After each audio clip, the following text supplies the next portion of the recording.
We have worked diligently throughout the last few years on ensuring that not only our staff are trained and prepared, but we're also putting that out for our community. The more prepared you are in your own community, the better the outcome is going to be. The level of community awareness, they have to be part of the solution. They have to communicate with their neighbors.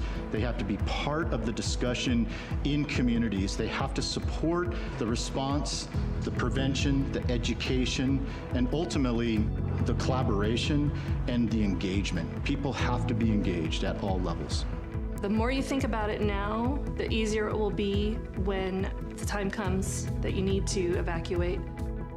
We've created this network and we want you to make sure that you know that you can tap into that. So if you are feeling a little bit overwhelmed, not sure where to start, reach out to one of our offices, reach out to the Fire Safe Council or 211. We're here to support you.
From the foothills of the Sierra Nevada,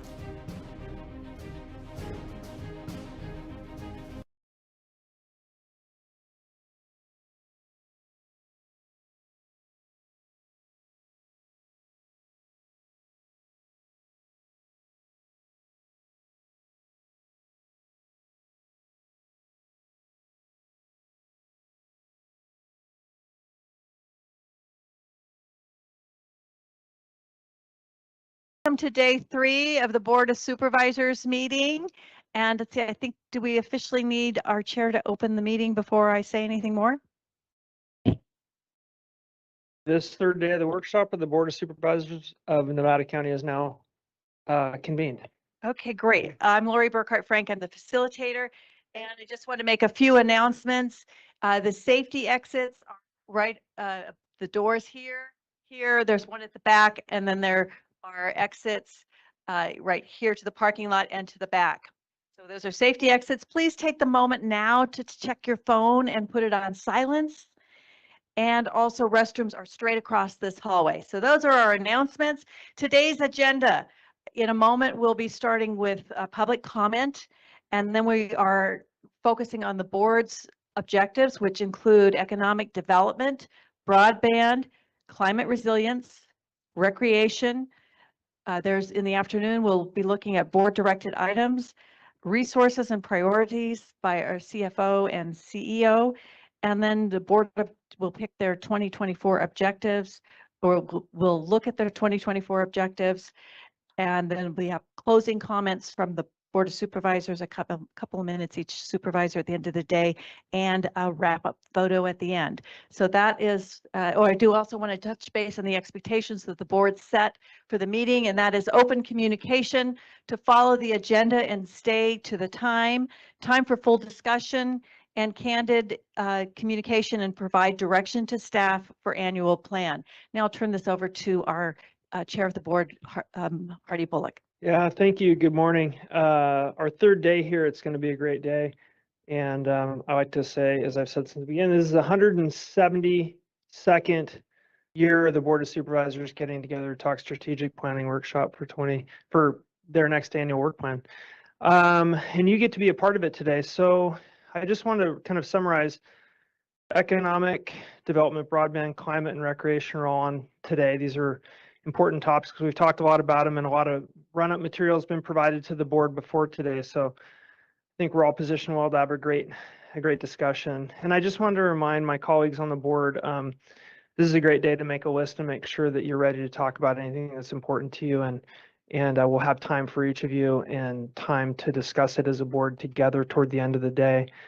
The goal is really to take everything that Allison and senior staff have heard, and she has a very, very difficult job of synthesizing all of these different elements that are important to our community and bringing them back in a balanced and effective way for the board to make permanent funding and programmatic staffing decisions on in the future. So it's a tough job. Somebody has to do it, and Allison's well prepared and her staff are well prepared to make that recommendation for us by the end of the day. I think with that, we are going to open up public comment, and I'm going to allocate 2 minutes to public comment this morning, and then Teen, our board clerk, is going to read some comments for us as well. So if you're going to have public comment, please get queued up. We don't want to spend a lot of time transitioning back and forth to the mic. Adjust the mic, and then once the mic's adjusted and you feel like you can talk, we'll give you 2 minutes. Your mic is going to end at 2 minutes, so be prepared and be concise. Thank you.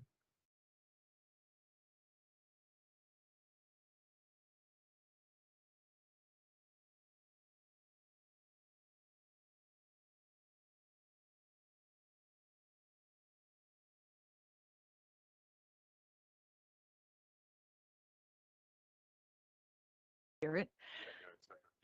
Okay. Oh, very good. Good morning, all. My name is Debbie Porter. Some of you know me, and I live in South County in Golden Oaks. I just have a couple of points. First of all, I'd just like to ask how many of the active supervisors live next to a large cannabis grow? Because my sense is none of you do, and you don't smell it all the time. Okay. I'd like to say that Ed Schofield is correct in realizing that South County is unhappy with commercial cannabis grows. And our neighborhood, Golden Oaks, was given a zoning of Ag X when it was being developed in the 1970s. It was part of a large cattle ranch, and the intent was to create large residential parcels that could not be subdivided. That was the X. Our county knew this when the developer's map was accepted because it is a residential neighborhood. Exclusion zones should have been part of the cannabis ordinance from the start because now we have an issue. I'm in favor of exclusion zones, but Golden Oaks now has 5 legal large grows with a couple of illegal ones.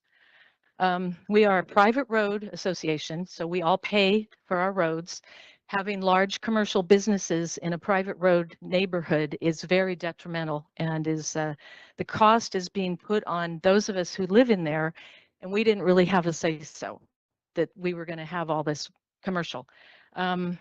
We are not designed for the extra traffic. And now I know that the cannabis grows have full-time employees, and we see traffic constantly coming and going.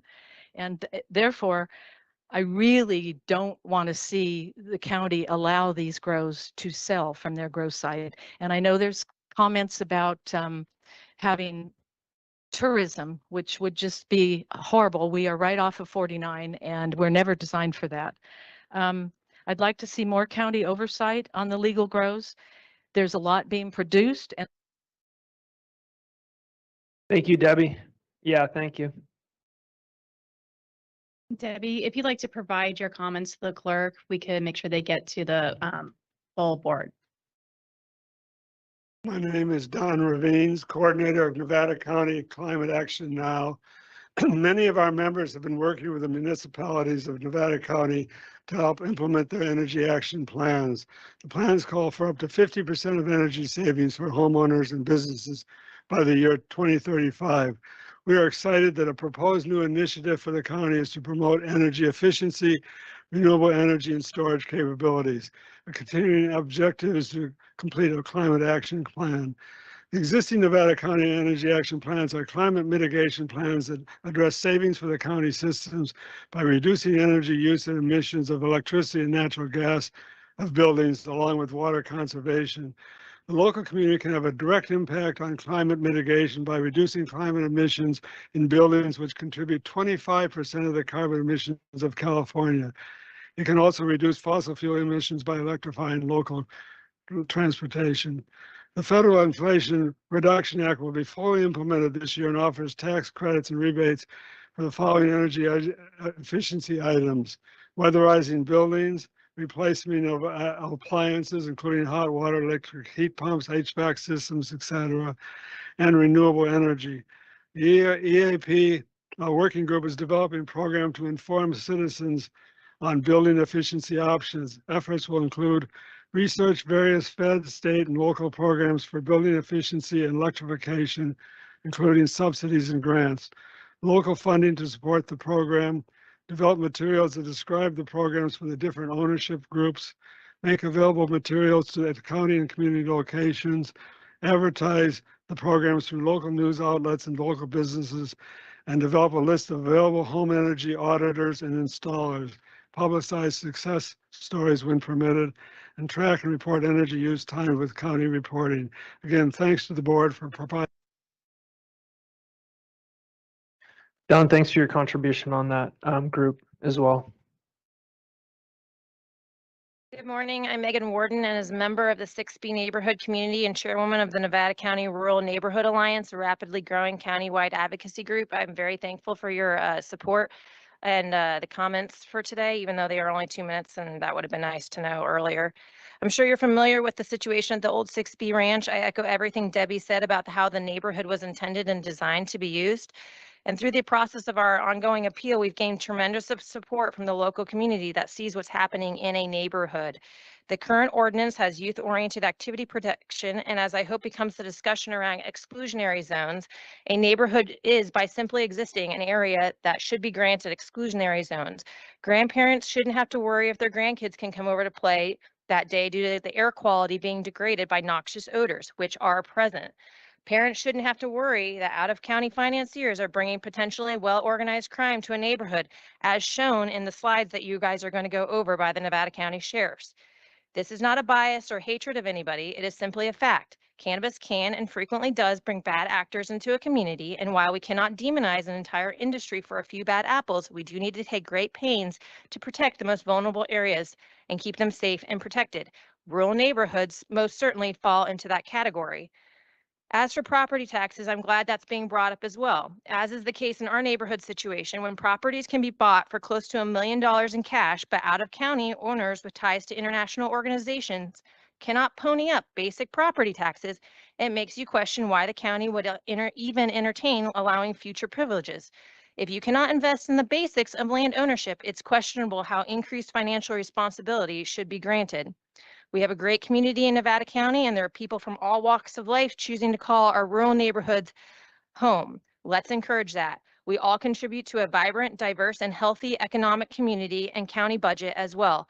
The cannabis community.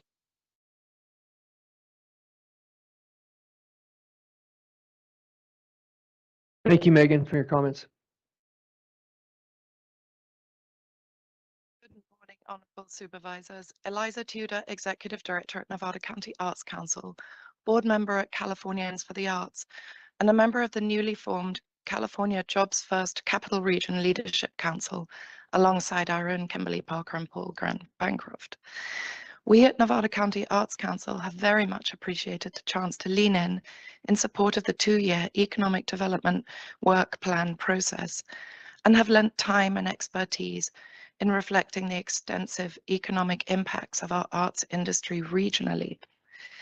Reflecting on the presentation given by Bill Mueller of CTI last week, we were grateful to see strong, repeated references to our creative sector as an economic driver, but a little disappointed to not more explicitly see these reflected in the recommendations you will hear today. As news of the enormous contributions of the arts to our local and regional economy are being delivered, it would be super to see recommendations for investment in an industry still struggling to recover from the pandemic as an economic development objective. And we can help with this as a convener of artists and organizations as we enter 2024, preparing to guide our community through an arts master plan process for our 2 California cultural districts and our unincorporated communities countywide. We are here to support you and to support our arts industry, and we ask the county to invest in us Let us perform our role as a solution partner for you, as your state local partner, and in service to our arts community. Thank you. Thank you, Eliza. Good morning. My name is Joe Marcy. As an active participant in Nevada County, I'm here to advocate for alternative housing models. And as a resident of Sierra County, I think Nevada County is in a unique position to set the precedent for something we clearly need. And organizations such as the Sierra Roots organization have started the conversation, and I would like to encourage the continued conversation around amending or adopting ordinances to the planning, building, and zoning codes to accommodate an alternative housing model for the residents of this county. Thank you. Thank you, Joe, for making those comments. Can I get his extra minute? I'm Jan Maas. I live in Pairdale. I'm in District 1, and I'm a member of the county's Energy Action Plan Committee. I'm also a board member of a local nonprofit called Clean Power Co-op, which is focusing on promoting energy efficiency in the county with residents and businesses. I'm not going to get through all of this because there's so much happening in climate resilience. But I'll get to where I can. So first of all, I want to thank all 5 of you supervisors for adopting climate resilience as an objective during last year's meeting. And especially my supervisor, Heidi Hall, and Supervisor Bullock for your leadership in this. And I also want to thank all the hard work by so many staff members, everyone at this table, half of the people in the back there, for their involvement and dedication. It's really heartening to witness your enthusiasm, interest, and eagerness to understand and address the many challenges that we are going to face as a result of climate change, especially given the limited resources that you have been able to work with. Speaking of resources, I congratulate the county and Sierra Business Council for winning $650,000 award for climate resilience. And here's one point, the main point I wanted to make. What we are doing with climate resilience and with this grant should not only be about resilience. We also need to focus on climate mitigation efforts. Climate mitigation and climate adaptation are often confused. They're not the same. Mitigation means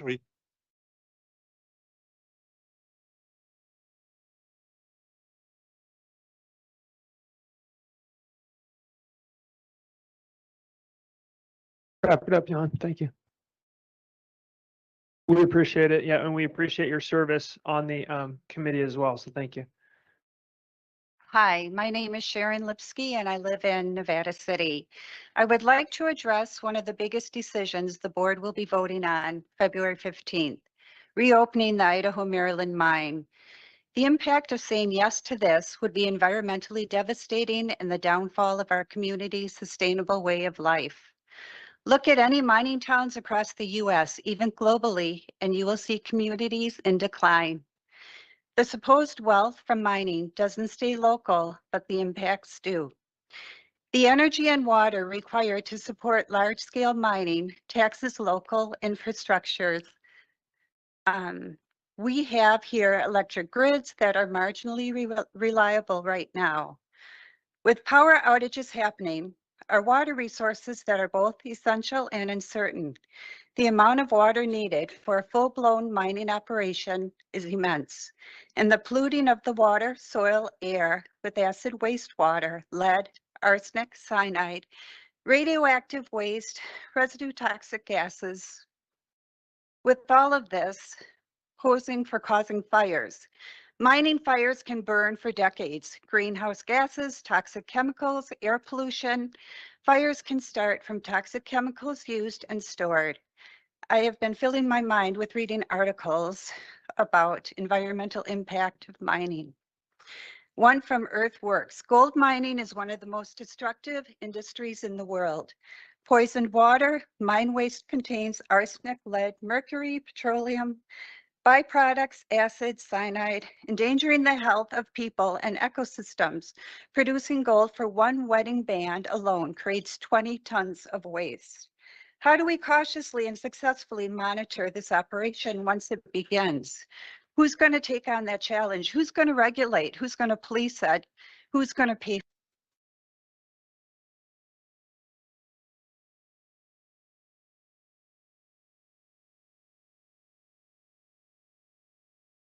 Thanks for your comment, Sharon.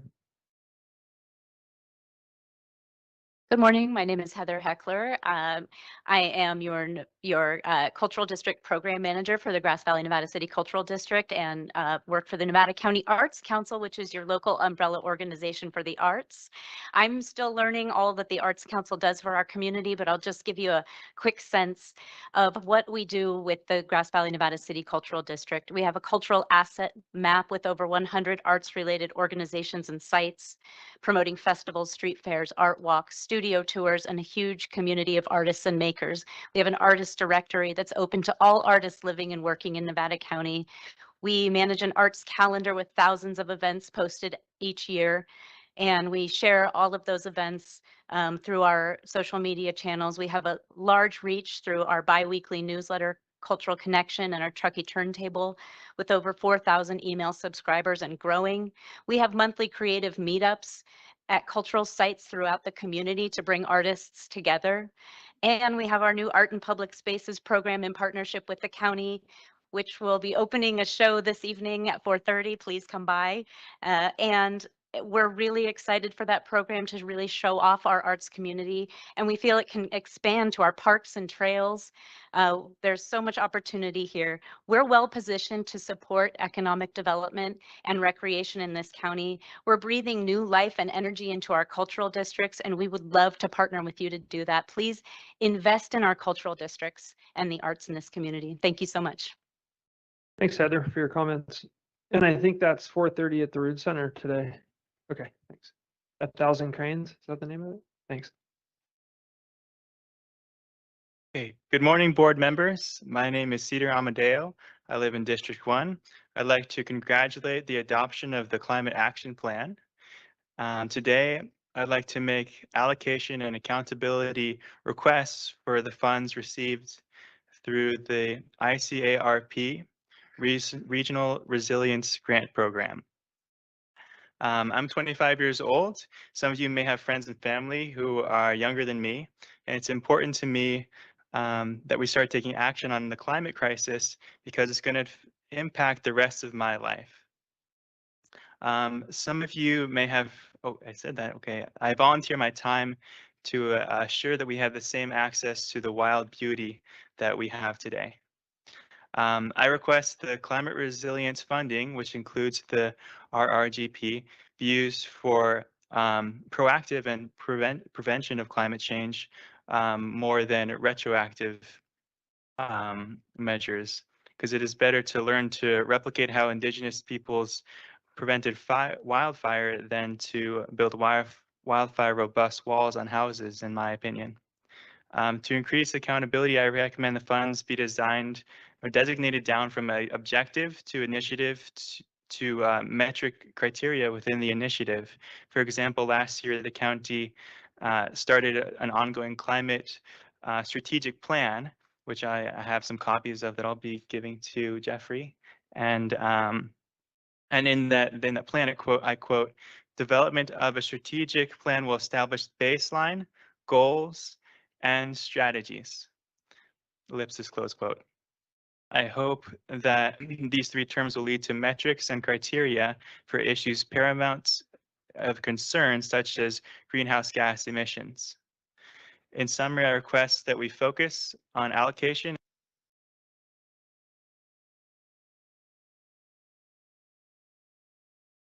Peter, thank you so much for coming in and giving us your comments. You can give the material to Jeffrey.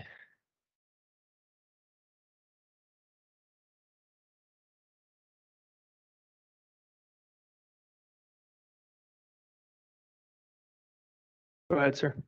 Hi, my name is Wayne Clower, and I'm probably not going to do a prepared speech. I have one, but no one's property is affected more than mine by marijuana growth. And I've invited you guys to all come out and see it, and I wish you would. I invite anyone from the public to come out and see it. My address is 20020 Buckboard. I've got 3 large commercial grows next to me. I've got grows that are not legal. The county's process for turning in illegal grows is amazing. You file a complaint, you get a number. That number doesn't mean anything. You get a call back from the county saying that, hey, we went out, but the person's already harvested. The smell is bad, and I don't know what you guys could say about it, but I'm in a catch-22. I can't sell any of my pieces of property to a person that doesn't like marijuana. And now you guys are talking about having it where I can't sell my piece of property to somebody that wants to put in marijuana because you're going to make regulated areas. It's crazy.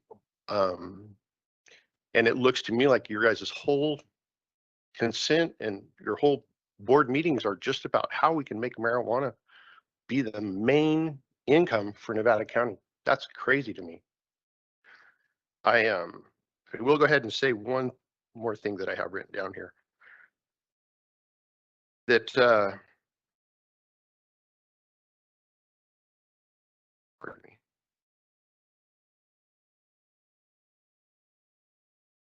So basically, it's not about the money that we should be here, that you guys we're here now, different people of the community against each other. And the only way anyone gets turned into the county is if I turn them in. That's just crazy. That's not the community I want to live in. Thank you. Thanks for your comments, Wayne. Good morning. My name is Susan Street. I live on Buckboard also. And out of the 13 pieces of property on our street, 3 are legal grows, 1 illegal. I moved here for the fresh air. I lived in San Jose, 5 miles from the foothill, and in August, you couldn't see them. So fresh air was real important for me to come to this community to raise my children. You can drive anywhere in this county during the summer and you smell pot, cannabis.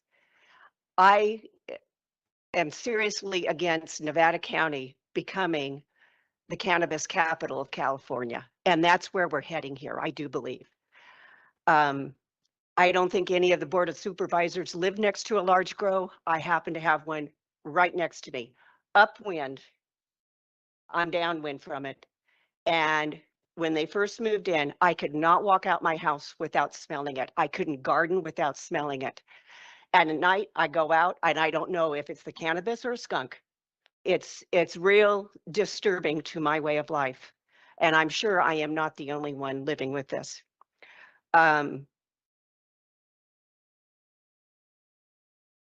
One of the things I read in the paper about 6B Ranch having a problem with a person that was going to start a cannabis grow or have, living in a barn.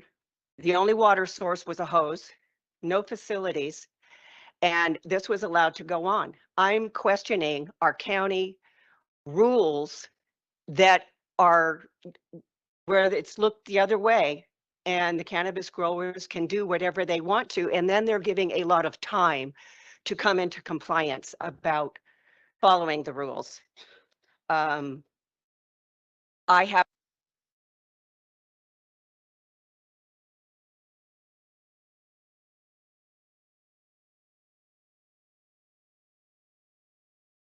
Susan, please wrap it up.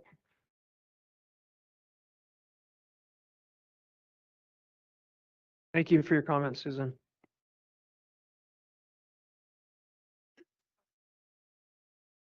Go ahead and step up to the mic, please. Oh, could I get an extra minute? No, please step up to the mic. Thank you. Okay. I agree with the others on the complete disrespect to family life, bringing commercial grow into family neighborhoods. Maybe the supervisors will consider fentanyl. It does bring in more money instead or in addition to, but the supervisor meeting over a year ago stated they would look into excluding certain neighborhoods what I want to answer today is how many of those neighborhoods have you excluded from pot grows in 20 plus acres? That if the supervisors think they're supporting a majority in supporting the cannabis grows, they've got their head in a hole. I believe that you should do a little bit more supporting of the art community, which attracts a lot of the visitors up to the Nevada County. That would be a lot more beneficial to everybody and create a community that we all respect. Another one is the street signs on 49 are at almost all the streets, except there's no street signs at the streets that head into Golden Oaks.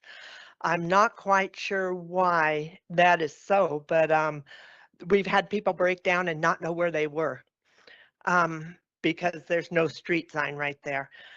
The county building regulations are not as stringent as our regulations in our CC&R and bylaws for property lines, but there's nothing in the regulations that specify a permit must observe CC&R and bylaw when building, which has allowed the cannabis grows to put buildings right next to the property line that affects the neighbors, such as Wayne and Sue. It's just not supporting a majority of your people. Thanks for your comments. Could you give us your name, please? Thank you.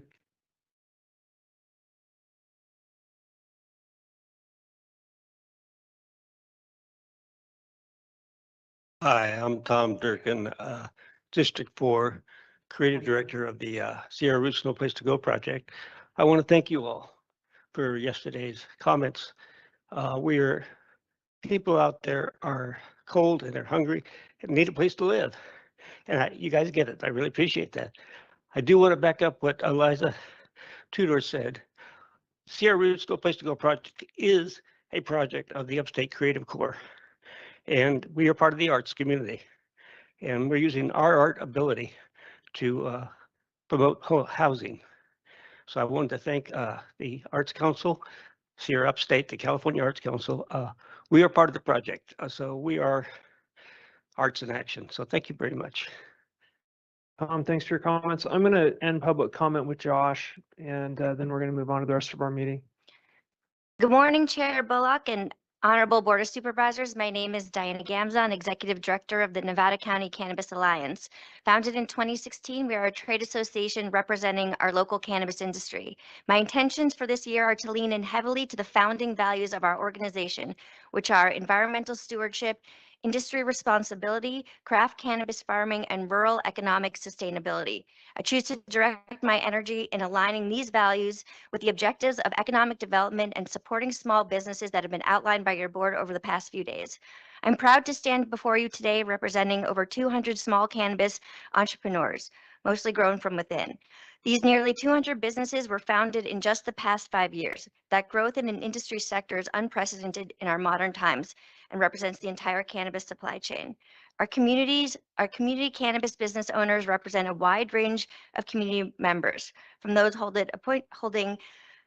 those sitting on nonprofit board of directors and those that also own non-cannabis businesses. Cannabis business owners are also realtors, teachers, and other local professionals. Nearly half a dozen of the businesses are multi-generational, including father-son teams, mother farming with her adult children, and even grandparents owning cannabis farms with their children and adult grandchildren. The majority of our farmers have young children in our schools, and many are even retirees. These businesses have won prestigious awards, from first place at the California State Fair and the Emerald Cup.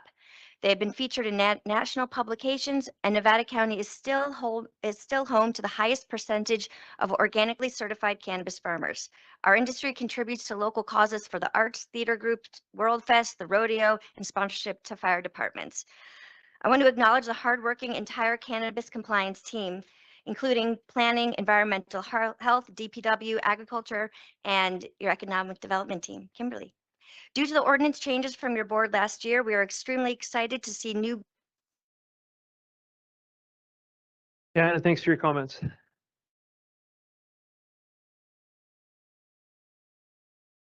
Hello, my name is Blair Suter. Long time no see. Yeah, first and foremost, this is a lot. I haven't come to a lot of these, so I really appreciate the opportunity to participate. And I acknowledge that you're getting a lot of opportunity to look at some stuff that is really personal to a lot of people and engage and be of service to that. So just tipping my hat to that, because that's a lot. That being said, in regards to the invitation and being invited to come here again today for HIP Camp was the reason that I wanted to come and share. That's something that I see a lot of potential benefit. I see it as even a potential release valve for some of the challenging in housing to have some tourist people coming in here and participating while not necessarily taking up long-term housing. So as a consideration in regards to understanding what that may offer to the community.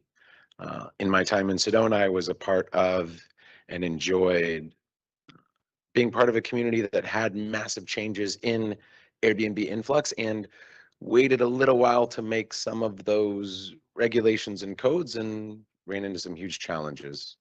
So I think Hip Camp, we're on a frontier as it's growing, and the ship's kind of already left the dock. So we're building a ship as we're have active things on the website and as we're collecting money from it. But simultaneously, as that's crystallizing and as that's growing, it's a little easier to manage and guide a ship earlier on in its journey.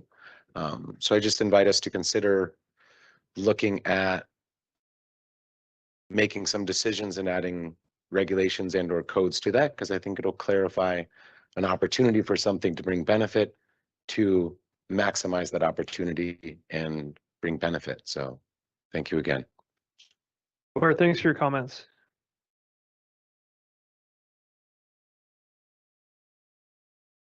Good morning. Thank you all for everything that you do to ensure our county's well-being. Once again, I'm Josh Wolf. I was here a couple days ago, and I come before you not only as a landowner and a concerned citizen, but also someone who appreciates the steps that you've taken to address these complicated complexities of living in our beautiful county. Just yesterday, your commitment to providing for those in alternative dwellings showed a depth of understanding and compassion, and it makes me proud to be a part of this community. So thank you so much. Now, before I continue, I feel it's necessary to clarify my earlier comments on Monday. As I understand it, some people misinterpreted what I said, and I just want to apologize in how I characterized our host. Our host community comes from a broad category of backgrounds. And when I spoke to the opportunities for people whose businesses are changing, that was not intended to describe our existing host community. I did get some feedback from that. But as a landowner who has navigated the uncertainties of our current approach to HIP camp hosting, I felt firsthand the impact of our county's indecision. While again, I can only speak from my own situation, I'm aware that the lack of clarity affects others too, each with their own story and reasons that drew them to the platform. The current enforcement strategy, driven by complaints, has created an uneven landscape where some thrive and others can't, based not on rules, but on happenstance. This is about more than just business. It's about the principle of equal treatment and the right to use one's property within the bounds of community respect and benefit. A vote on this issue by the board would not only offer me the clarity needed to move forward, but would also serve the greater good, providing a stable foundation for all hosts to operate transparently and with confidence. So I stand before you asking for a resolution. By placing this matter on the agenda and allowing for a formal vote, you can bring the same level of care and fairness to this issue as you have shown to other pressing matters in our community. I am but one voice, but I believe in the power.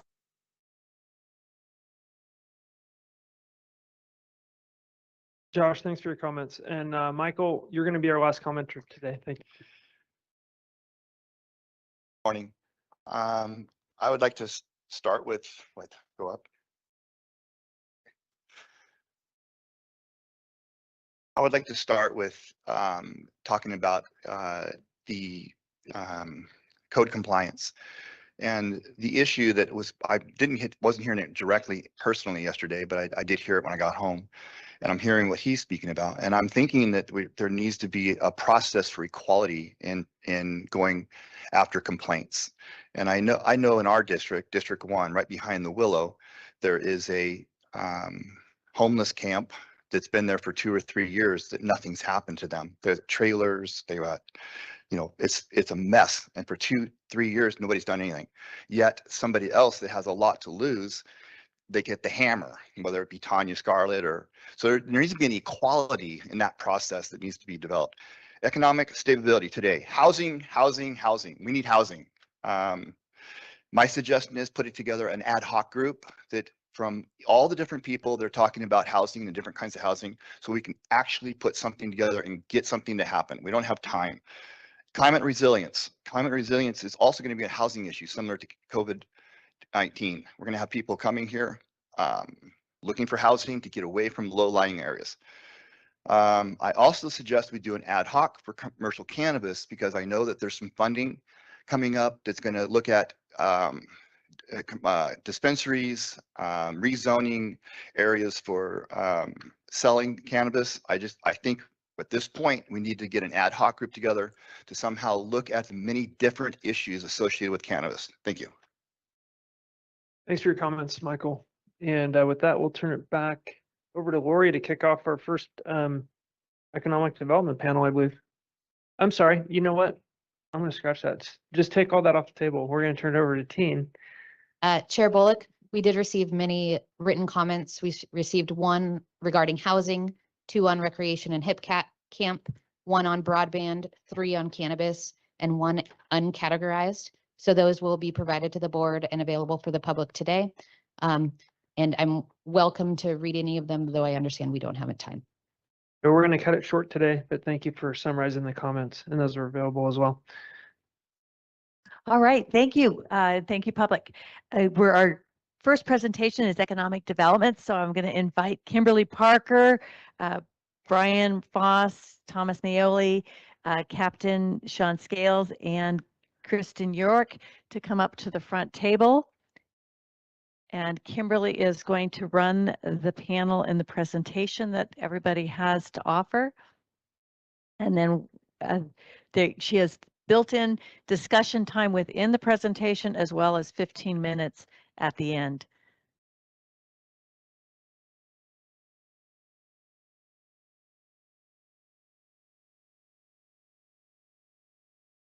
I believe we've got your presentation up. So Kimberly, I'm going to hand it over to you.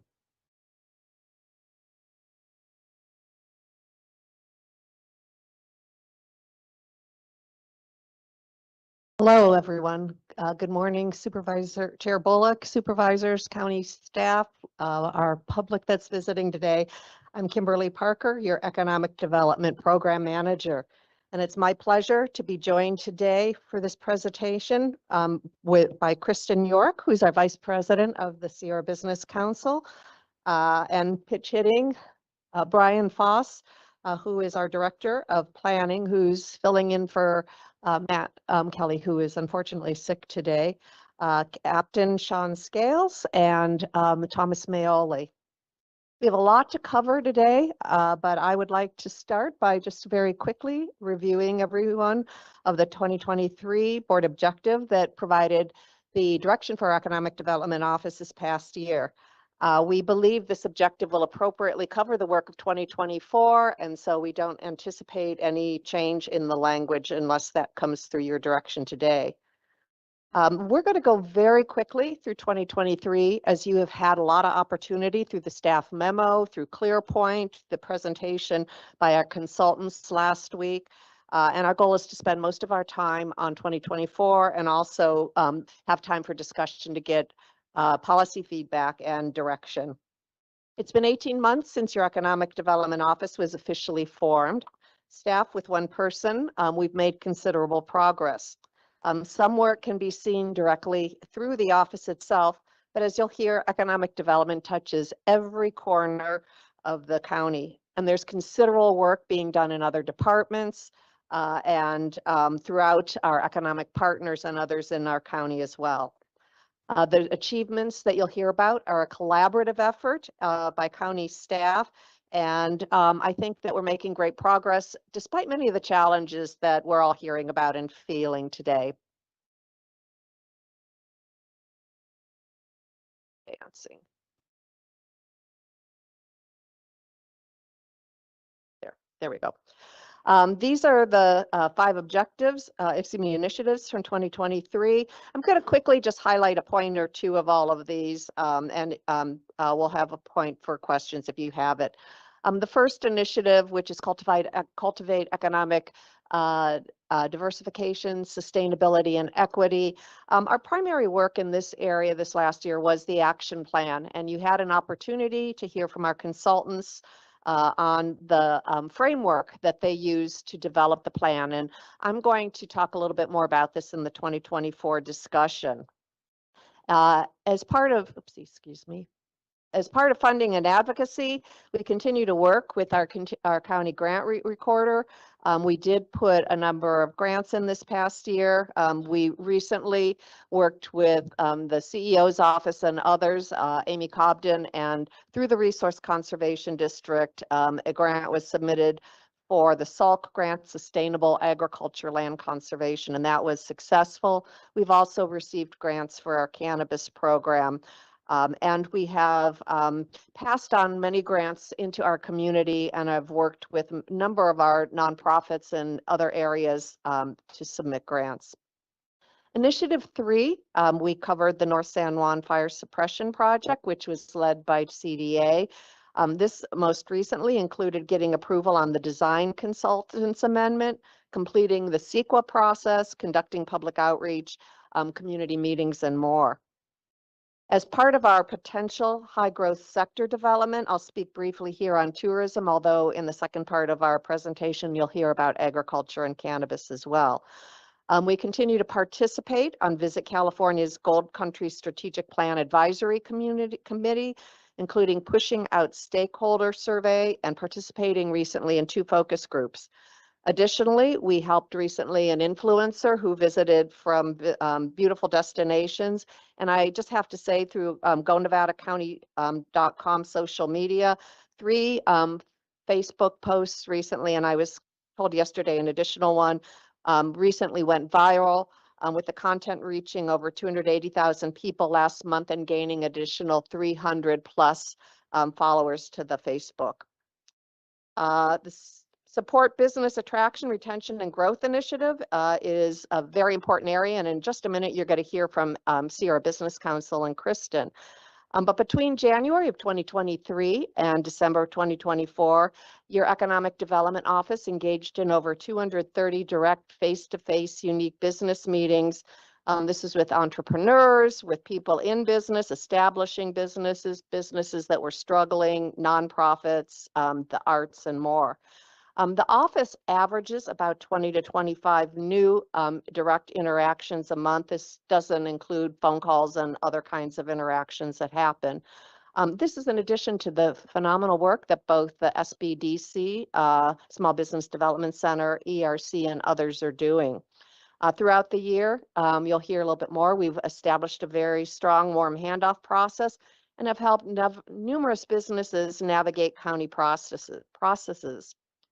At this point, I'm going to turn it for the next slide over to Kristen, who's going to talk about the work of Sierra Business Council.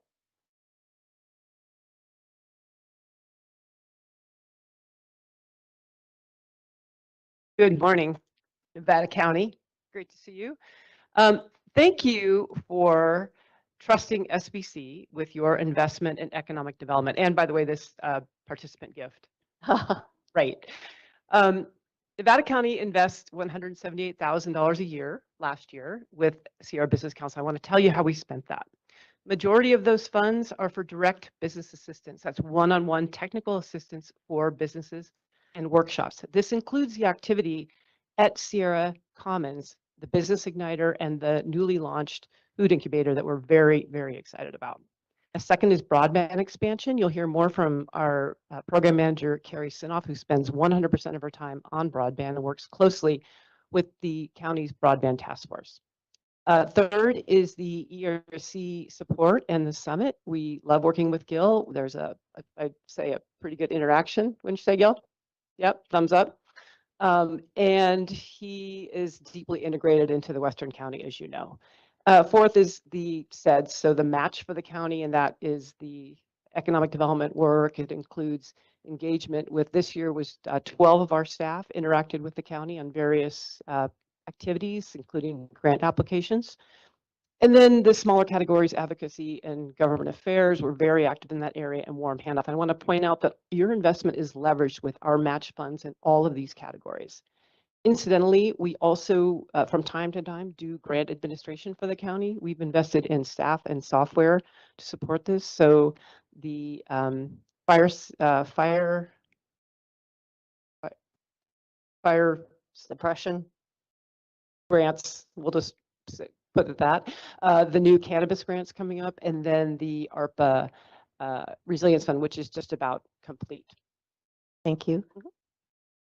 This next slide shouldn't particularly surprise you. This shows the past 3 years for cannabis planning and building permits. After hearing Martin's presentation on Wednesday, this slide probably makes sense. Cannabis permits are down because the cannabis market is down right now, but there's a lot of work being done through the grants and the work through the cannabis department, and we really hope to turn that around this next year. Honestly, building and planning are down, probably most likely because of the economy, and there's going to be strong work that needs to be done in this area.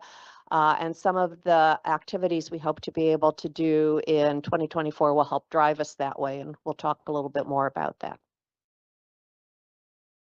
Okay, back to me. So even though permits are down, our direct technical assistance and client work and workshops are up. And I think that's an important point because that means that we're focusing on business retention and economic gardening. That's working with the people in the community to grow and start businesses. And that includes businesses in the arts. So I want to point that out. We have really good partnerships with the arts councils, but we do supply support for those businesses.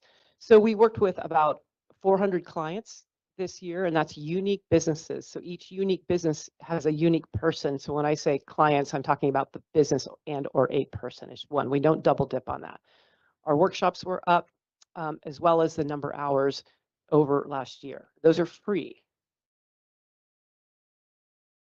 to the client, not to the county. Okay, I know you love to hear about success stories, so I'm going to jump in on that. Ola Tortilla, I love this business. It's a certified women-owned business who has cracked the code on government contracting. They have worked with 5 different business advisors. They have worked in business planning, cash flow management, accounting, marketing, and government contracting. We have a specialty in that area, and that has helped them have contracts with 9 different schools, and they're working on institutional contracts. They were originally a handoff, I believe, from Kimberly, and they did go through the Business Igniter. Second is What's Up Wellness. They contract with 24 mental health providers in the county, and they work directly with schools. We help them with their corporation and with some HR issues. Number 3 is this darling little store, Winnie Superette. I hope you've been there. They also worked with Kimberly on permitting. We help them now with their cash flow management, and we help them with lease negotiation to get into the facility. Next slide. And Kristen, I think probably need to just go through one of these because of time. Just one, sure. I'm going to pick Alpenglow Timber because this is in unincorporated Western County. We helped them with a $2 million grant through the Sierra Nevada Conservancy to purchase equipment.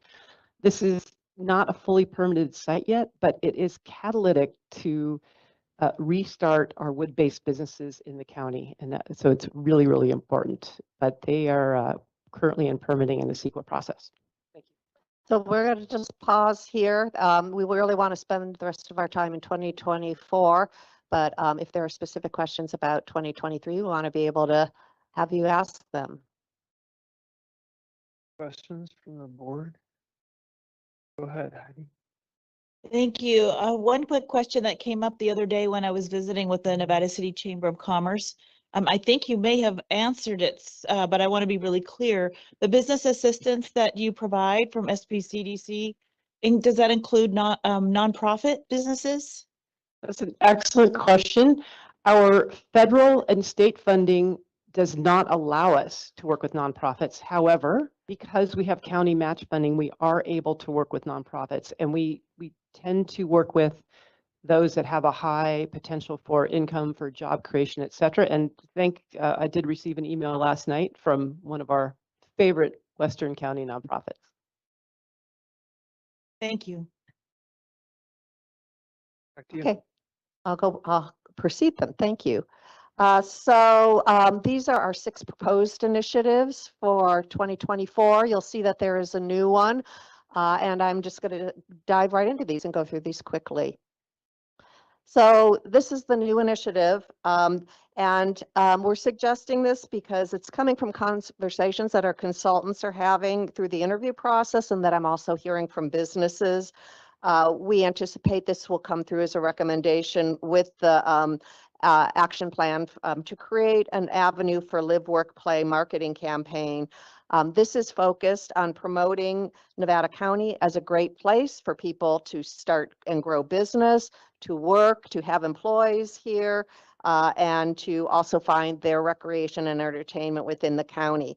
We will hear more about the very specific areas of work that will come out of this in the action plan, but just a couple of the areas that we think that the county may be involved as examples are to serve as facilitator and convener to bring all of the parties together to be able to work on a joint strategy on this, to evaluate the potential effectiveness of a scripted business prospect video, and then to coordinate with the business community for them to be the voices in that video as a place that reasons that they've loved to live, work, and play here. And then really to expand our page on the website for economic development that has a lot of stat information and data on that. So as I said, you'll hear more about that when the action plan does come out.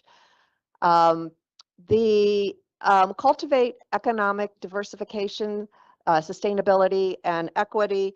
I do want to clear up something just so everyone's clear on the action plan, and that is the initial conversation that our consultants brought a couple weeks ago was really to bring the framework of what they were hearing in their interviews and all. They are taking that information as well as what is coming from you at the board workshop, and they're finalizing the actual action plan that they're going to get to me, and then I'll get to you probably the first week of February. After that, you will have a chance to have a one-on-one interview meeting to kind of talk about what you're seeing in the plan, answer questions, get any information. They'll put the final work on that, and it will be brought back to the board on February 27th with an opportunity for board direction at that point. We're also continuing our work with Valley Vision and the California Jobs First program. As you may know, Gil on ERC and Tahoe Prosperity are the sub-regional conveners, and they have been really working on understanding the needs and the barriers and what's happening with our disinvested community. And that is where hopefully we'll get some of the information on what projects we want to bring forward. I, along with Eliza, are on the leadership team, which met for the first time yesterday in Sacramento. Their theme is We Prosper Together. We're working with our 7 other counties to identify up to 5 sectors that will be then communicated back to the sub-regional group for them to ultimately identify within the community projects that can be brought forward. We also have made really great strides working with Sierra Business Council, ERC, Sierra Commons, our chambers, et cetera, this last year. ERC did some tremendous work on fictitious business, which they are going to continue. And Sierra Business Council, as you may know, are really moving forward with their kitchen incubator program. At this point, I'd like to have Kristen speak briefly on SEDS. The SEDS, the Comprehensive Economic Development Strategy, is complete thanks to those that did comment and participate in the survey. And thank you also to Tricia and your staff for going through the project listing and Ariel as well. That is a live document that will be updated as needed. If you'd like, we can do a presentation on that later. I won't go into the details based on time. Okay, funding and advocacy. As we all know, some economic development activities will require an investment. And those are things we're going to have to struggle and talk about with budget and other needs of the county and resources. But that doesn't mean that we shouldn't actively pursue funding opportunities that can also benefit not only directly in economic development, but other avenues through our county and within our community.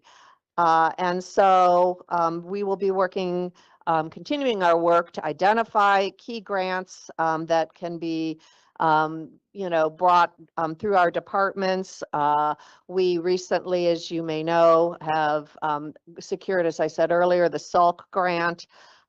Probably at least once or twice a week, I do send grant ideas to our community, businesses, et cetera. I put them in the e-newsletter.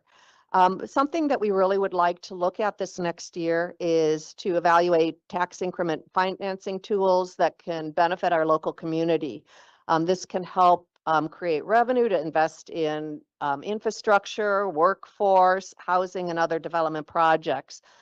There are many options here. We've actually formed a small little subcommittee and have had a meeting, and there's tremendous different avenues you can go on this. So our proposition for this is that we really get board direction that this is something you'd like us to review, evaluate, and bring back to the board, not with this huge laundry list, but really kind of cull it down to the perhaps 2 or 3 items that would make more sense for the board to evaluate. There are some things that might be able to be brought to the board that are fairly simple. They might only need a board resolution, but there are other kinds of financing tools that involve assessments and other, avenues that have kind of a direct financial impact on the county as well. So we really want to be thoughtful about these. So we will look direction as to whether that is something that you're interested in our bringing forward to you. We're also working very closely with the hospitality industry, specifically our hotels and our arts community and others, to identify strategies that will increase out-of-area visitors as a means to generate more TOT revenue. Coordinated partnership meetings is one avenue we're looking at, maybe joint funding from organizations to create marketing opportunities is another. And then working with our economic development partners, we want to look at opportunities to support the business sector more, for example, manufacturing. We really want to bring the most effective amount of tax revenue to the county. On the advocacy side, the Economic Development Office will coordinate with the clerk of the board and the CEO office to advocate for new or revised legislation, especially those things that are in the legislative platform.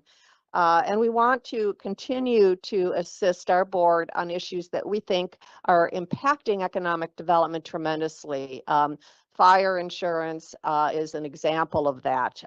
It's going to make it very difficult for some of our projects to move forward if we can't get our hands around some solutions around some of these things. Initiative 4 is infrastructure.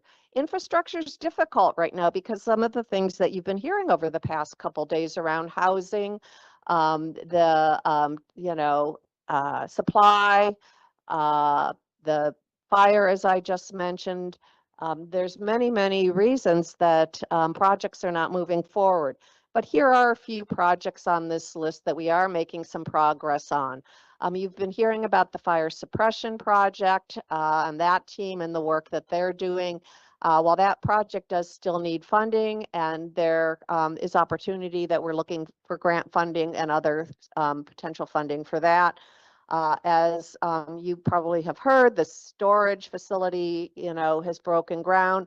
While that's important, is that's going to free up the building across from the airport. And if you've ever heard Kevin speak, you know that he's got this, hopeful goal of airport hangars out in that area that would support the airport.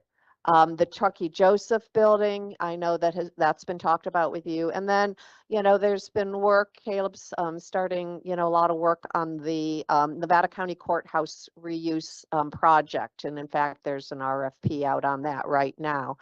Under community projects, I've been having discussions with Penn Valley Community Center as recently as the last month. They now actually have someone on board who is a grant writer for them, and so we're really trying to find some opportunities there. In Concert Sierra, that is really an amazing project that's moving forward. This next month, they're going to have their raise their roof. I believe I heard Julie say in a recent conversation I had with her that of the 17 million they need to complete that project, they're already over 13 million, which is amazing progress on that. And I know Supervisor Hall is on that board as well. And really, I just can't say enough about the great work they're doing. The Cameo Apartment Project is South County, one that Supervisor Schofield's been also involved in. That's the one that kind of goes back and forth.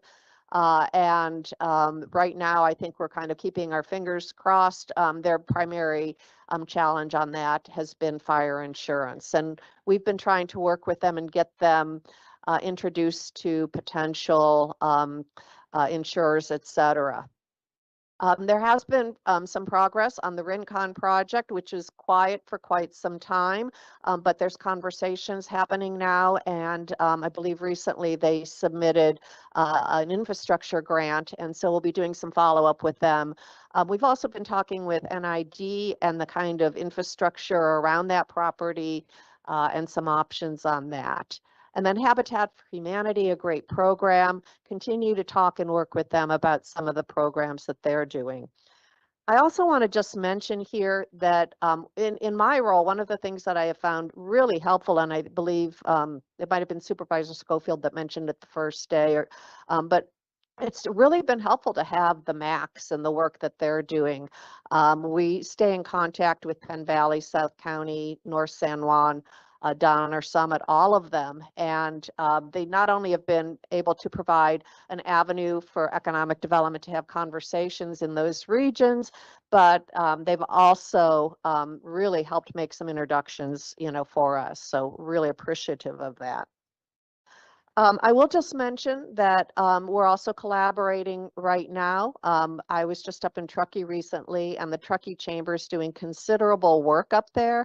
And the work that they are doing is they're trying to gather a list of developers and such. And that's been on our plate down here as well, because there's not a place where we have a very full comprehensive list of developers, although the contractors do have some of those. So they're going to do that work on the east side. I'm going to try to get that work done on the west side, and hopefully we will have a more comprehensive list.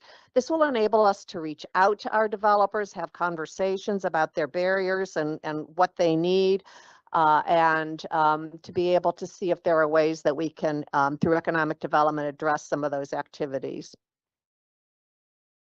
Under business, support business attraction, this is probably one of the most significant areas of focus, because small businesses comprise the most significant employment pool in our county and accounts for the most substantial tax revenue. I'll just mention that at the Leadership Council yesterday, the Brookings Institute was there, and they have done considerable data research, and there's a lot of information that's going to be available to us, hopefully in as soon as 30 days. Not only data that will talk about the region, but a lot of Nevada County data that I think it's data we really haven't had or seen before, or at least in the last few years. So that's going to be very helpful for us to have. One of the areas that we're really interested in pursuing is putting together a business directory program. This would be a strategic move to understand the makeup of our business community and the gaps that are there.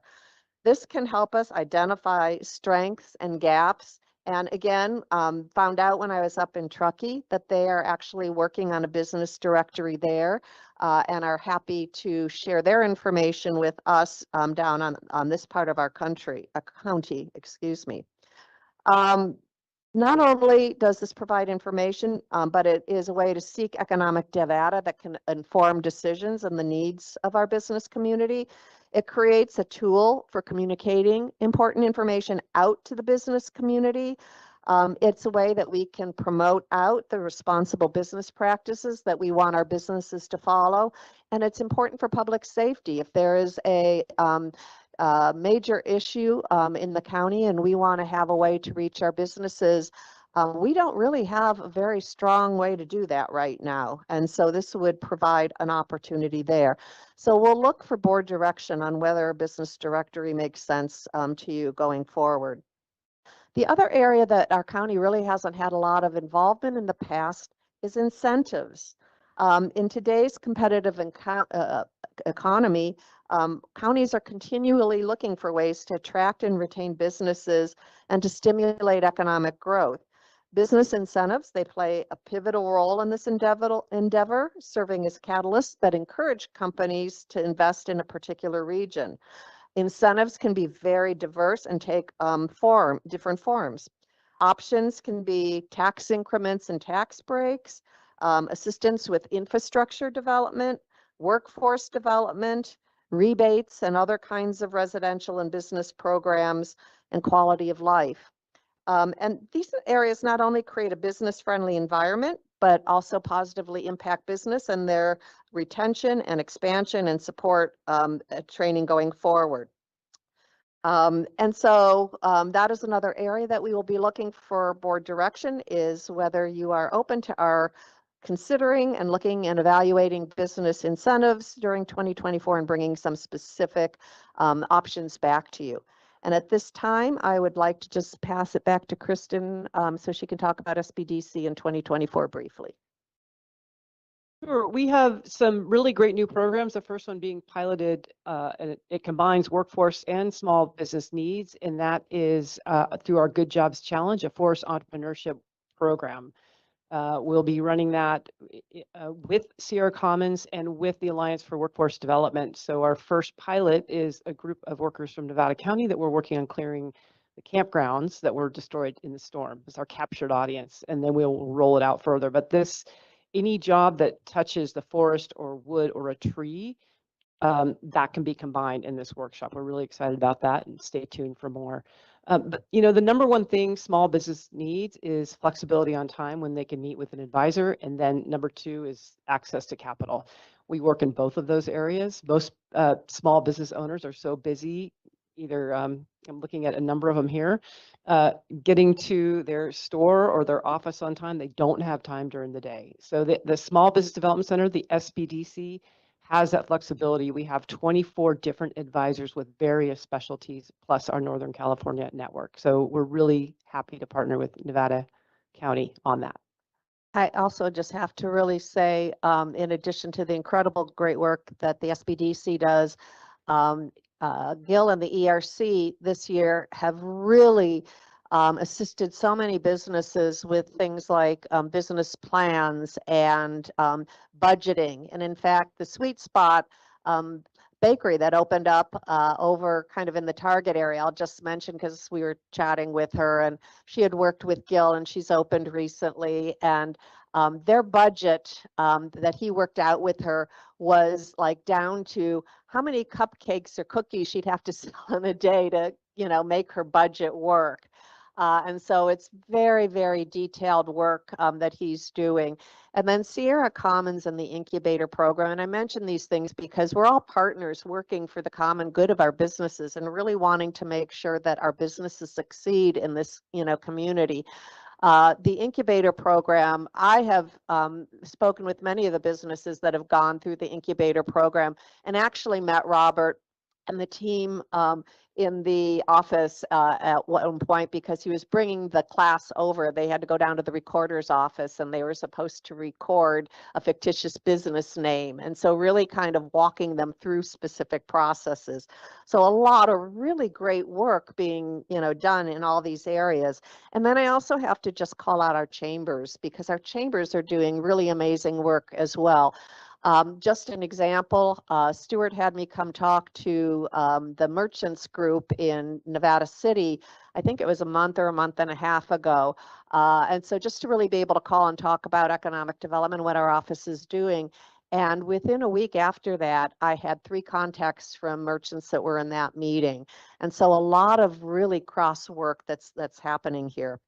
The other area here that we expect to come out of the action plan is to really create a business retention expansion group that can work with businesses that are in threat of maybe closing or going out of business, or that have challenges or needs. And this is a group that would be put together, very specific, that would go in once or twice a year and have conversations with these businesses. This is something we really need. And although I can't tell you the name of a particular business, I will tell you I got a call. I'm meeting with someone next week of a very well-known business in this area that's in jeopardy of having to close its doors. And so really trying to look at solutions, going forward, how we all work as partners, how we work as a community, how we work with, hopefully angel investors and others in our community to save especially some of these very important businesses that are really struggling and may not be able to last. The sixth initiative is support high potential sectors. I'm going to start with tourism and agriculture, and then we'll move to cannabis. With tourism, we see focusing in several key areas. Number one, we really want to do some qualitative and quantitative evaluation of the effectiveness that we've been having with our GoNevada.com and social media program. We do get monthly reports. We are seeing increased numbers. We're seeing moving up in the search engine optimization part of Google and such. So there is real good progress on this.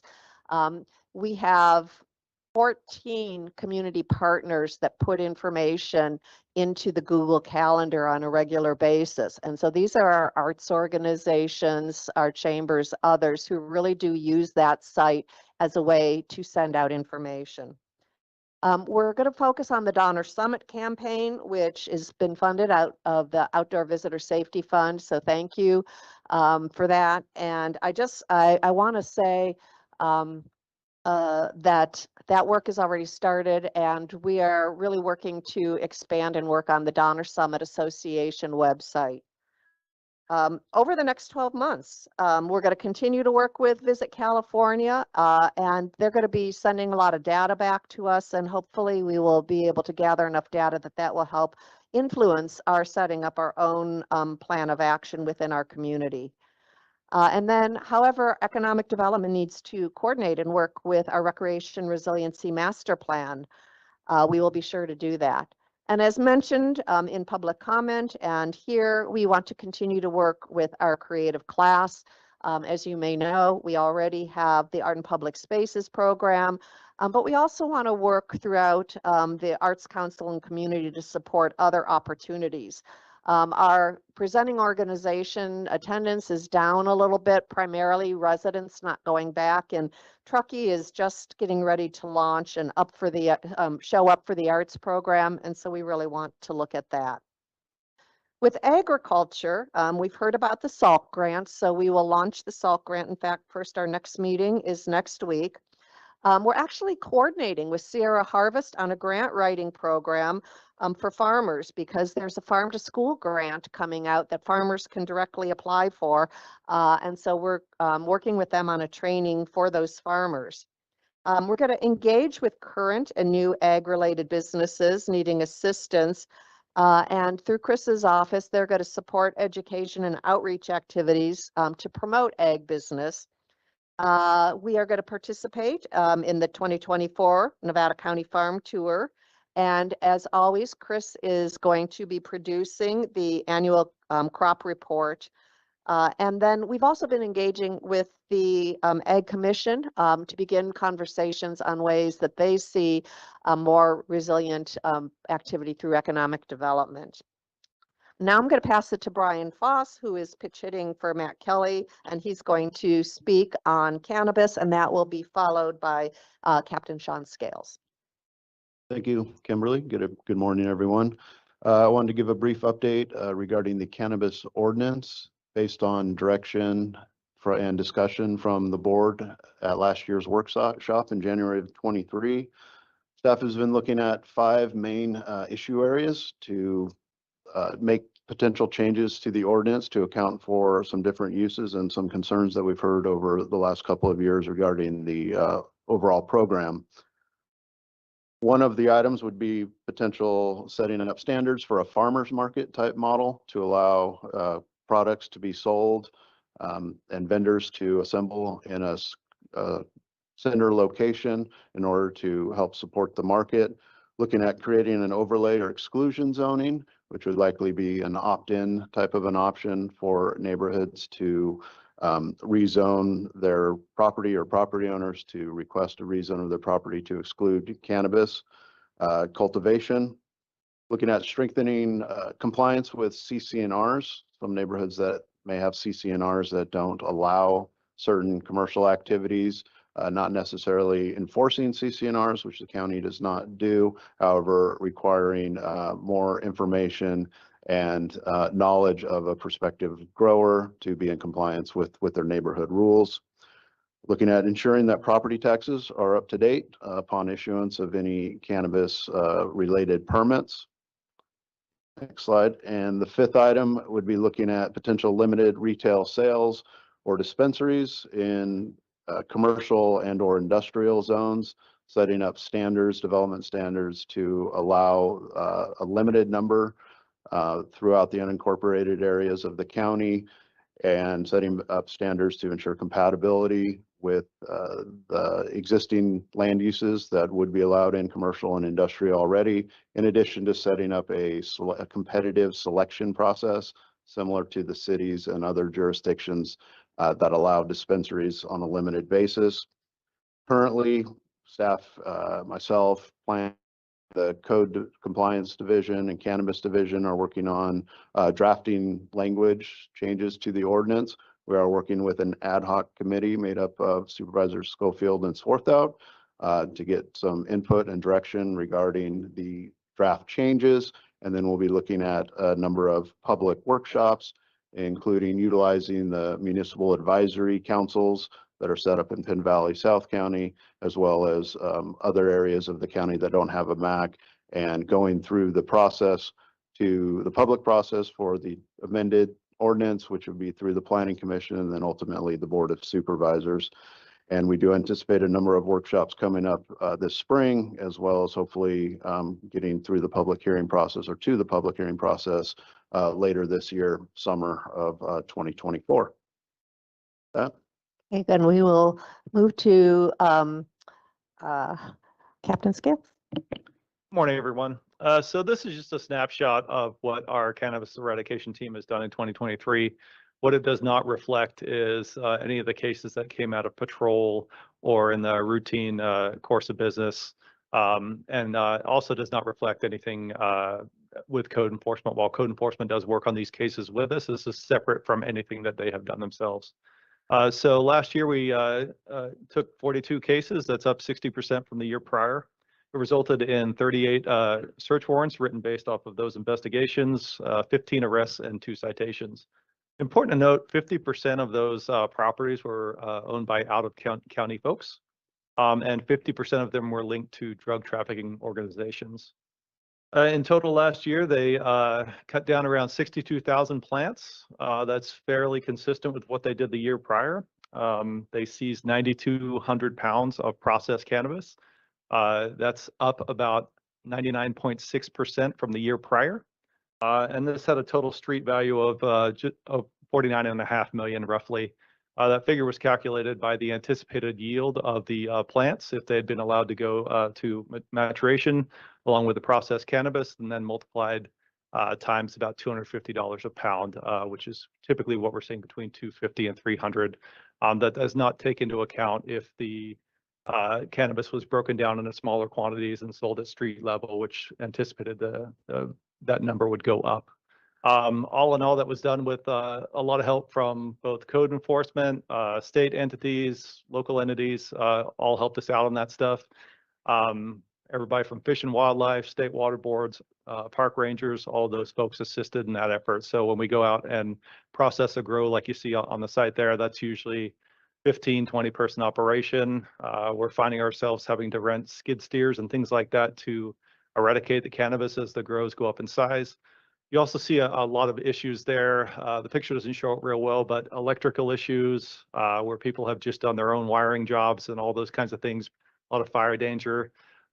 Doesn't take into account, though, the folks who are having to listen to generators running all night, for the folks who are doing light depot, all those kinds of things. And of course, I don't know if you can see it on what is the makeshift nightstand in the bottom left picture. There's firearms at those residences. So there's a lot of issues that come along with cannabis, and it's difficult and dangerous to process, but we do put in quite a bit of effort into it each year. Thank you very much. Thank you. So I want to take just a couple minutes to remind everyone of the objective, and that we really don't see any change in language happening here. Just kind of quickly to take a couple minutes as a review. Again, going back to the initiative Strengthen Rural and County Identity, we do anticipate that this will come out of the action plan draft, which you should have in your hands probably within a week, week and a half. But I just will say, you know, these initiatives really tie to what we are hearing through that framework process of the action plan.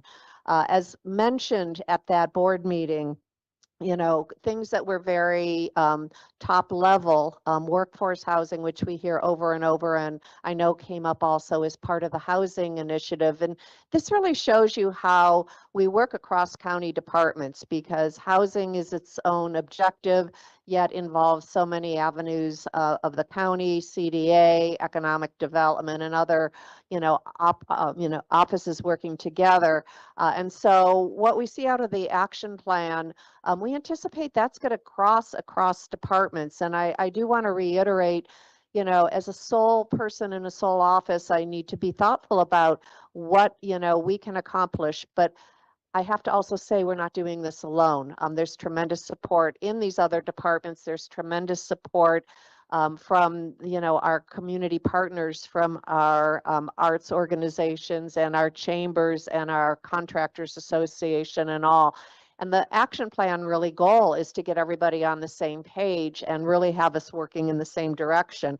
And I have to really credit Bill Mueller and Integrated Communications Strategies, because I don't really remember a time. ERC does a tremendous job of getting kind of all the sectors together in the room and having conversations, but this was a very specified economic development sector of kind of people that are doing very specific work in this area, and everyone was in the room and excited and having conversations. But the other avenue, and this is where I think the Rural Counties Initiative is going to be very important, and that is around workforce and workforce employment. And again, there's avenues in our community that are doing a lot of work in this. SBC, ERC is the Talent Connection Group. I'm doing a lot of work around youth workforce and working with Noel Levinson and others within the schools. But there's still a tremendous amount of work, you know, to be done in this area. I also, you know, just want to say that the, you know, the timing on some of these things is interesting, because with the kind of cultivate and moving forward, that ties directly into the work that Valley Vision and the Community Economic Resource Fund, which is now California Jobs First, is doing. And we're going to see tremendous information come out of that I think is going to help this group as they go forward and try to advance some of these, you know, objectives and all. I will now just kind of start the ball rolling, because we would love to have a lively discussion. And I just want to mention that Thomas Maoli has joined us up here too, as we get into discussion in case there's specific questions around cannabis. And I appreciate, Thomas, you're joining us. But you know, next month you will receive the action plan, and it is going to have some specific direction, although there may be some things that are broad in there, because we really have to make some discussion about how we want to, you know, move forward on those things. But just to kind of go through some of the things that we would love to have kind of your feedback and direction on. The destination marketing program, again, this is really the destination for live, work, play. do we, is that something that we're interested in looking at? I know that there are many options on financing. So do you have specific kinds of options you would like us to look at, or are there directions that you would like us to take? I brought just, as one example, this is the primer on California tax increment financing tool. And this book just alone is filled with just different options, but there's so many more beyond that. So if there were a particular direction you wanted us to take. The business directory program, that would take a fair amount of effort to put that through. And that would include, a list of all the businesses that are in Nevada County. That's a long-term project, but it is something that would give us a lot of important information. Incentives, incentive programs, is this something you would like us to pursue and bring back options, to you? And if so, are there specific kinds of incentives that you are thinking about that you would like us to look at? And then there are rebate programs that we expect to start to come down. I know George and I have been talking about some things. They come down in all sorts of different areas. Climate has got some home hardening rebates, and then there are other, more specific ones as well. Also, workforce development, is this an area that you would like us to look more strongly at? So with that, I think I will pause, and then we will open our remaining time for questions and discussion. Thank you. Awesome. Thanks. Tremendous amount of material and content. Thanks for the panel members for being present today and coming over the hill to meet us and talk to us about things we're already doing that we've done for a long time and the success in those programs. Wanted Member Swarthout, I turned over to you. You have a lot of experience in this arena, and questions could be fine, and then we can move on, but I just wanted to offer you that because you spend a lot of time with our business community in Nevada County. Thank you. I wasn't prepared to go first, but I'll do my best. Thank you all for your presentation and the work that's being done in this field. I think it's pretty impressive. I was one of the original board members of the Economic Development Council back in 1995, I think. It's been a long time, and we've really come a long way. The commitment by the county for the dollars that are being invested in economic development, that has always been a goal of that organization, and it's really nice to see that come to fruition. In regard to the policy considerations for 2024, I think all of these are important. I think Kimberly's going to be stretched pretty thin to accomplish this, so there's going to have to be a lot of collaboration with our economic development partners. If I had to rank them in order of importance, I would say one of the key things would be a business directory, business identification, for lack of a better term, a business licensing program, which is what our cities have, that it is used as a tool for some financing for economic development activity, but also as a means of identifying the businesses and the hopefully getting ahead of the issues. If there's an issue, you know who these people are and you know what you can do to help them. It also, I think, works directly to show some business clustering, which is a really important factor. In years past, we've had business clusters here of high tech and small manufacturers, and the synergy that they create by being here is really important. So I think that would be my number one kind of issue that I think we need to address. The idea of doing a destination marketing program, I think, is important, but it has to have a place to land. So I would want to see a little bit more detail on what that would look like and who the partners on that would be. Supporting cannabis and the arts and culture and tourism and agriculture, those all kind of roll into one. It's just figuring out how to pull it all together. So I would say I really support the work that you want to do. And just, see how we move forward. I'm excited to see the final version of the plan that's going to be coming back to us in another couple of months. And Yeah, keep up the good work. I think for me, as having been a small business owner, that one-on-one support that we're seeing through our office at the county, through the Economic Resource Council, and ultimately with the Sierra Business Council and the SBDC is really important. That's probably the number one thing that keeps a strong business community, is making sure that our entrepreneurs are getting the help that they need. So really appreciative of that work. And if there's a way to expand any of that, I would be 100% in favor of it. Thank you, Supervisor. Thanks for kicking us off. Ed, would you like to weigh in? A lot of experience with the fairgrounds and other things.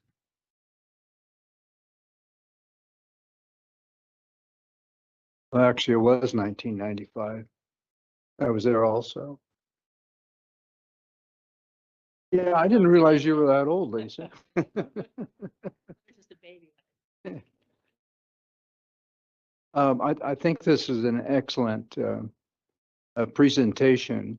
And I look at the two that would interest me the most there is the financing options and also the incentive programs. And I look at the incentive programs, and what we've done in the South County, the holiday market program, is an example of what we could do looking at our wastewater treatment plant, what we were able to do to assist that development down in that area. So I think that would be two very, very important that maybe we haven't looked at that much, even though we've actually used it to some degree. I think in all this presentation, though, and all this good news, and I sit on the ERC Council, and I worked with Kristen and Gil, and I know that the work they're doing, which is great. But with all this, to me, it just kind of focuses down to one industry that's sitting up there, and that's cannabis. And the only thing I could say to that right now is we took it off as a priority last year, I believe. And I can tell you, we're not close to resolving this. You know, I enjoy working with the Cannabis Alliance and supporting cannabis, but I'm so upset that I've got neighborhoods that don't even want to talk to me anymore. It's so frustrating. And a little bit frustrating the fact that you've got people like Mr. Clower that's surrounded by, I think he said 3 legitimate ones and one not so legitimate. So I'll just point out that Lisa and I are working on an ad hoc committee. We're looking at retail. But at where we are right now, between the two of us anyways, is looking at limiting the number of retail sites to specific areas of the county. And I don't think we need to go into depth on that, but it certainly isn't a retail at the local farm level that we are looking at. And I look at the work that we have done. Thomas, you've done so much in going after the black market one. And I know the one area that I think Mr. Clower was speaking at, we haven't looked at one of those. And the policy we have right now with our drones didn't allow us to see it. Now, whether or not we could expand that, I don't know. But we're able to use those drones. It's had a huge impact on what we've been able to do. So I'm sorry to see it focus so much, at least in my mind, just on that one industry. You know, perhaps we shouldn't have said industry. Let's just talk about economic development as a whole. But my mind has just gone more towards the cannabis. But Kimberly, I've said this before, you've made a huge difference in just being able to work with our business partners. I look at South County by itself. There are people down there that you know much better than I do because of what you've done and your efforts. So I thank you for that. Thank you. Thank you very much. And I just want to check, Thomas, did you want to respond to anything that the supervisor said? We love Thomas. Thank you. Again, my name is Thomas Miley. I'm the Senior Cannabis Compliance Officer out of county. Put that mic up to your Mark. Thank you. Our director was not available to be here today, but we would like to just extend with our staff our appreciation to Sheriff Moon and Captain Skills' team and our collaboration over this last 5 years, we have significantly made an impact on the illicit cannabis landscape, almost not recognizable to where it was 6 years ago. So we've made moves on that, and I'm available for questions. Yeah, I went out as well and on a enforcement tour where we used the drone and flew it, and I saw a neighborhood deep in my district as far as, I mean, far west as you can get in District 5. And it was a lot of work, and it was interesting too that the cannabis compliance team had this historical reference to everything that's been going on out there for, I'm assuming 6 years. I know it was a lot longer than I've been around, but it was obviously you're tracking these things over time and working for compliance methods and trying to make a change. I believe you are. So I just want to say thank you, and thank you, Lieutenant Skills, as well, for showing the pictures of and the good work you've up by 98.6%. That, yeah, My apologies. That was up 99.6%. that's a pretty good improvement. Yeah. Turn back over. Sue, would you like to weigh in? Thanks, Chair. Yeah, no, this is all a great presentation. I have had the opportunity to work with Kimberly with some different businesses and have been able to send folks to you that are actually in the process of doing things. I think it's really important. I do have a question about, we're just talking about the business directory program, which is interesting because somebody does that somewhat here that so I'd be curious if that's something you work together where that little booklet comes out with all the businesses in the county. So I don't know who does that, but I know I Yeah, no, have that's an one. excellent question. And maybe Kimberly could talk a little bit about the business directory and what Supervisor Swarthout stated in terms of we do not have a business license, unlike many other jurisdictions. Right. And so when programs or financial assistance comes out through the state or other incentive programs, we have no way acknowledging where those businesses are. So even though it's not necessarily a directory to point people to services or to retail, it's more of a tool that we could use to better support businesses. And absolutely, anyone, and I can say this because, Truckee Chamber up there is doing some work through the town on that, and they are gathering as much information from other sources as they can. But they don't have any full list of businesses as well. And will we ever be able to get to 100% that? Probably, maybe not. But, there's, I get called all the time, by people that are asking, about different businesses. And I don't have any way, unless I'm like using the internet or something, to look up and give people any true valuable information. So we would use any source that has existing lists, for sure, whether it's chambers or, other business directories, the ERC, others out there. But I think this would go beyond that. And the Truckee Chambers actually kind of set up a good model up there about how they're going to proceed. They've already agreed to share all their businesses with us. But just in the fictitious business work that Gil has been doing every month, I mean, that is, that's the other thing. These things change constantly. And so it really has to be looked at very carefully, because once you create it, you have to figure out how you're going to keep it up and keep it accurate. Yeah, no, I appreciate that. So love all the work that you do. I love that we have your business council. All those things are good. And then we'll roll back to cannabis because it actually, I know we put this under economic development, but I would say same with Ed, we still have some things we need to plan and do.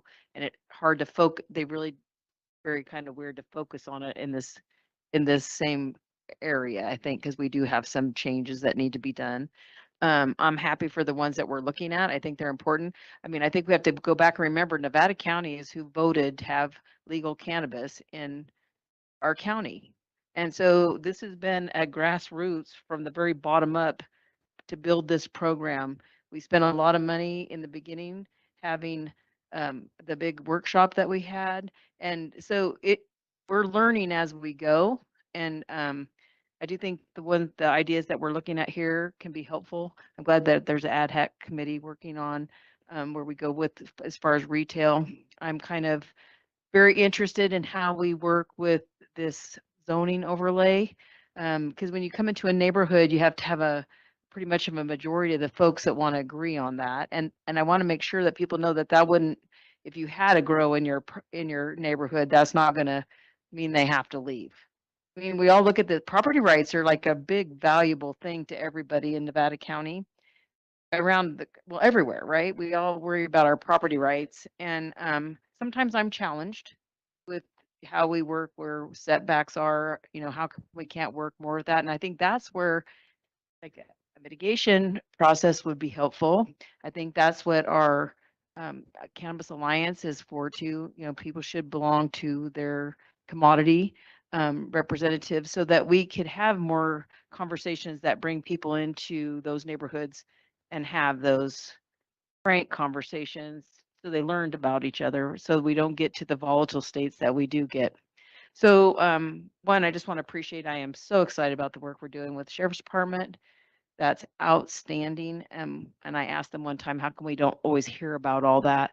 Well, because we want to make sure that everything comes to fruition for them and we know how things travel down a chain of conversation, right? So kudos to the work that you and all the other agencies. I mean, in fact, we even did one with state parks. That's amazing. So I'm excited about that. Somebody said, well, how come you're excited? Because I want the illegal cannabis gone. That's what we need to keep working on.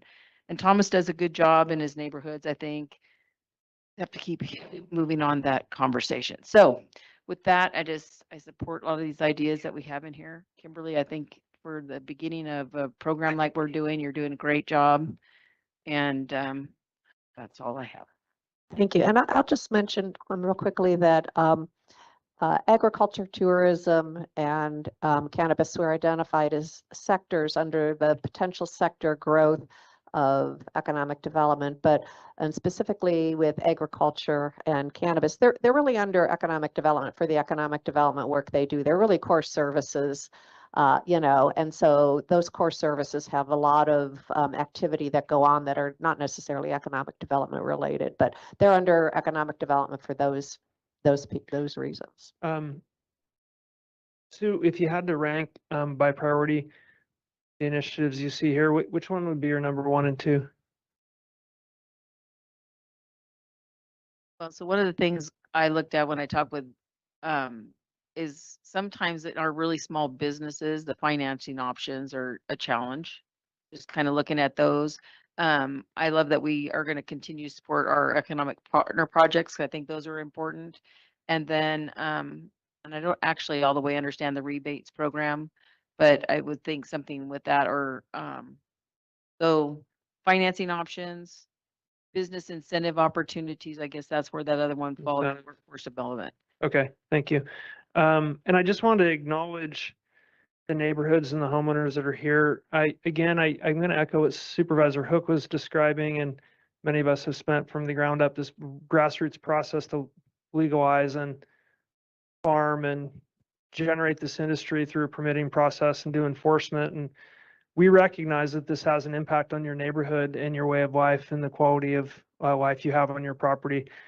It's not easy. You can see cannabis has been threaded through a number of different areas of our operation, internally, externally. We're doing policy work here. We're doing staff direction here. We're doing a number of things that are going to come back and hopefully make a positive impact on you. And I think the ad hoc is doing good work. The one piece I think I'd put out that maybe the ad hoc could have a reporting process back so we keep it front and center, because sometimes when we get the public comment piece, as the entire board, we just sometimes are not aware of all the good work you're doing in the background. So just as one board member, I'd like to hear more about that. But I do have some questions and comments, but I'm going to turn it over to Supervisor Hall. I just wanted to make one thing clear too, because they Sure. say this, I do live in the middle of cannabis land. So I do live with it every day. So they made that comment more than once. I mean, we do work and live in Nevada County. I have a huge district. And so I'm affected by it as everyone else is. So we do look at how do we make this better for everybody? Thanks for mentioning that. Thank you. Thank you also for a great presentation and plan and tremendous amount of work that was done this year. I'm really excited about the fact that we're focusing on this in a new way and that all these ideas have now come out and put on paper so we can make some choices and do some really great work. This has really been nothing but positive in my view, the way we're this and looking at it and all the options we have ahead of us. I don't actually see cannabis as the center of this at all, but I do recognize that it is kind of a unique piece of it. So I'll start with my comments on that. To me, we're in a trajectory, a sort of a natural trajectory for a brand new program with what we might as well call a brand new product here in the county. It is not a new product. It's always been here, but to treat it like a new legitimate project has been completely new. So before we could even do enforcement, we had to give our cannabis growers a path to compliance. And that's what we did the first year. We stood up a program, helped them get legit. A lot of great conversations and learning happened that both ways. And then we started seeing the impacts of the illegal growers, and we've really made that a priority this year and tremendous work on that. And clearly that needs to continue. And I think it's a natural progression now that we're seeing, okay, now that we're getting established and we're seeing there's an illegal market, now we're seeing the other problems that come along with it. So I think it's, we do have to look at how we make this work better for the neighbors and for the legitimate businesses, because they do have a right to be here as well. So I'm excited about where we go with this. I think you're presenting some suggestions for what we can look at, and I'm absolutely would consider that a priority to figure out how to make it work better now for everyone now that we've come this far. I want to shift to sort of the priority, the considerations that you've laid out here, and actually want to add one. I'm going to make it complicated. You did so that my first priority would be something you mentioned earlier, but I don't really see clearly here, which is business retention and expansion assistance.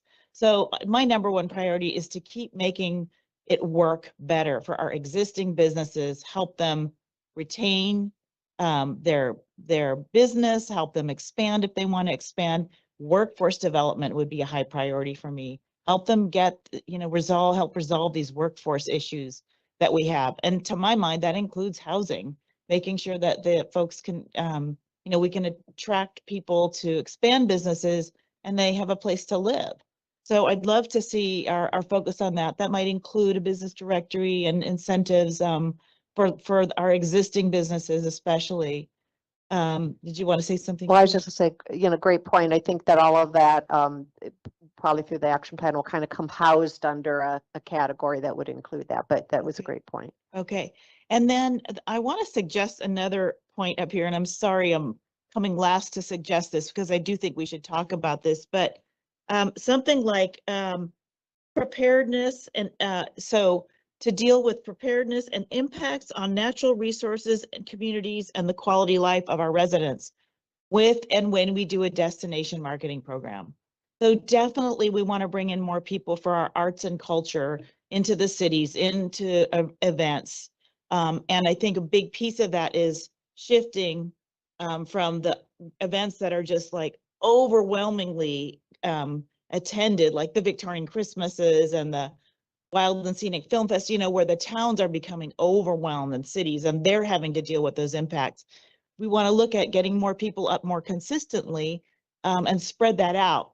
But the impacts that we're seeing, the tourism impacts up in Hardee's district, up in Truckee with the traffic and this for the skiing industry, and in my district and Sue's district and on the river.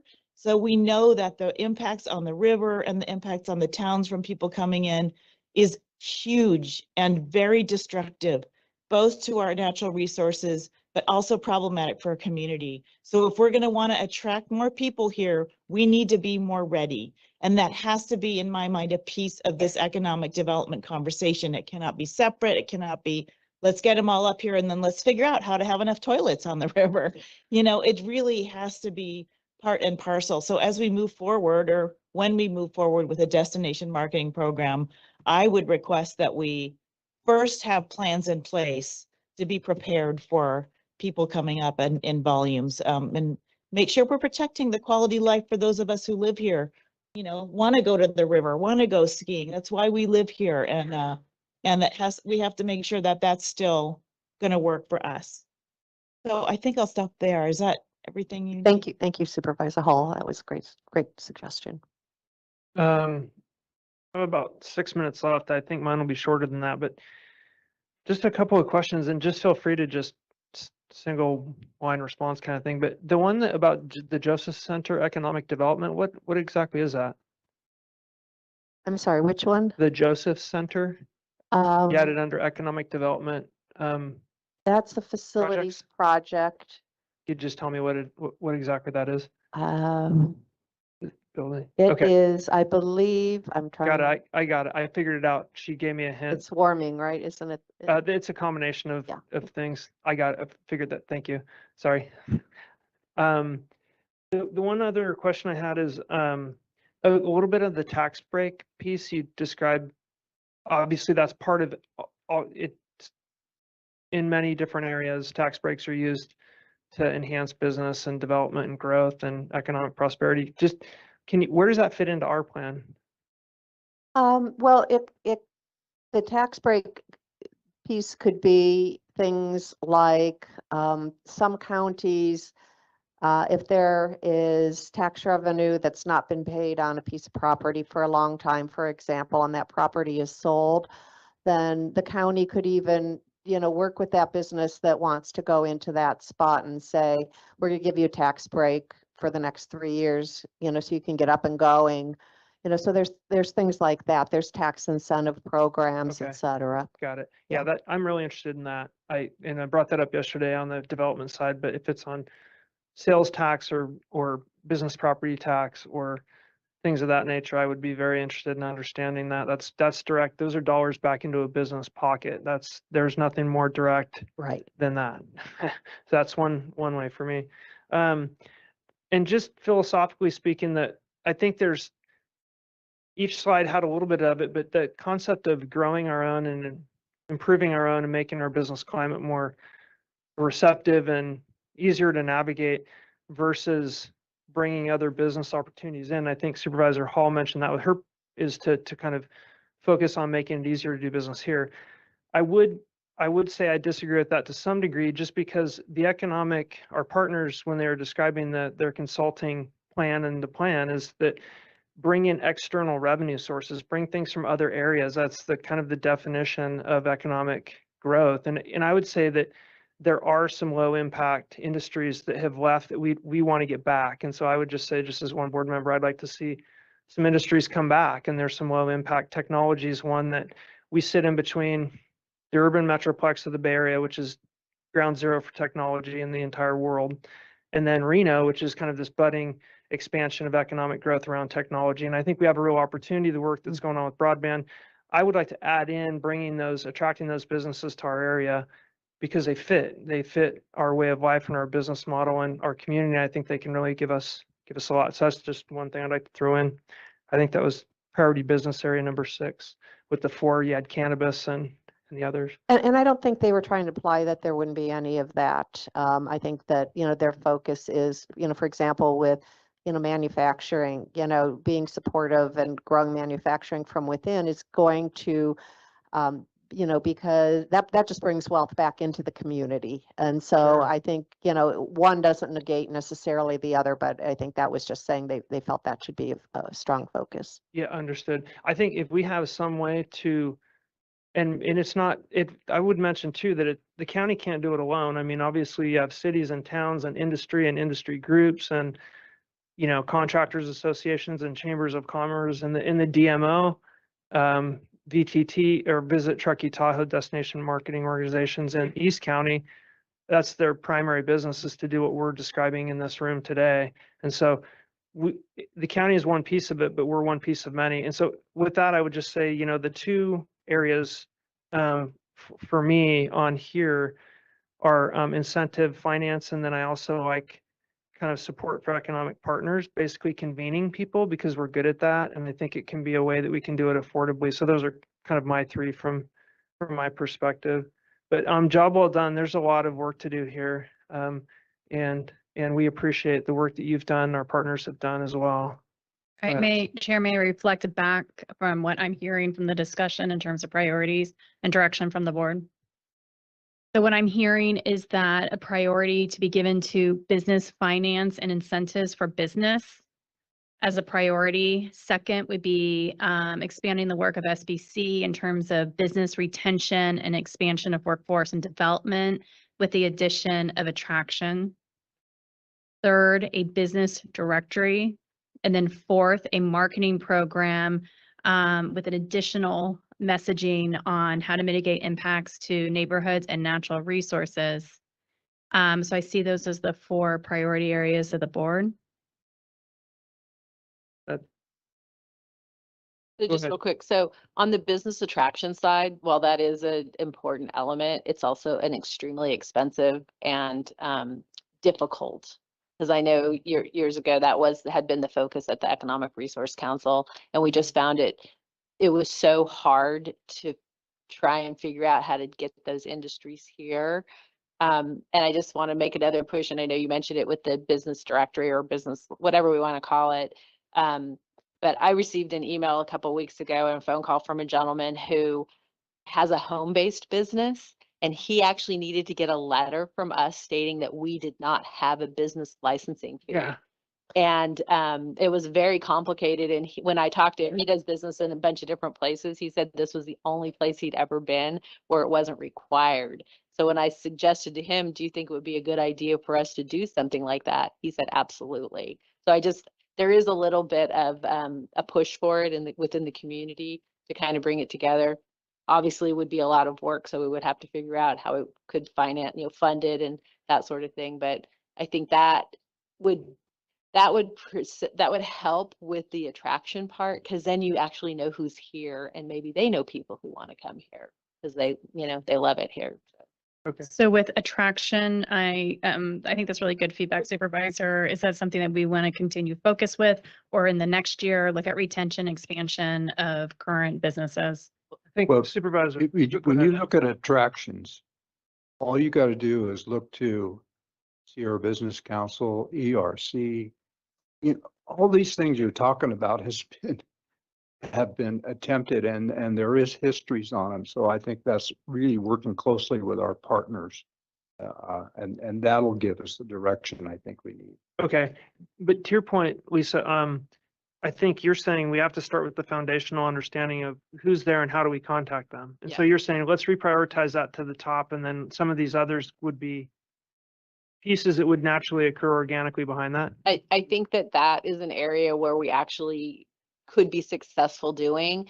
I would say I agree with Ed, the attraction component, working with our partners and find out what, I'm sure Sierra Business Council actually has a program for business attraction. So before we make that our priority, let's figure out what our partners are doing first and see how we can help them. Okay. Basically. Okay, and then I don't want to neglect the importance of the issues that cannabis is bringing to neighborhoods. And so although it is underneath our economic development initiative, I would like the direction from the board for staff to come back and treat it separately. It's so complex, it's providing impacts to our neighbors, and we really need smart policy to address it. And so for us to take a look at the initial policy direction from last year and move that forward, I'd like to separate that as a separate charter that we could track separately with the board. What does it mean? Wouldn't be a policy objective, but it would be a charter. So it would continue to be economic development, but right now we're treating it as an industry along with other industries of tech and hospitality and tourism. I think that and what I'm hearing from the supervisors, it's a very new, evolving industry that merits attention as we continue to look at the impacts that it's having on our community and our county, both the positive in terms of industry and growth, but also the impacts it's having on our rural community. So we could separate it as a separate charter to track independently, separate from the 4 priority areas of what I just heard on economic development.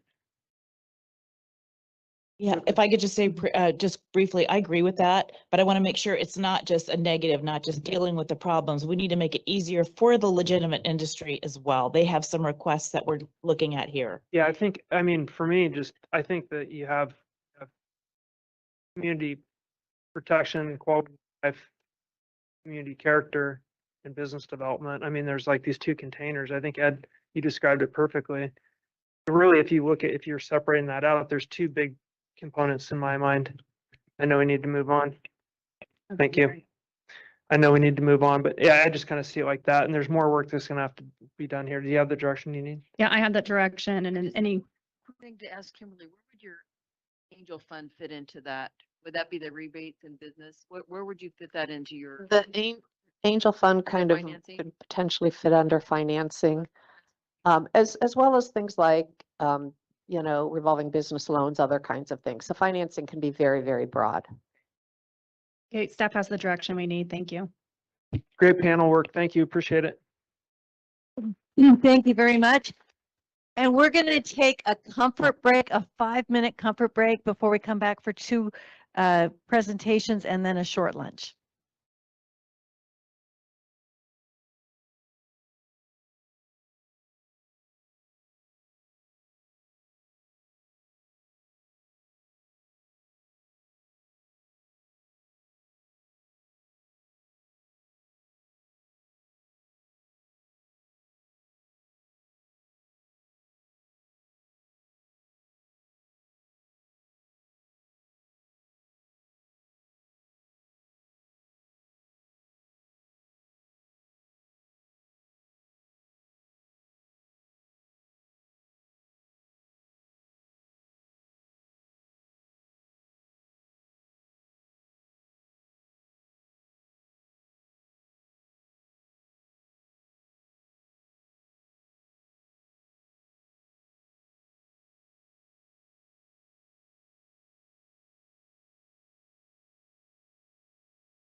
So we are going to stay on track to make sure we get out at the right time and have plenty of time for discussion.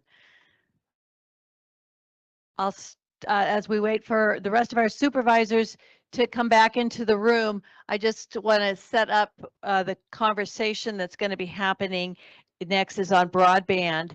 And we have set up 30 minutes for this presentation, and it'll be divided with Steve Monahan with 10 minutes, which will include Kari Sinoff, and then Brian Foss for 10 minutes, and then 10 minutes of discussion. And then we'll follow that up with a 60-minute presentation on climate resilience before we break for a brief lunch of about 25 minutes today. So let's see, do we have all of our supervisors here? Just about. And again, the goal is to make sure that we get out at the time that I believe it's 4:20 today, because that's a hard deadline we need to make. And we have lots of good stuff here. So we're just about ready to set that first time clock. All right, so if we could get that first time clock presentation up for broadband.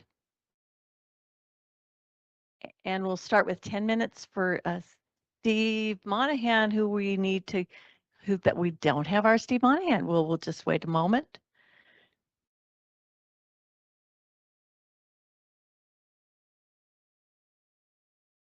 All righty, welcome Steve Monahan. You are up in 10 minutes.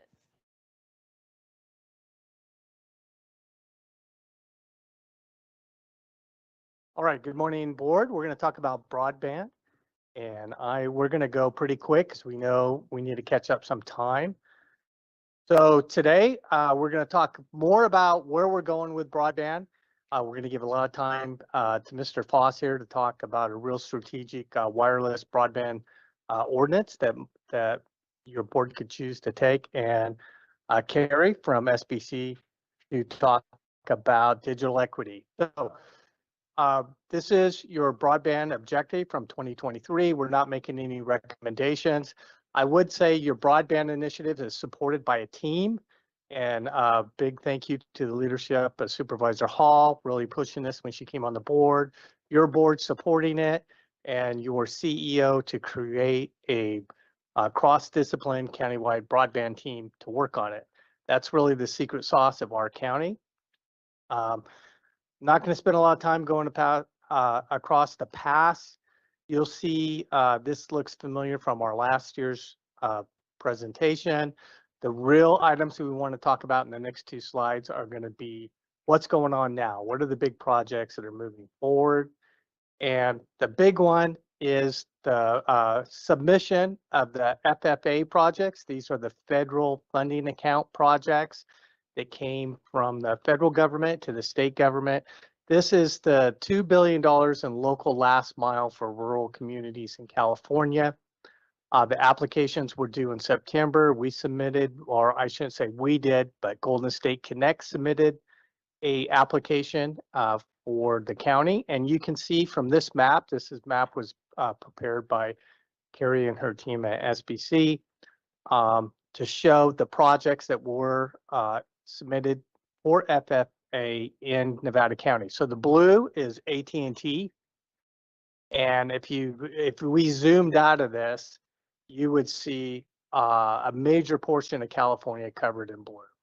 So just between AT&T and Comcast, they submitted over $2 billion in applications for this fund. Well, there's only $2 billion in the fund. So that's how big they went. And we don't think there's a lot of strength in their application, but we'll find out. The orange application was from Nevada County Fiber up on Banner Mountain, kind of up in here. And then we think they have a pretty viable project. We'll see. The purple was Comcast in our community. We don't think it's very viable. It's a major overbuild of the current race project going out 174. Plus they had the highest cost per connection at like $42,000 per connection. And then the gold, we'll zoom on that. This was the application submitted by Golden State Connect Authority, which would be an open access municipal project of about 4,500 connections to homes in Nevada County. So we're very optimistic about its probability of getting funded, at least a major portion of it. So looking at some of the funding that's coming down the pike, California Advanced Services Fund, which is this one, we have pending applications. Nevada County Fiber has a pending application for that. We see new money coming down, and Carrie will talk about this, out of the fund for digital equity. Currently, your board has allocated or designated $1 million of the ARPA money to look at our last mile grant program, and we'll talk about that in just a little bit. And then the other one is the FFA. Future, and we talked about this a little bit, panel up here on policy on the BEAD program. That's the federal program. California was allocated about $2 billion in that. We'll see those awards sometime in 2025. And we think that will help some of the projects here in Nevada County. It will do fiber as well as wireless technology, as well as digital equity projects. Carrie, did you have anything you wanted to add on funding? I just want to say BEAD supports both fixed wireless and fiber. The FFA funding only supports fiber. So there's going to be a lot more flexibility, and also BEAD will be, ISPs will apply to the NTIA, the federal government, not through the state. So it'll be a little bit different than we've seen traditionally. And then the BEAD doesn't really cover equity, so to speak, in that funding, but what the next grant I'm going to talk about does. Okay, thank you. And you're up. Here we go. So the state digital equity plan, that is a 5-year plan that the California Department of Technology just submitted in December for the draft for public comment, is open until next week for public comment. And I encourage everybody to go onto the Broadband for All website, take a look at it. You can go in anonymously and make comments. So for the last 3 years before COVID started, Nevada County was focused on infrastructure and deployment. And that's a very slow process. But all the work they did set them up to go after all these grants. And the counties in general were not focusing on digital equity because we didn't have the capacity, we don't have the funding, we didn't have a way to, I'm saying we as a part of Nevada County, actually work with Sierra Business Council. So, but anyway, we didn't have a way at local jurisdictions to be able to promote this. But with the Infrastructure Investment and Jobs Act that came down, they allocated $2.7 billion to all of the nation to invest in this digital equity plan. And it aligns with the BEAD plan. They work together. They focus on 10 covered populations. Rural counties are one of those. And they focus on 6 industry sectors, such as telehealth and education. And so all of that is what drives this 5-year plan. And the goal of this 5-year digital equity plan is to make sure every community in California is represented. And so the California Department of Technology was assigned with writing this 5-year plan. And what they did is they started in February doing tons and tons and tons of community outreach. They worked with the CPUC, they worked with GoBiz, they worked with anchor institutions, they worked with Sierra Business Council and consortia to come up with data-driven solutions. And so the county stepped up to this. They said, we want to be involved in collecting. The county stepped up to this and they said, we want to be involved with this. We want to make sure all rural counties are represented. So Nevada County hosted one of 20 in-person regional events that were done throughout California. We had over 100 people at that event, and the community was there, again, CDT, the CPC, GoBiz, NTIA, all the stakeholders were there. We had an entire full day exhausting workshop. We got lots of feedback, lived experience, and that was presented and is a part of this plan, along with the other 19 workshops. And we also pushed out the state digital survey. Every county was asked to come up with a certain number. Nevada County almost doubled what the state set for them to have filled out by their community. So they have stepped up. They are again showing to be a leader in the digital equity realm. And what that's doing is it's setting them up to go after these grants. So this $2.75 million is coming down to 3 grants. One is $5 million that the state used to plan this 5-year action plan. 2 is a capacity grant that the state will go over to start working on these digital equity projects.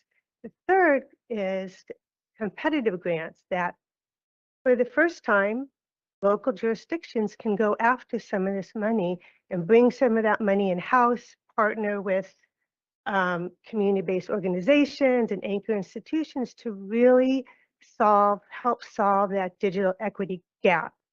And so with digital equity, just as a reminder, we're not dealing with the infrastructure side. We're dealing with affordability.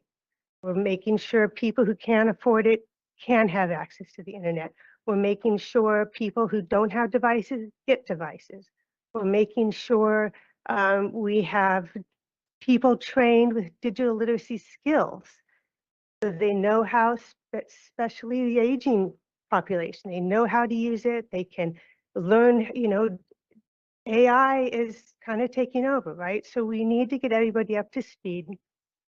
And that is where we're starting to put some of the county's efforts. And with regard to the affordability side, the county had 2 outreach events to help people enroll in the Affordable Connectivity Program, which is a federal program where you get $30 off of your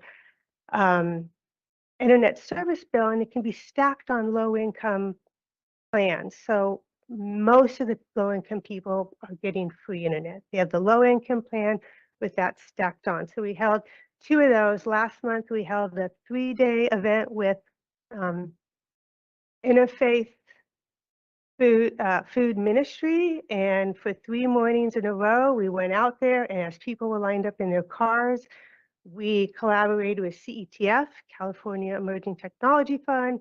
The county sent staff over from Social Service Department and Sierra Business Council, and we helped people in their cars, 100 people almost, sign up for and get enrolled in this program. So there's a lot of community outreach happening. We're going to 2 colleges, community colleges next week to, again, get people signed up for this program.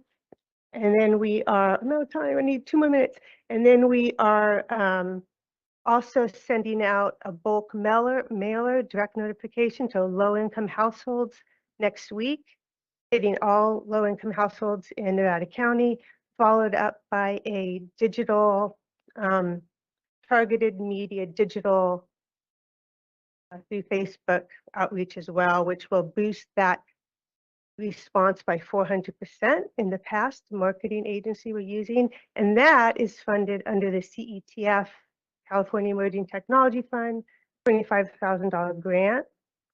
So that is not costing resources out of the county. We're using a grant to fulfill that. And then lastly, all of this outreach, all this work, all this data collection is now setting us up to July 1st go after a California Advanced Services Adoption Grant. And that is the county, again, going after grant to work with community-based organizations to get out there in the field and work on all these digital equity efforts, which I just spoke about. Great. Thank you, Carrie. So What's going to be coming to you later this spring, early summer, is the third round of your last mile broadband grant. This was originally funded with TOT money out of the Economic Development Fund. $250,000 a year was the traditional allocation out of that. And then leveraging that $1 million in ARPA money that your board has allocated for broadband. We've been wanting to wait for, keep the powder dry, sort of say on this, wait for the outcomes of the current round of funding and grant awards for the FFA and the CASF grant programs that we talked about earlier to see where our local providers landed on that, what kind of assistance they may need for match and whatnot to make some bigger impact projects happen. So you'll see that later this year. And with that, we want to hand it over to Brian Foss to talk about a real strategic thing with towers. We know broadband is going to be a hybrid approach in our community. It's not all going to be fiber. It's not all going to be fixed wireless. We're going to leverage fiber with fixed wireless, and this will help lower that barrier. Brian. Thanks, Steve. Good morning, everyone. As we often hear, the permitting process for development projects can be time consuming and costly. We do have a section of our zoning ordinance that governs new communication towers and communication equipment. And just briefly, the current structure has 3 tiers, small antenna, less than 6 square feet, and other associated equipment that is affixed to an existing permitted structure is essentially exempt from any planning permits, may require like an electrical building permit, but there is no additional layer just for small equipment. Any other type of equipment that is larger than 6 square feet and a couple other criteria that is affixed to an existing permitted structure requires an administrative development permit. It's a slightly higher level of review, does not require any discretionary action, usually exempt from CEQA, does not require public hearing. But any new type of infrastructure, specifically towers of any height or size, requires a use permit. And that's where that can be a lengthy and costly permitting process, requires a public hearing through the zoning administrator, usually some level of CEQA review in terms of an initial study. And the feedback we've heard from some of the internet providers is that that is a barrier to their business model and to the timing. They're usually smaller, lack significant infrastructure, and need to move quickly in order to take advantage of money that may become available, and as they try to grow their service area and their infrastructure capacity. So one potential option to lower that barrier, permitting barrier, would be to allow new towers and new equipment that maybe 100 feet or less would be done through an administrative development permit rather than a use permit. Towers and this type of infrastructure is becoming a lot more ubiquitous and common throughout the landscape. Our current ordinance was written in the year 2000, so it is many decades old and has not been updated to account for technology advances in the field. And so there could be some opportunity to clean up some of the other areas that would not only apply to broadband, but cellular service and radio, other type of media transmittals.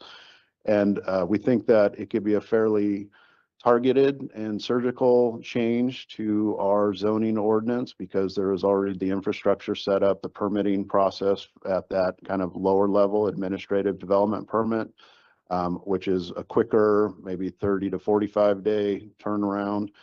It does still ensure some protections that we're looking at, setbacks, safety, visibility, screening, camouflaging, probably developing some criteria that it's camouflaged in some way, painted with non-reflective glare colors and certain other protections, because those are generally the concerns we see with new equipment.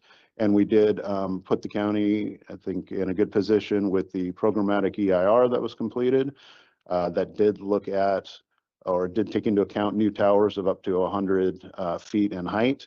And so we could rely on that document, not only for future projects, but also for the ordinance amendments, because we've already essentially completed CEQA and built in protections for those types of towers. Would anticipate some good engagement, not only with the community, but the internet service providers, to make sure that we're addressing their needs in terms of capturing the types of equipment, the types of locations, those types of things that they need, that they look for in order to build out their infrastructure.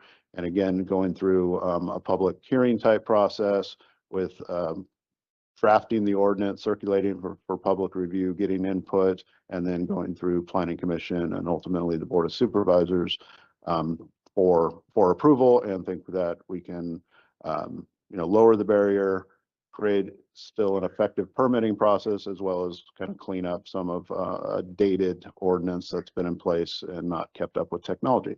So. Great, thank you, Brian.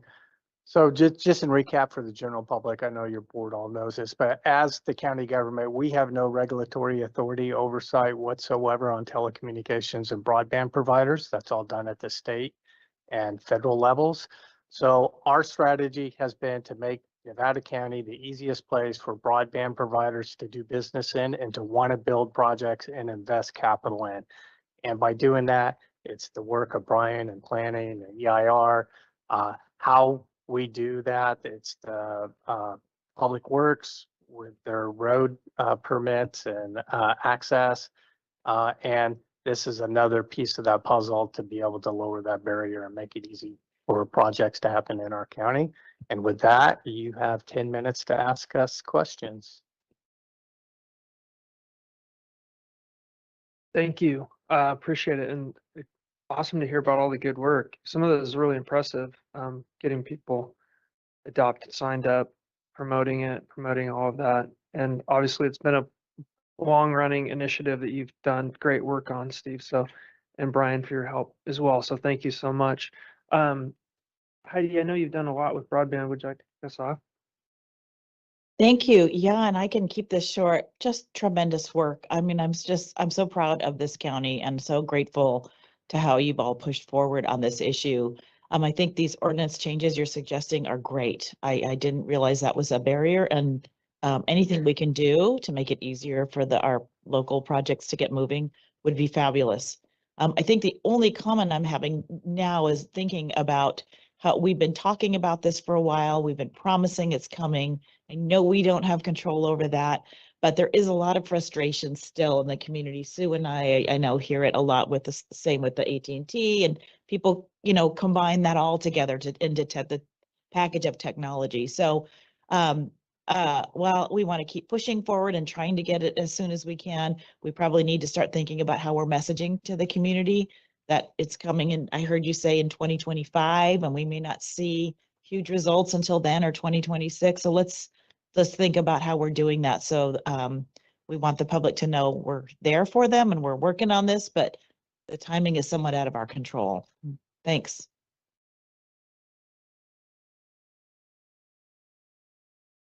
I have a quick question. Just the advent of Starlink, and is that affected or in a positive or negative way, or how does the regulatory environment handle that new kind of entrance to the marketplace? Is it just a little quick summary? Starlink is a great solution for very rural locations that can't get wireless, fixed wireless, or wireline services, fiber cable. It's not a solution for the masses. It has capacity limitations. It's just like wireless. It's going to have to be refreshed every 5-10 years. The equipment, satellites are falling out of the sky all the time. They have to send new ones up. They're growing the network. But for the people who can't get anything else, it's wonderful today. If you can get 100 megabits, but we know 10 years from now, everybody's going to think of 100 megabits like dial-up used to be, right? So its capacity to keep pace with that isn't there right now. So, but it's a great solution today for very remote people. Thank you. That's a little expensive too, isn't it? It can be over like $150 a month, something like that. Okay, so it was more than that. Yeah. And it costs about $500 to get the equipment. Right, that's what I was hearing. And you have to have, yeah, you have to have the line of sight, you know, because they don't have enough satellites to be able to just point it straight up. So you got to point it at south. And if you live in a canyon, you may not get that or have an obstruction. Just like all technology, it's kind of, it's got its limitations and cost and speed. And it's just kind of another solution that goes in that set of creating solutions. The exciting thing is this is the first time there's been money, right? I mean, that's the thing to tell the community. We know they're frustrated. We know they've been waiting. We've been talking about it. We've been preparing for 4 years for this money opportunity. And the first round of big money, the FFA has, you know, the applications have been submitted and they're in review. So it's going to happen. Hang in there. I think in our community, we have Martis Peak and then Russell Valley, and there's some areas that, you know, we had some projects fall through, some tower projects that came up, and then the operator couldn't really fulfill what they thought would be the program timeline. And I'm looking forward to seeing, I guess my point is I still hear it's not maybe as like it is on the west part of the county, but I still have people in the same boat, the same exact. And we've talked deal. to that operator and they're looking forward to that next round of our last mile grant program. And applying for that to finish that project, as well as on the summit, Soda Springs. There. Oh, Carrie. And I was just going to say, and that's why we were talking about the cellular tower ordinance, because that's an example, that Russell Valley Tower that, you know, we maximized in height, and it just got too expensive. So this ordinance will help future towers and neighborhoods like that go up. Thanks. So I think, Brian, we were looking for policy direction on the ordinance. The ordinance, yeah. Sue? I support this. I think we're going to need it no matter what, because there's always going to be that last mile portion. And that's been part of the problem, that cost is so much that our little ISPs tower doesn't even pay when you only can maybe get 10 people hooked up in a neighborhood. So this will be a real, be a really good move forward, especially for my rural group. I have a comment, if you don't mind. We talked about the BEAD funding is both for fiber and fixed wireless. And so it would really be helpful to these communities and the fixed wireless providers where fiber is cost prohibitive to be able to put these towers up faster, less costly. And to add on to that, so the 12 months before the BEAD money starts getting allocated, it'd be great to have this ordinance in place. Yeah. So these towers, are we just talking internet? Are we talking like AT&T? I mean, we know how controversial towers have been. Yeah, I think that's something we need to flush out. It could be limited to just broadband. They typically have smaller type transmittal antenna equipment, which is less intrusive and visible. So that would be something that we could define a little bit more. However, a tower is a tower, so there may be benefit for co-location for other providers, cellular, in addition to broadband or internet. So there may be some benefits to co-locate. Well, yeah, a tower is a tower, except no, it's not. Look at that. Yeah. That tower has a little less of a, oh my God. Yeah, that's very small. You wouldn't see like a current AT&T going up on something that small. Yeah, yeah, right. So what is your process from here then, Brian? We would engage with the internet service providers, make sure we understand kind of their needs, draft an ordinance, provide it for public comment, complete CEQA, make any changes based on input we've received during the public process, and then take it through the hearing process for adoption. Does this help in any way AT&T as they're pulling out their hard lines, or no, does not? I don't know. I don't think that it does. Okay. So we want to get a board feedback. Anybody have any other questions on it? If there's modification, are we in support of that? Okay. Heidi? Yes? No? Yes. I Yes, think you I are. was Okay. clear on that. Yeah. I Okay. just want to reflect the board policy direction. That is to support the recommended ordinances that will come back to the board after working with our providers on language. And then also Supervisor Hall in terms of bringing focus to messaging of managing community expectations and timelines. Great. Chair, I apologize, but Steve, if you could go to slide 3. I just want to make sure that the board doesn't have any changes on your board or your broadband objective language. Any input from the board on the objective? You guys aren't recommending any at this point, right? Yeah. No. I think I'm fine with it. All right, we're good to go. In closing, I really want to recognize Steve Monahan. He's a leader in the state in this area. He provides technical assistance to other counties, large and small, and he writes a monthly article for RCRC on technology and broadband. So Steve, great appreciation for you for providing leadership in this area.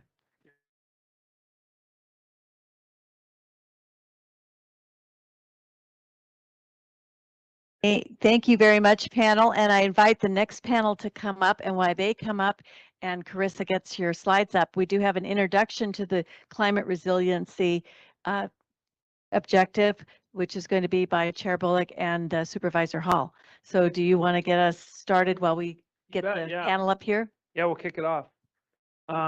Thanks to the previous panel, and Steve, thanks again for the support on that.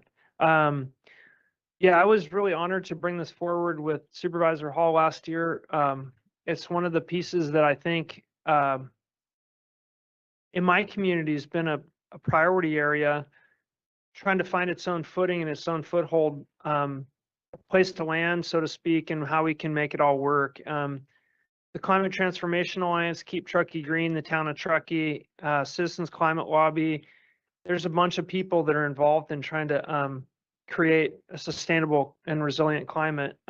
So when we looked at this and talked to Allison and others and talked about, getting an ad hoc together and bringing this forward, it fit exactly in lockstep with what I think our priorities are as a board as a whole, all of us. So I was really proud to see the unanimous adoption of this last year, and we've done a tremendous amount of work. And I'd just like to recognize Ariel Levitt and Jeff and Mandy and Ian for the work that they're doing here and the grant that they just got, because it's an incredible amount of progress we've made in just 1 year. It's really quite impressive. I'm turning it over to Supervisor Hall as well to kind of describe a little bit of the workflow and her thoughts. Thank you. Yeah, I'm so excited about this. And I really want to start by just welcoming this panel. We have our usual suspects, and then I'm excited to welcome Kristen, who I have not met, but I'm looking forward to hearing what we can learn from you. And then just thrilled to have Bernadette Austin, who's the Executive Director of Civic Well, an organization that I sit on the board of. And we are so happy to have her as an Executive Director doing amazing work in this space, and really that we pressed on her to take time out of her incredibly busy day to come up here and talk to us. So thank you for making that effort, Bernadette. Yeah, so just want to reflect on that this is still a new objective. And as with any new objective, it takes time to sort of get our hands around it, to frame what is it going to look like? Who are the partners that that are already doing work and that we're going to want to work with? What is the data out there that we have to collect to understand where we are in order to determine where we want to go, and then figure out how to measure it? So it's a big lift. And we did allocate $200,000 last year to get started on this. We had a lot of meetings, just a small little group of us, really robust, good conversations to try to figure out what are we going to focus on and not, and how are we going to frame it, and how is it going to work specific to this county. And so I think we're going to see that we've done some really great work this year, and really looking forward to getting the board feedback and input and look at where we want to go in the coming year. So thank you, Chair. Turn it over to you. Thank you, Chair Bullock and Vice Chair Hall, both for the introduction and for your leadership around this objective. I'll be co-presenting with Jeffrey Thorsby, your Chief of Staff, Mandy Stewart, who is an analyst both for the Board of Supervisors office and for the CEO's office, and then Ian Thomas, our Civic Spark Fellow.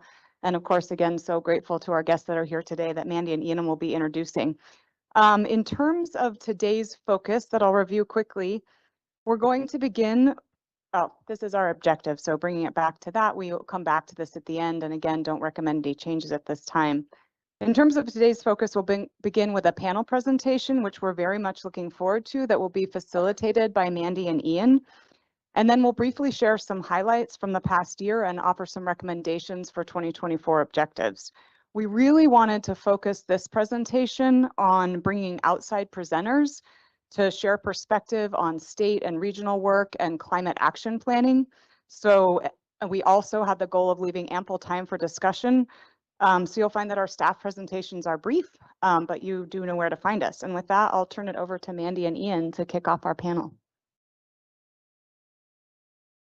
All right, mic working okay. Apologies for the voice. I'm gonna do my best to get through this. I might have to hand it off to Ian if it gets a little dicey here, but Chair Bullock, members of the board, thank you for being here with us today. We're really excited to have this panel with us today to talk about the issues with climate resiliency and especially as they relate to local government. So with us today, at the end, we have Kristen Wraithwell. She's with Yolo County. Next up, we have Bernadette Austin with CivicWell. And then we have Steve Frisch with Sierra Business Council. I'm going to start the bios off in order of our presenters, excuse me. So I'm going to start with Bernadette. Bernadette Austin, as Supervisor Hall mentioned, is the CEO of CivicWell. She has been with CivicWell as her CEO since February of 2023 and serves as their third CEO over the organization's 40-year history. We also want to congratulate you, Bernadette, on recently being named one of the top 20 AAPI leaders in Sacramento by the Sacramento Bee. So congratulations. Applause. Today, Bernadette's going to share a bit with us about why climate resilience and how we can look to leverage some of the available public investment opportunities coming down the pike. Additionally, Bernadette will share some of the successful strategies she has seen local governments pursue to get work done in this space. Our next presenter will be Kristen. Kristen is at the end of our line. Kristen is a sustainability manager for Yolo County, where she oversees the county's climate action and adaptation planning process, as well as other sustainability, climate, and agricultural resilience programs. She has spent the last decade working on climate change, land use planning, and food system initiatives with public agencies in California, Connecticut, and Massachusetts. Thank you. Great teamwork. Today, Kristen will share with us and with you her experience with leading a rural county like Nevada County through the development of a climate action plan, including what we should expect. And last but not least, Steve. Welcome, Steve. Thank you for being here with us today. Many of you know Steve. Steve is the president and founding member of the Sierra Business Council. SBC has successfully leveraged more than $100 million of investments throughout the Sierra Nevada. Higher? I have my data wrong. Sorry, guys. Throughout the Sierra Nevada, you need to update your website. Throughout the Sierra Nevada, through public-private partnerships to advance climate resiliency work, as well as sustainable business practices. Steve's team at SBC also runs the Sierra Nevada Energy Watch program, also known as SNU, which works closely with local governments to help them achieve their energy goals, including conducting greenhouse gas inventories and developing and implementing emission reduction strategies, all of which are critical components to the development of a climate action plan. So with that, I will turn it over to Bernadette to start your presentation. Thank you. Test, test. Okay, I've not had trouble with folks not being able to hear me. So that's not been a problem. Hello, and thank you so much for having me, and I appreciate that very wonderful and unexpected introduction. As we mentioned, we're going to keep these presentations relatively short. Kristen and I will be available during the lunch break, so if you wanted to address any questions that you didn't have time to field here, we can address that then, and we can also be reached via email. So just a brief overview of what we're going to talk about today. I wanted, of course, to tell you a little bit about our work at CivicWell, talk to you a little bit about a case for why are we bothering to work on climate resilience. Spoiler alert, it's because it intersects with so many of the values that you articulated just this morning. Also, I think that probably the thing you're most interested in is how do you leverage this deluge of public investment? And I'll share some high-level concepts around successful strategies. Again, things we can brainstorm in a future discussion. So a little bit about CivicWell. Heidi is also in an incredibly important leadership role on our board. So she supports this nonprofit. We've been around for over 40 years, supporting leaders like yourselves on identifying solutions for sustainability and beyond. I'll just highlight a little bit about what we do. So again, it's great to have these concepts, but what does it mean when the rubber hits the proverbial road? And we are very, very happy to help support that. Just highlighting a couple of the ways we do that. We can support policy development. So again, tactically, how do we do this from a policy standpoint? Also, how do we engage with our stakeholders in a participatory way? We also can provide direct assistance. So essentially as consultants or advisors or providing capacity building. And we also manage the Civic Spark program, which Ian is a participant. Really love bringing in these new leaders in this space. And we also host a variety of convenings, workshops, and other educational and convening spaces. So that's a little bit about us. We have 4 program areas, but in the interest of time, I'm going to get right to it because I am deeply aware that I am standing between you and food. So the case for climate resilience. In my mind, climate resilience really is about community resilience, right? Our communities are impacted directly or at constant threat of fire, flood, extreme heat, you name it. So as we're preparing for, adapting to, and rebuilding from these natural disasters, we really need to be thoughtful and work comprehensively. So that's definitely going to be a theme that I imagine you'll be hearing today is we are working across fields, industries, and sectors to do this work. We also need to look at the physical infrastructure. As we rebuild and build in new infrastructure, we can do it better. We can do it more efficiently for lower utility costs and more. So it's not just about addressing climate change. There is a business proposition. There are return on investment. There's a way to do things more effectively and more efficiently with our public dollars. We also really want to underscore the importance of supporting the local economy.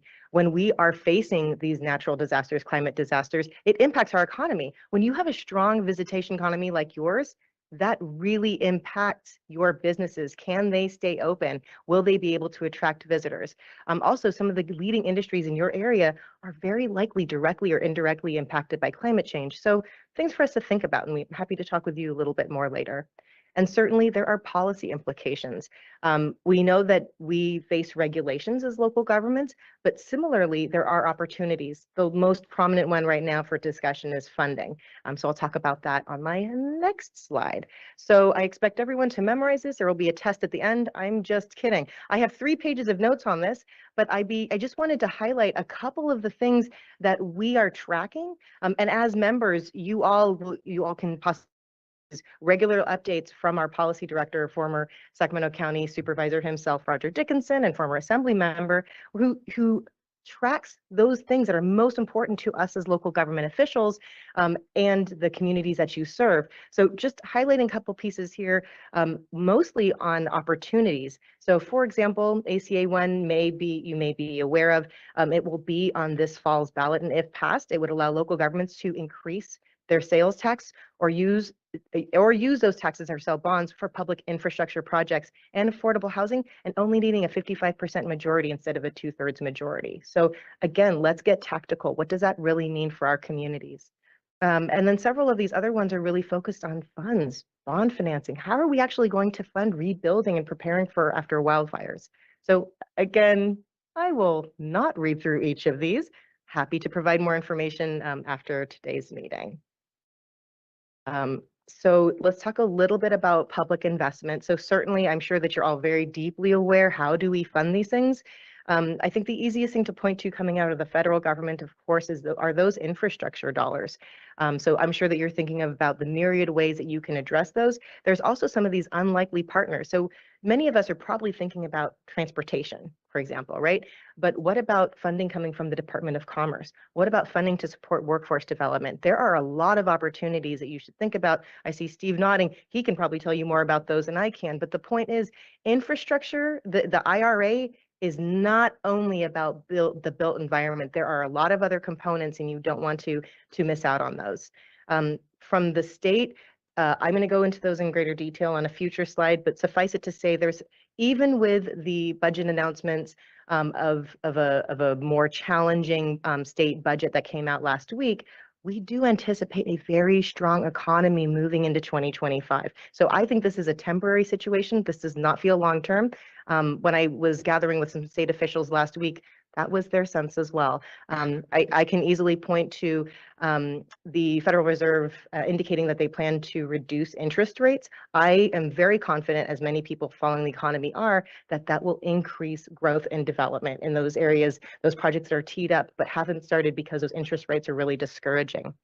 And then last but not least, local and regional funding. So happy to talk much more about that at length at another time, but I'll just highlight that CivicWell was really at the forefront of pushing for what was called climate resilience districts. And this is a little bit personal for me. I used to work in redevelopment, and that came to a crashing halt in 2012, as it may have for you as well. I know I very quickly no longer work in redevelopment because tax increment financing went away. It's really exciting to me to see infill infrastructure finance districts and climate resilience districts, because they behave in a way similar to redevelopment and help us reach our climate goals, which I'll reiterate can have implications for health and the economy and more areas that you may care about.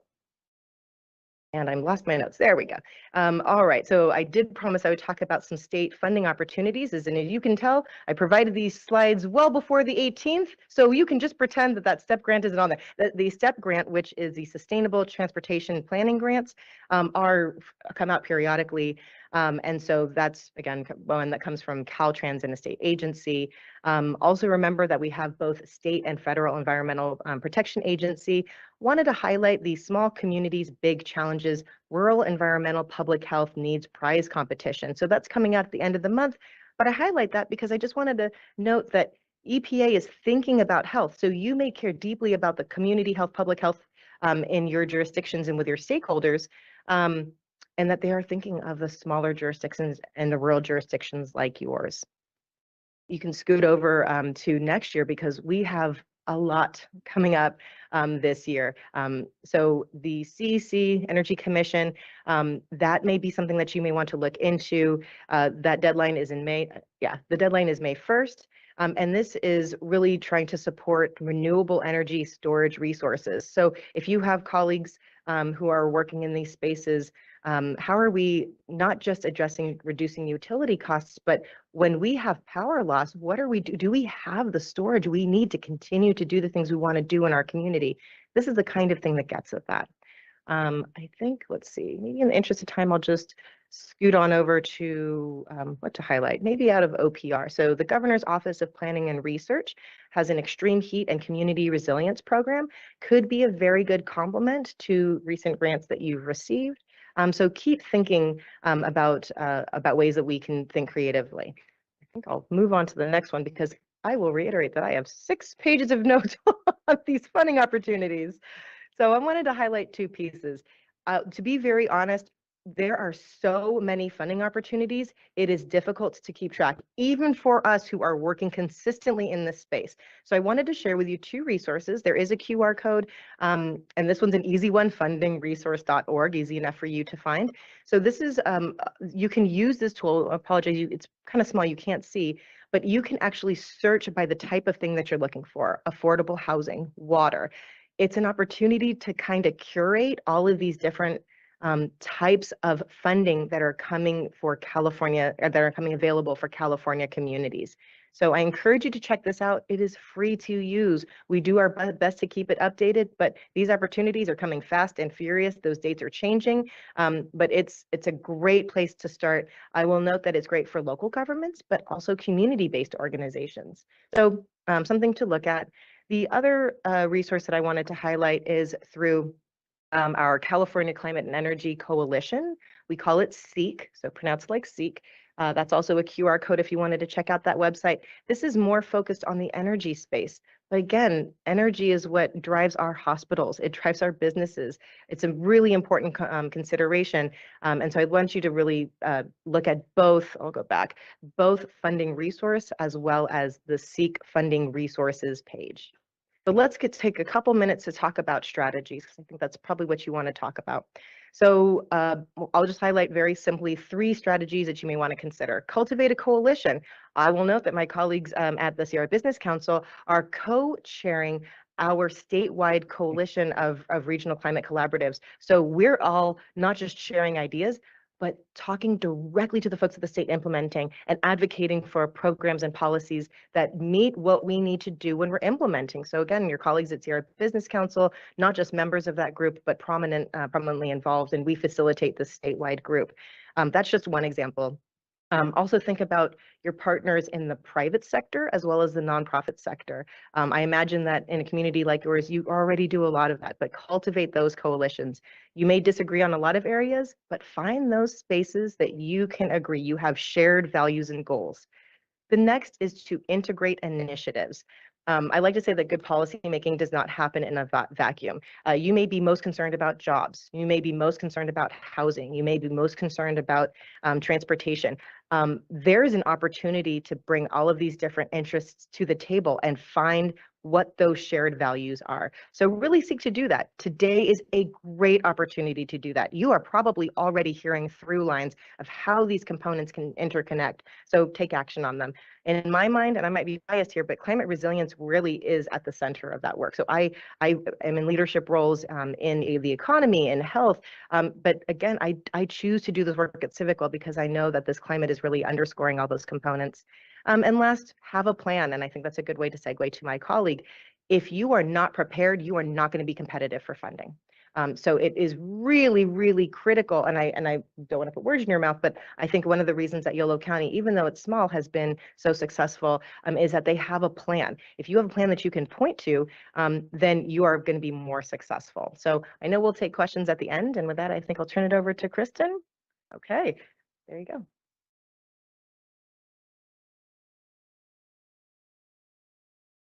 Thank you. Can you hear me? Hi, can you hear me okay? Great. Thank you so much. Thanks for having me. I've had the great fortune of getting to work with so many amazing county staff, including the folks up here, Erica in the audience. And it's been a lot of fun to talk about how much similarity there is between Nevada County and Yolo County. And so I'm really excited to be here today. And I promise, despite carpooling here with Bernadette, we didn't talk about our shared takeaways, and they are almost identical. So I'll get to those in a few slides. But today, what I'm hoping we can talk about, I'm going to share a little bit about the Yolo County context. As Mandy said, what has this looked like for us over the past 2 years as we've embarked on this climate action and adaptation planning process? And I'll talk about how we're thinking about the idea of a cap and what that means. And to again be the echoing of Bernadette, this is about community resilience for us. And so I'll talk a little bit about what that means in the Yolo County context in our community. And then I'll share a preview of maybe what's to come as you move through your CAP process, you know, and your climate action planning, what this has looked like for us, how we've done our outreach and work across the county. And then I'll share some of the lessons learned that we've taken away from the past 2 years of our CAP planning process. So in Yolo County, what sort of kicked off our climate work was in 2020, the board set a goal of being net negative by 2030 while centering equity and ensuring a just transition. A really ambitious goal, an incredibly short turnaround to get that done. And so it has been a big puzzle for us to figure out, how do we make this work in a way that really bolsters our economy and addresses some of the challenges that our community has been facing and that the county staff has been hearing over the past several years. We are a county that is almost 90% agricultural.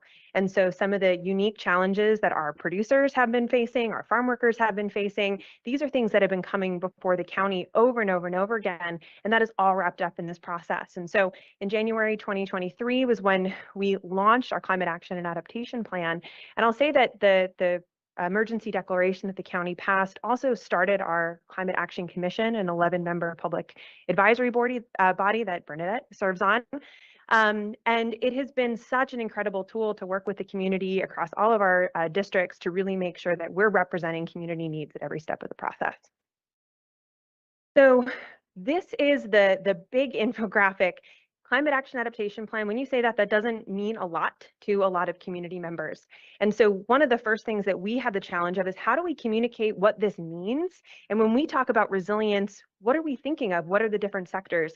And for us, that is, what are the vulnerable sectors of our economy and how can we make sure that they're resilient throughout all of the changes that we're experiencing here? And so on the left side of the screen, the green wedge, everything on the mitigation side, emissions drawing down. We're looking across our transportation sector. We're looking at affordable housing, and affordable housing means housing that can withstand wildfires and floods, and that our community members can stay in place and continue to have the jobs that they have in our community. And then we're doing a lot in our agriculture space. And for us, meeting a net negative goal is impossible without looking at natural climate solutions. And this is not a let's tell our ag producers how to do their work differently. This is, oh my gosh, there's so much incredible work going on in our ag community here. What is working for our producers? What are the amazing co-benefits that those practices have? And how can we listen, lift that up, and make it easier for other producers in the county to do these things that our other producers are doing and are seeing those benefits for yield or soil health? And then on the right side of the screen, the climate adaptation, that blue wedge, these are all of the climate impacts that we're experiencing in the county, from wildfires, flood, extreme heat. And when you have a largely ag-based economy, that is something that is touching all of our work and so many community members constantly. So that's the backdrop for what is going on in this work and how we've thought about this wide umbrella of community resilience. And work to date, this is what our climate action adaptation planning process has been. So for us, understanding community need was step one. Before we come up with any ideas, strategies, actions, we need to hear what the community has to say, what they're concerned about. And in a rural community, we just listened to a presentation on broadband access. It is really hard to reach a lot of folks. You know, we have far-flung parts of the county where the closest service, you're over 50 miles away.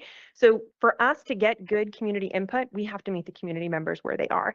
And so we, in the past year, did over 50 community events, and we are a team of very similar size. We are 2 staff members and a Civic Spark Fellow as we did all of this, and we packed it all up in a car and drove around the county and went to libraries, went to farmers markets, and talked to community members where they were to understand, okay, what are you feeling, what are you experiencing, and what can the county do to better serve you in this way? And so this process has been so incredibly helpful, and we did all of this before even starting to think about what strategies we wanted to put forward in the CAP. And then the other critical piece is, as Bernadette said, we need building a team. Who is the team? What's the collaborative that you're working with? And for us, in addition to our Climate Action Commission and having partnerships with our local tribe, universities, working across staff and across departments has been one of the keys to this work. And when we look at that infographic that I shared, it's touching on so many different sectors. And so from our economic development team to our housing department to public health to agriculture, all of our staff are meeting on a regular basis to talk about how they want to see their department's priorities reflected in our plans, that we can craft strategies accordingly. And then we've had they're amazing community organizations that have been able to be that trusted messenger in our local communities.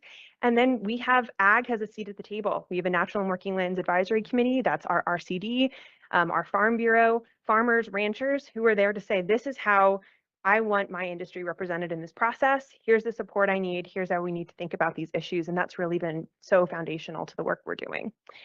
And preliminary results, we went out and we did some surveying, and 95% of our community members that took our survey said that they were somewhat or very concerned about climate impacting their family or their livelihood.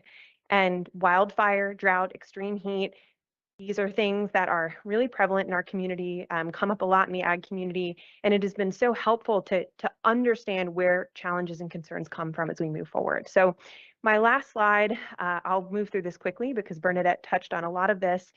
One, developing clear and relevant messaging for us has meant leading with resilience, leading with community health. This is the overlying idea for all of our work, and really being clear about that messaging with the community has been so helpful to really understand all of the different sectors that fit under this umbrella.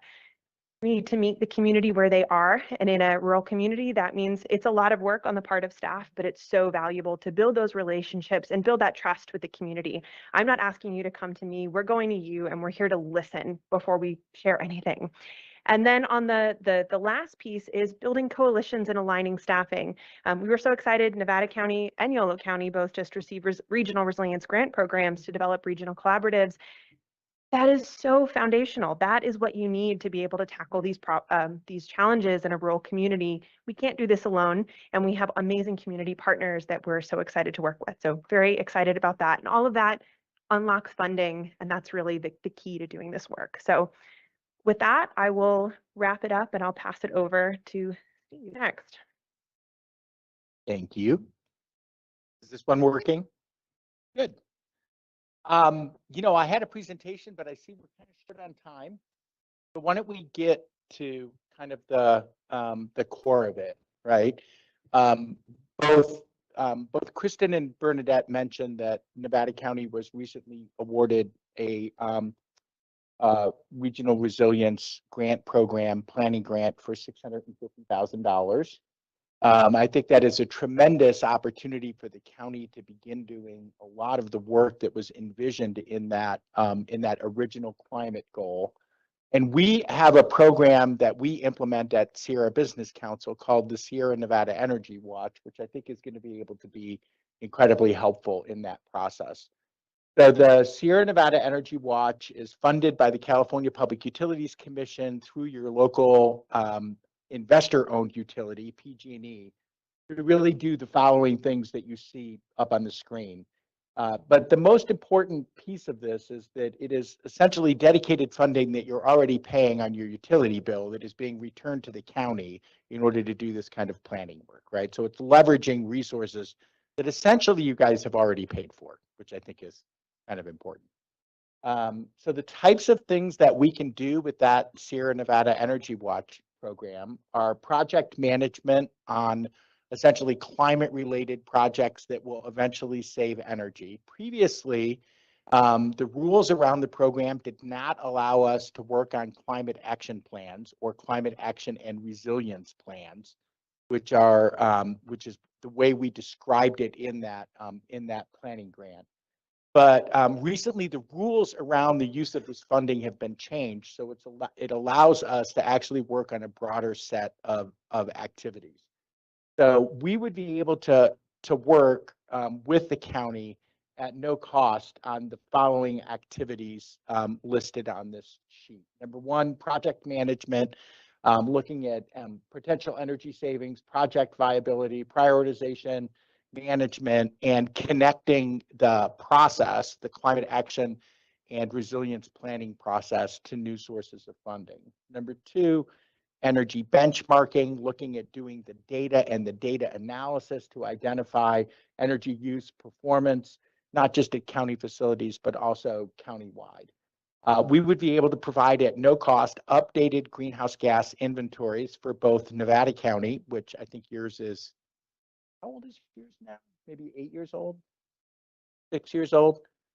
So we would be able to update the greenhouse gas inventory for the county, and then update the countywide greenhouse gas inventory as well in order to act as a benchmark for a climate action plan.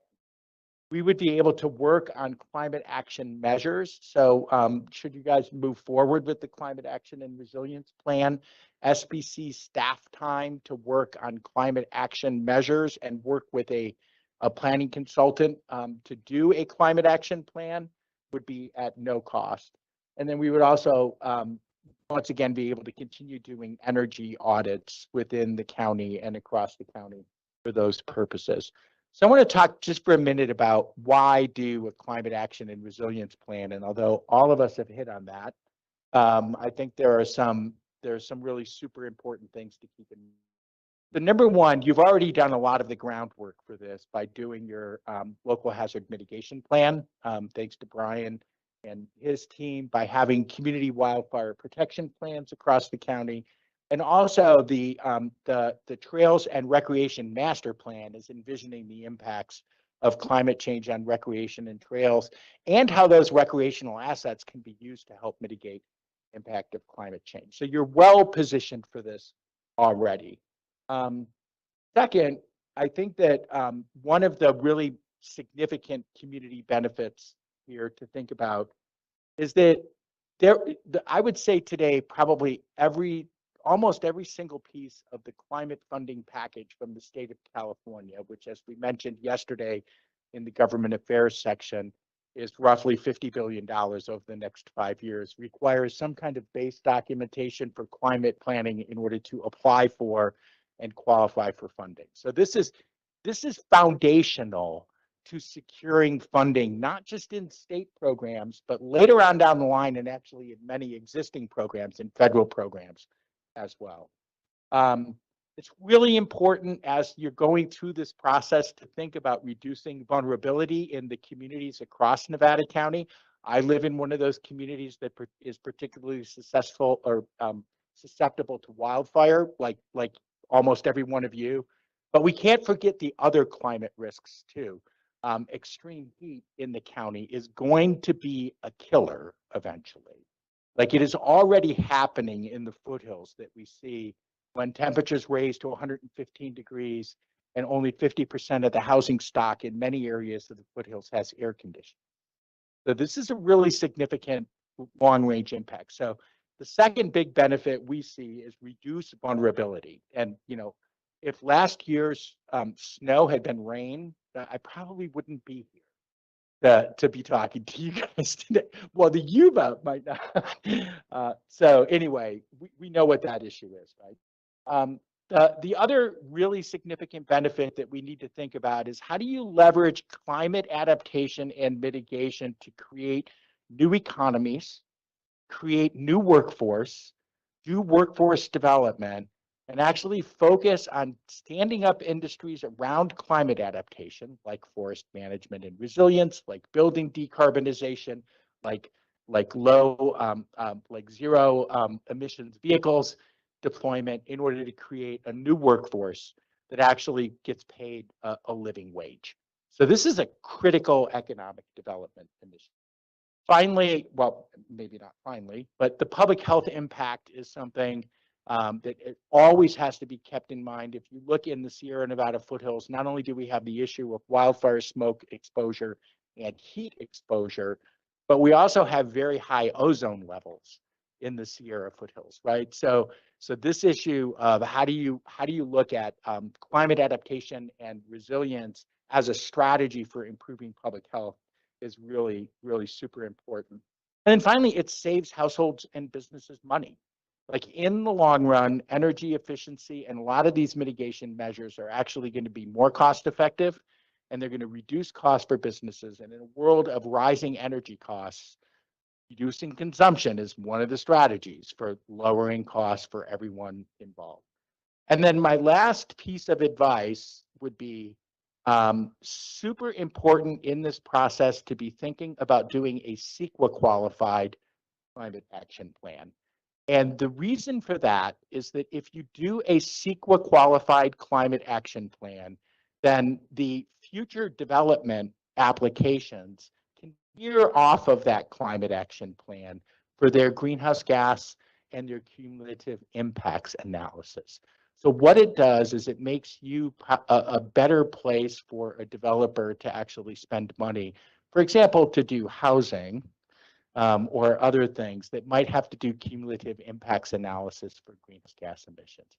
And then I finally, one last thing that that Kirsten said that I think is super important. We've worked on a number of climate action plans up and down the Sierra Nevada, usually just doing the energy side, but we recently completed the climate action plan in Calaveras County. And one of the really important things to keep in mind is that what Nevada County has a wealth of is natural resources, forests, wetlands, rivers, that natural and working land strategies and incorporating them into the resilience plan is absolutely critical. And as a matter of fact, in the long run, even though right now, terrestrial carbon sequestration or the carbon pulled out of the atmosphere by trees and wet meadows and other things don't count towards your emissions reduction.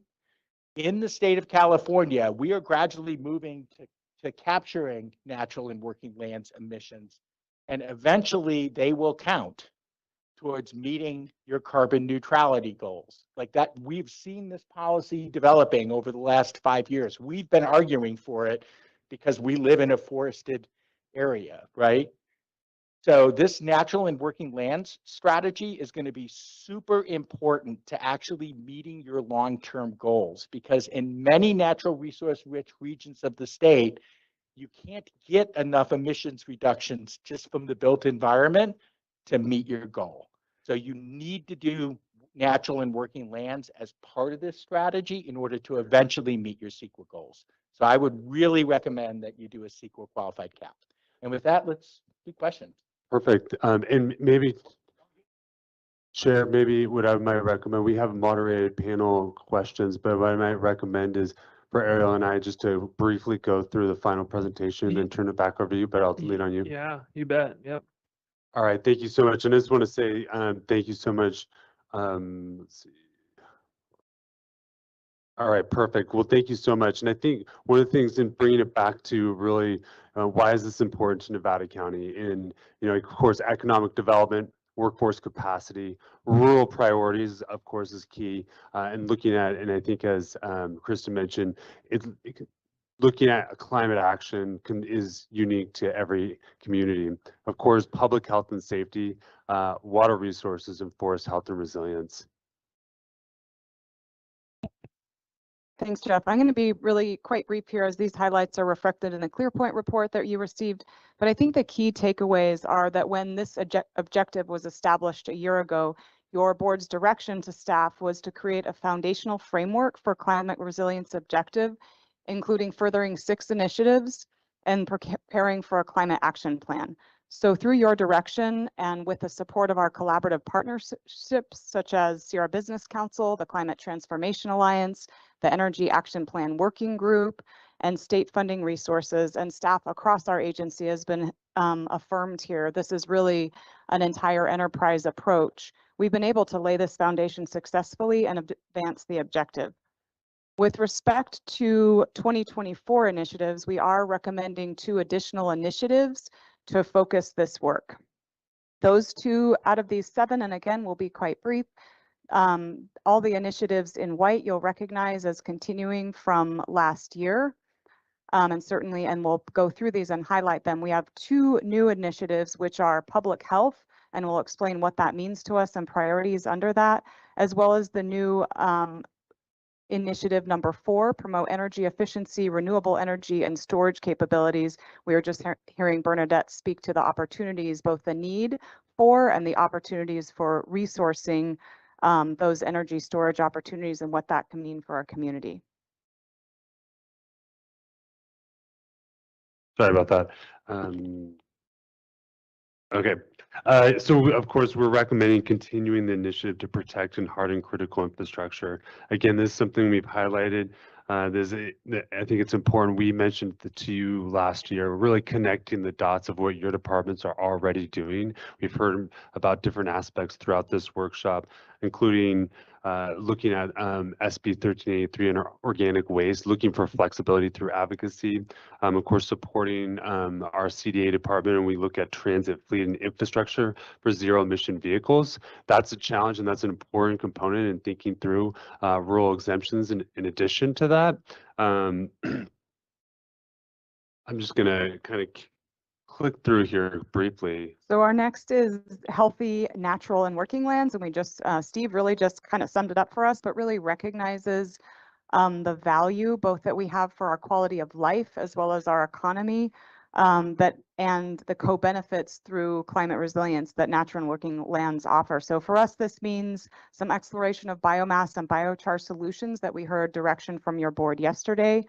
It means leveraging sustainable recreation.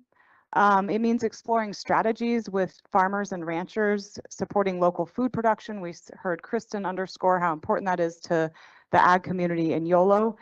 Also about forest and meadow health. So how are we conducting community education on forest health and forest management initiatives, identifying workforce development opportunities through these forest health efforts. So working with partners like Sierra College, the Alliance for Workforce Development, Sierra Business Council around developing the workforce that we need to support the forest health that we know is best for everyone. We've heard a lot about the Sustainable Agricultural Land Conservation Grant that we secured in partnership with the RCD, but really that grant application, kind of to Steve's point, was really opened up because of your board's direction in establishing this objective. I mean, that was page one, and what the funders were looking for is a county that was committed to that work, which is also why your board provided an MOU with that. And then also the work at Van Norden Meadow. You know, this is very much aligned with economic development and recreation and the resources that your board has set aside through TOT funds in previous years to really connect the dots in terms of our recreational impacts, our economic development opportunities, and the tremendous carbon sequestration opportunities that healthy meadows provide. I also just want to briefly mention the Senate Bill 552 requires all counties to establish a drought resilience task force and water shortage preparedness. So this is some of the work that we'll also be doing. And again, can't underscore enough the importance of our partners in this. So NID is obviously a lead partner in that work, as well as many of the other water districts. As mentioned earlier, we are recommending public health as a new initiative and working with your Department of Public Health. And I think it's important, it was highlighted by both Steve and Bernadette, the importance of that. And so many people endure more illnesses as extreme weather happens. And the key components of what we're potentially looking at under this initiative is really community education and working with your public health department to get community education regarding extreme weather and those impacts, specifically thinking about air quality. And I want to mention Supervisor Schofield and Supervisor Bullock and your work within the air quality district and better coordinating and working with our air quality district on help mitigating the impacts. You see increases of asthma and other airborne diseases, and really just advancing that education with our community on the potential impacts. And I think also, as Steve mentioned, you know, folks are not necessarily prepared for extreme weather that we're looking at. If we use the vulnerability assessment, for example, at Sierra Business Council, we're looking at some pretty extreme weather. So a second new initiative that we're referring to is promote energy efficiency, renewable energy, storage capabilities in buildings throughout the county. This is actually proposed and recommended by your Nevada County Energy Action Plan Community Work Group. And they've done a lot of work in thinking about how we can further and call out specifically to implement your Energy Action Plan, which is to increase energy efficiency.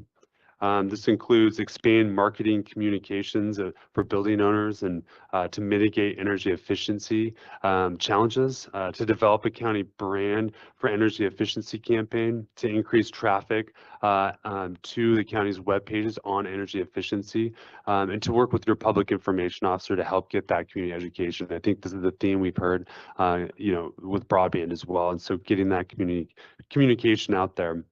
I also just I'm pleased to report that your economic development program manager and building director have been intricately involved in working with the group on different opportunities for this.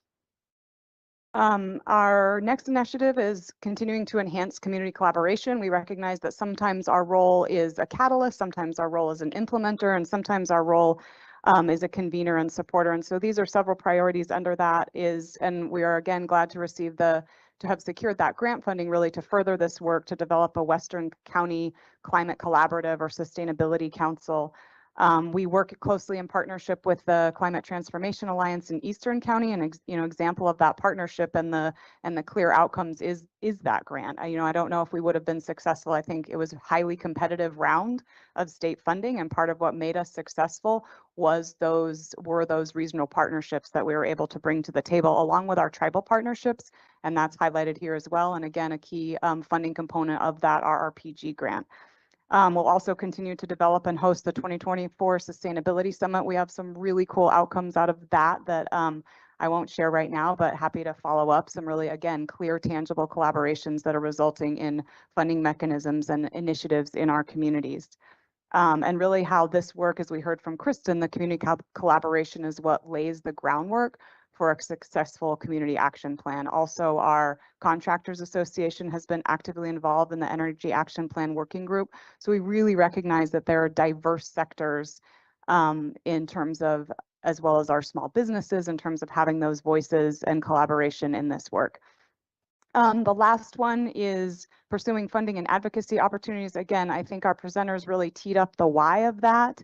And so our priorities, our job is to continue to draw that down. You know, I think in this first year around what we were able to secure around $1.1 million brought into our community, which isn't just to the county, right? It's to our community partners. It goes to our nonprofits that are doing this work. So those grant dollars in and of themselves are economic development to our community. So continuing to do that. And I think yesterday we submitted, it was mentioned earlier, thanks, even though we didn't get your slide till today, or we did, but we submitted the Caltrans Sustainable Community or Sustainable Transportation Planning Grant in partnership with RCRC and also Sierra County. So again, these regional opportunities to, through our climate work, draw down this funding to meet those community priorities like transportation infrastructure. So again, tons of opportunities here. And in the spirit of time, moving on to the last one. Sure, absolutely. And I'll just, I think our presenters did a really good case on why developing a climate action adaptation plan and also the distinguishing differences between those two. So I'm going to not go into those components. I think they've made that case, but we are recommending to move forward with climate action adaptation plan, of course, leveraging funding. And so looking at SNU, the Sierra Nevada Energy Watch opportunities, as well as partnering and using the grant opportunity for the RGP grant. So we're recommending to move forward under this initiative on that. I do want to also highlight that underneath that grant, we are also have funding for developing a Western County CTA model. Of course, that grant's in partnership with the Truckee CTA, but I think that's an exciting component. I think that really speaks to what Kristen said. It was just getting out to the community and hearing from them and listening. And I think those are key aspects. In terms of timeline, we want to move forward and begin this work now. And then, so I'm just going to stop there. I know we're completely out of time, and I apologize, Chair, for being out of time and board members, but we wanted to make sure you an opportunity. The last component, of course, is we are recommending keeping the objective for 2024 unchanged. And I'll stop there, and we'll take your questions and input.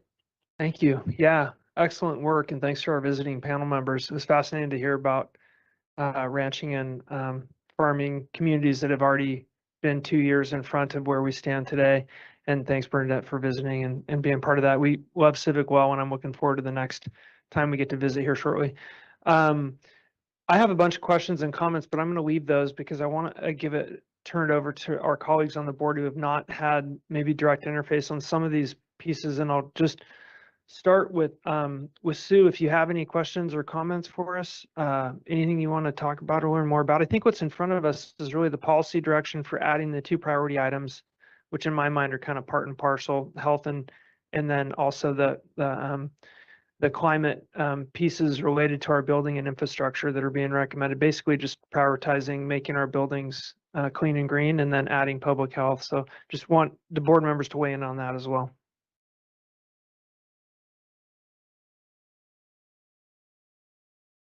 Okay, thanks. Lisa? I don't have any comments either. I'm good with keeping the proposed objective the same for 2024. I guess one of the things for me that I would want to have answered about, keeping our buildings clean and green, what's the expense of that? What would the cost be associated? I 100% support doing it if it's cost effective to be able to do it. So it's interesting you bring that up because we've done some cutting edge enhancements that many of us didn't know about, like big solar farm, solar improvements at the Root Center, things like that I wasn't aware of when we started the process, and I kind of learned through the process. But we are doing a lot already, and I'm assuming that we would. And this is a question for our panel. I mean, what's the grant climate looking like for our facilities team to capture grants to do that work? You want to start with that, Steve? I'm happy to add, but tons and tons and tons of money out there around building decarbonization, not just through the Inflation Reduction Act, but also at the state level through the Energy Commission and even through through CPUC funded programs like the regional energy networks. And we are working on a regional energy network that will cover the Sierra Nevada region. So, and that's been approved already, and we're just waiting for the governance model to get approved to step up. And then also regarding Lisa's question on cost, I think that question of cost benefit is something that needs to be worked into these programs from the very beginning so that you're essentially measuring that and then adaptively managing your program so that you can accurately reflect that data. That's the first question every building owner asks. How much does it cost and how long is the payback? So you need to put all of that information in place, both payback and ways to finance entering into the process, right? So one of the things that we included in our rural regional energy network is a 0% 5-year financing model for up to $25,000 for buildings to do building decarbonization. So looking at unique ways to make the entry point easy and the payback term shorter, super important. Can I just quickly add to that? Thank you for that, Steve. And I think when we're looking at these, we're also wanting to do those baseline assessments to ensure that it's long-term cost savings. And also when we say buildings across the county, I want to clarify that that's not only county buildings. So we've taken some steps, for example, to amplify the work that our community partner Project O does. And that's like zero cost. So it's bringing resources to homeowners that are low and middle income and being able to provide weatherization programs that are, again, funded through federal grants and then save those homeowners money. So in some cases, implementation of that objective isn't necessarily large, costly building retrofits. It's maybe a $5,000 to $20,000 project that's grant funded through federal funds to support homes in Nevada County. Maybe one thing I'd just also add, I think it's critically important for us as we move forward with that initiative to be working directly and closely with our contractors association who do participate in our energy action plan. And so I think that's key. And I think that speaks also to your initiative of the rural quality of life and making sure we're not, as we're working to create opportunities for energy efficiency for our community, we're not unintentionally creating any barriers or cost prohibitive aspects. And so I think that also gets to the piece of listening and working with our partners. Jeff, can you bring up the slide with the promote energy efficiency or renewable energy and storage, the one you want to add there? We just want to make sure we reflect Supervisor Schwarthout's comments related to the ROI in here. I'm wondering if staff could come back with language to recognize supervisors' concern bringing cost effectiveness or cost savings. So maybe we could work on language to bring up that issue. I think it's important. Okay. The public. Okay, go ahead, Ed. Well, our church happens to own a commercial building on Mill Street, of which we just did a significant remodel on. And I can tell you Title 24 on a $160,000 project added at least $30,000 more. And some of what they're saying is going to be so efficient is really pretty questionable. However, I don't question at all the need for resilience and an action plan. And I'm impressed with the work that's been done by your committee and you folks up here. So I understand what Lisa is saying. We've been directly impacted, but I appreciate the work that's been done, and I certainly support an action plan going forward. And public health, again, with air quality being an example, absolutely. Interesting, I was going to mention on AQMD, we did that grant work and worked to get the clean air centers and we didn't suffer from it so much in 2023, but 2022 was gnarly. And so, yeah, that was a lot of work that's been going on from that organization too to support public health. So, Supervisor Hall. Thank you. Good conversation and a lot of information. And this is such a huge topic. It's hard to get it all in. I actually had been hoping that we'd have time for Bernadette to talk a little bit about some of the examples, like so the Civic Will does this really great report every year showing what's been done in multiple communities that is climate efficient and works for the community too. So has the cost savings that you need as well. So I actually want to extend an invitation for you to come back to the board at another time, or staff, and really help us see what will this look like if we implement it right? What are other communities doing successfully? So that we can see what it would be and how we'd get there, and acknowledging the sort of costs that there might be upfront to get someplace where we know we need to be, and figuring out how to recoup those costs and making that clear to the community that we're doing that. So this is clearly a bit of a culture shift for especially rural communities, and we have to acknowledge those places where there's a rub and figure out how to make that work. But it is a shift that needs to happen. And, I was going to say that in the beginning, and I forgot that this is an initiative that the community, a big part of the community, has been asking for a while. And while we have elders in the room and in the community who've been working on this for their entire lives and have a lot to offer, it is also one of the things that young people want the most. And so, we just want to acknowledge that they want to see it is their future, and the more we can do to get started on that and to help make that happen, the better off we're all going to be. So I think it's important to acknowledge those places that are going to be a little difficult to shift, but we can make it work. And I'd love to have more examples of how that's happening in other communities at another time.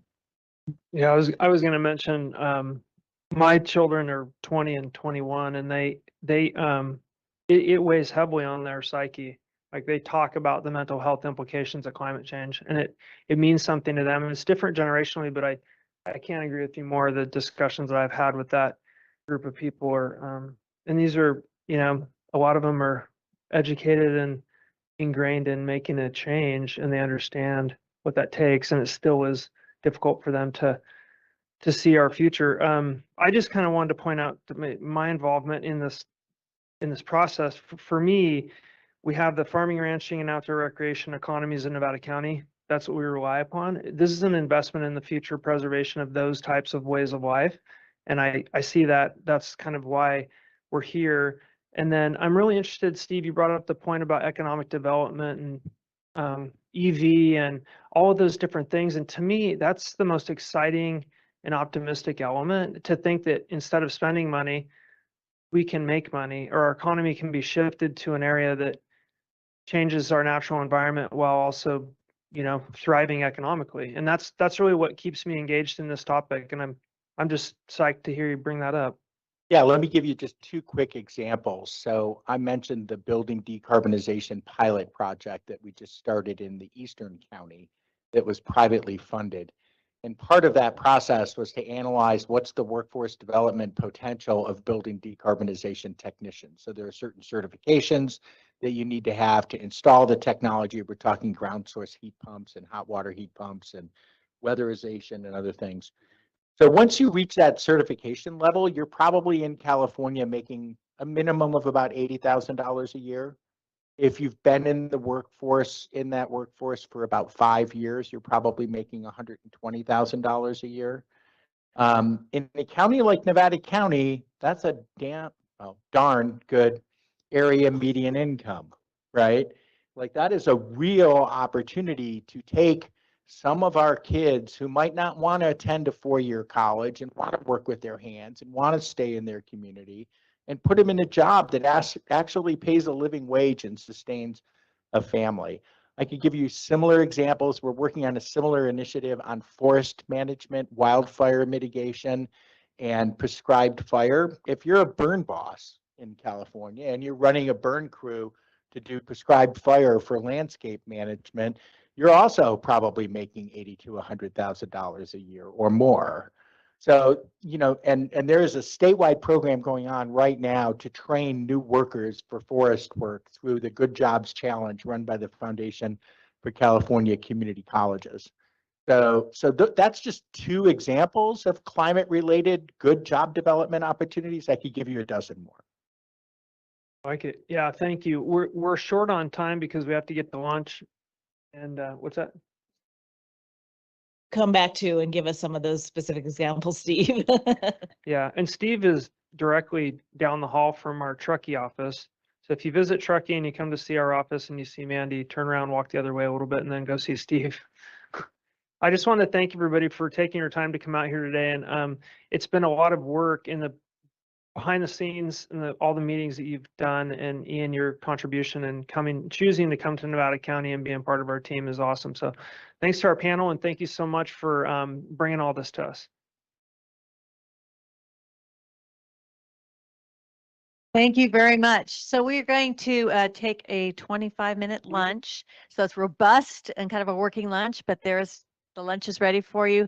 And we will return back at 1:10 for our recreation panel.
to the board, but we do have a full afternoon, starting with the recreation.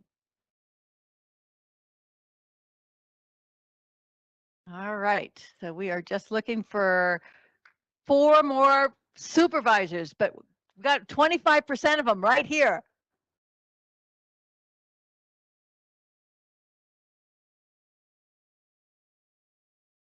All right, I think we're at 60%. No, did I do that right? We're okay. And we're just looking for 2 more. Again, feel free to bring your lunch up here. Okay. All right, I see another one walking in the back. Okay, good job, because that was a power lunch, brief and to the point. Okay, see, everybody is here, and we're going to go ahead and get started with the recreation, and Erica Seward is going to take over. Greetings. Oh, let's do a little mic check here. Okay. As everyone walks back in, good afternoon. So hello, Chair Bullock, supervisors, county staff, and guests. Excited to present today on the Recreation Board objective. So my name is Erica Seward, Senior Administrative Analyst with our Community Development Agency. To my right, we have Stephanie Grigsby with Design Workshop, and Alexander Hayes, who's Administrative Analyst in CDA, working on all things recreation. So let's start off by sharing the board objective from 2023 that provided direction for county staff to promote sustainable recreation in partnership with community providers and other jurisdictions in 4 key areas: to enhance rec access, support health and safety, realize economic opportunities, and preserve natural resource assets. These areas are bolstered by 6 initiatives that guided our annual work plan throughout the year. We also had a working group that provided feedback and support, and 1 dedicated full-time staff person and temp position with CDA administrative support. And I'd like to acknowledge and thank all who work to keep the recreation engine running. It truly is a team effort. So today's agenda, we have 45 minutes together. So we will briefly provide an overview of recreation and why the future is bright, a 20-minute update on the Rec and Resiliency Master Plan that includes draft findings and recommendations. This will really include what we're looking forward to most today as a facilitated discussion on 8 project portfolios for your feedback and to ensure that we're on the right track before going out for a final round of public outreach. And last is a recommendation for our 2024 objective and proposed direction. So last week we shared highlights from 2023. Not really going to get into those as much today as to share that recreation really has come to life in this past year through on-the-ground projects, events, and countywide collaboration, thanks to board leadership and direction and dedication of resources. So coupled with robust community engagement through the master plan process, crediting the folks to my right here, advocacy, coordinated communication strategies, and media attention, recreation is truly relevant and top of mind. The 2023 CSAC Challenge Award really validated this work in providing on-the-ground solutions again, collaborative solutions, and a focus on outdoor recreation management. And moreover shows what can come from long-term commitment and the will of all interested parties to work together across multiple jurisdictions to care for the resources and the people within Nevada County, both residents and visitors alike. What's even more exciting as we head into 2024 is welcoming even more positive progress with over a dozen Visitor Safety Fund programs and projects on track for completion, engaged and active working groups, community members and partners, plus the completion of the much anticipated master plan, reflecting a shared community-driven vision and ways to make it a reality. So with outdoor recreation, trends and opportunities, a few things to highlight very briefly. Despite state budget cuts, we are very optimistic about the future. Outdoor recreation continues to prove its value nationwide and now is a $1.1 trillion industry. So rural recreation dependent counties whose economies rely on businesses built around natural amenities, tourism, and outdoor activities have realized 1.1% and more jobs today than they did 3 years ago. And investments in this sector contribute to a positive quality of life and health impacts. They bolster other sectors like the arts, agritourism, and Main Street businesses, and increase revenues derived from sales tax, TOT, real estate valuation, and property assessments, and more. In rural communities in Oregon and Washington, recreation is being centered within a stewardship economy as part of the value proposition.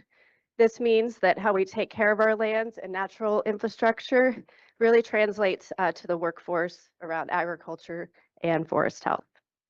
Recreation means more than recreation, with co-benefits that can be realized and funded, the alignment with strategies tied to natural and working lands, transportation, rural and economic development, wildfire prevention, and resiliency strategies that Stephanie will touch on shortly. In addition, there's legislation that was talked about earlier with the Explore Act, which is Expanding Public Lands Outdoor Recreation Experiences Act, which we're tracking really closely. It's the first ever outdoor recreation specific bill that would really translate to modernizing and improving recreation infrastructure, technology like broadband connectivity, creating new long distance bike trails like Pines to Mines, for example, and really investing in our gateway communities and our main streets. So now let's turn our attention to the Recreation and Resiliency Master Plan. While the final plan won't come forward until late March or early April, we wanted to take this opportunity to share more in this forum for a vibrant discussion today, as the plan touches every aspect of the recreation objective and the initiatives that will move us forward in this year ahead. Great, thank you, Erica, and thank you, Board, for your time and your commitment to developing this recreation master plan. As you are aware, we have been going through a year-long process and working with a team of consultants and really listening to stakeholders and community members to understand what the recreation picture should look like for Nevada County moving forward. We've moved through the process and we're really close, as Erica said, to releasing the draft plan in February and then the final plan coming back to you in March. And what we wanted to really focus on today, I know that many of you are aware of the process, so keeping very high level on the process and really doing a quick overview on the suite of 8 big moves, looking at recreation for the county and looking at getting your feedback on those different initiatives. For the county-wide plan, it looks at the system of recreation county-wide, and it organizes that recreation into 3 different categories. So looking both at local, community, and regional parks, those facilities and programs, so those places of active play and sports, access to open space, rivers, and lakes, referred to as outdoor recreation, and then trails that connect up that system of recreation as well. We worked with the county stakeholders and community members to think about what the vision for recreation wants to be. For a recreation plan and a resiliency plan, a vision is really where you want to be, what that final goal wants to be. And it sets that guiding framework that you can then use for decision making for the next 10, 15 years of planning effort. For Nevada County, that vision includes a system of connected and coordinated recreation. And then it was really interesting to see elements that came back up and really reinforce the 4 goals of the Recreation Initiative of really wanting to continue to enhance recreation, supporting health and safety, preserving your natural resources and your agricultural lands, and then also community vitality or supporting that economic growth. Unique to this planning effort, we also considered recreation through the lens of resiliency. So thinking about not only those challenges that are facing your recreation system as demands for sports fields or demands for access to the outdoors, but what are those changes in the system based on climate change and just the changes in how people are recreating that we need to think of in order to be able to prepare and to adapt and mitigate those efforts. So looking at wildfire, the increasing prevalence and severity of wildfires, the increasing summer temperatures, increasing of extreme precipitation events, how we can think about that through our public lands perspective and be able to build in more adaptation and mitigation. So for example, we have overlaid as part of the plan looking at using available information, your system of parks and trails and open spaces with areas of high severity wildfire incidences, and then also considered, access to those lands where you have narrow roadways, where you have lack of broadband connectivity or cellular access, and where those really coalesce in terms of your highest risk areas so that we can focus on those in terms of some of those adaptation strategies.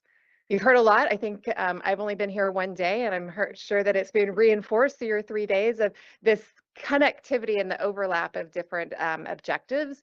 So for opportunities, as we think of resiliency for your open spaces and your parks, the opportunity for trails to serve as fuel breaks, using drought resistant and resilient plantings, and then thinking about how we can, reduce fuel loads on our parks and open spaces, but then also allow them to be able to help mitigate some of those other challenges that you're seeing occur. And you'll see those come forward as part of some of the recommendations and design guidelines for different planning elements through the plan. So the overall plan has really been developed really in coordination with a number of stakeholders and partners throughout the effort.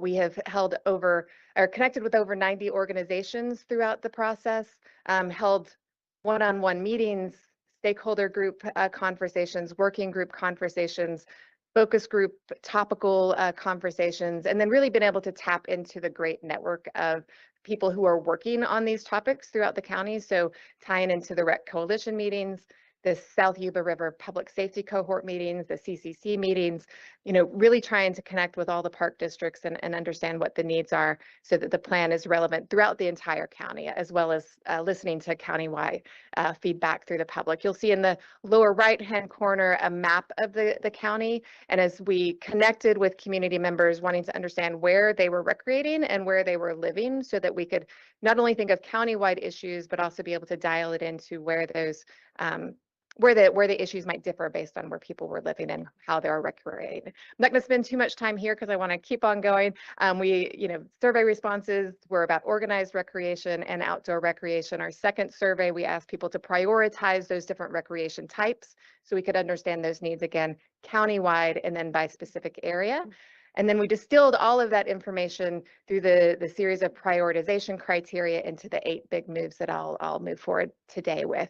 So that first big move is really about the Western Nevada County's regional park system. So looking at park needs and access, you'll see in the right hand of the slide an image that shows dark green dots as active recreation parks where there's sports fields, courts, playgrounds, and in the red dots where there's homeowner association activity well, and then how that is accessed by residents. So looking at where there's gaps in the system, where you might need to have additional facilities to be able to meet service levels, and then where you might want to provide additional enhancements, such as continuing to do the good work that you're doing, enhancing the park systems that you have.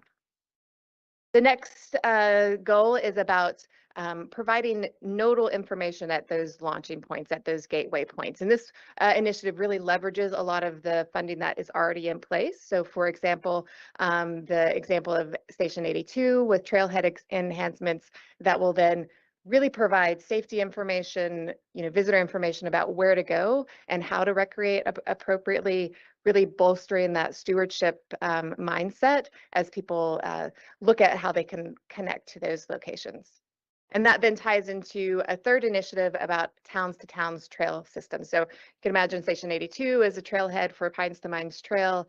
Pines to Mine is a great example of regional trail connectivity that provides both mobility, but it also provides recreation opportunities and economic enhancements. And looking at building upon that project along with other projects such as the Wolf Trail system and connecting up town to town, so Grass Valley to Nevada City, completing the Truckee Trail network, looking at connecting to Auburn and to really connecting to safe routes to schools. So thinking about how you connect to those community destinations, your parks, your community centers, so it's safe routes to schools, safe routes to seniors, and really thinking about that overall connection.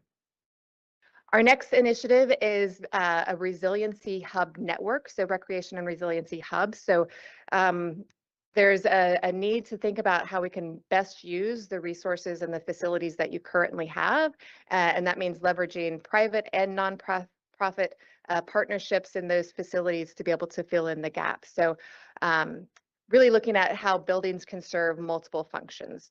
So you have a building that provides community resources during normal operations, such as a library or a community center, but it's also designed in a way that it can also function during those times of emergency. So warming centers, cooling centers, being able to have that ability to flex and provide cool air, looking at how you can make sure that each of the communities has a resource like that that can be leaned on.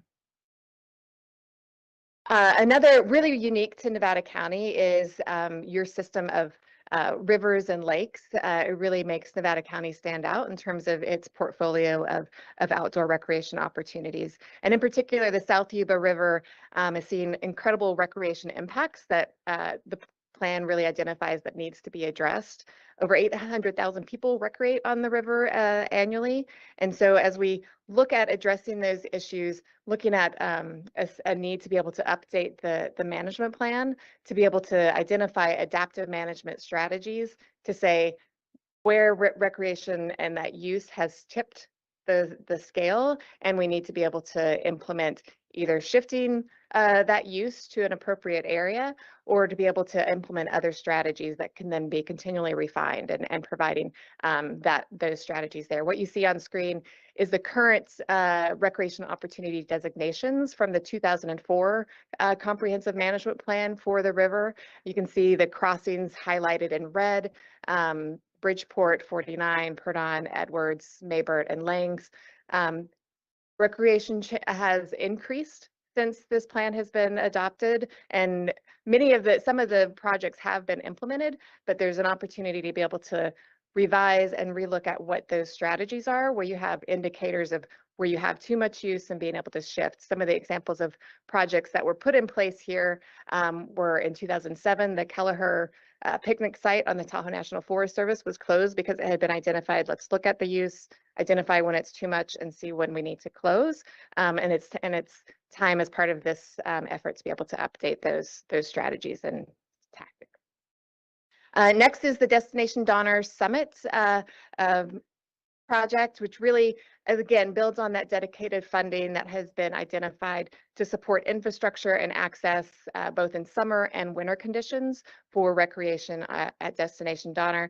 Again, this ties to a number of the resiliency elements in terms of looking at restoration for Van Norden and looking at really restoring those critical headwater pieces as well. Next is the Sustainable Recreation Communication and Signage Plan.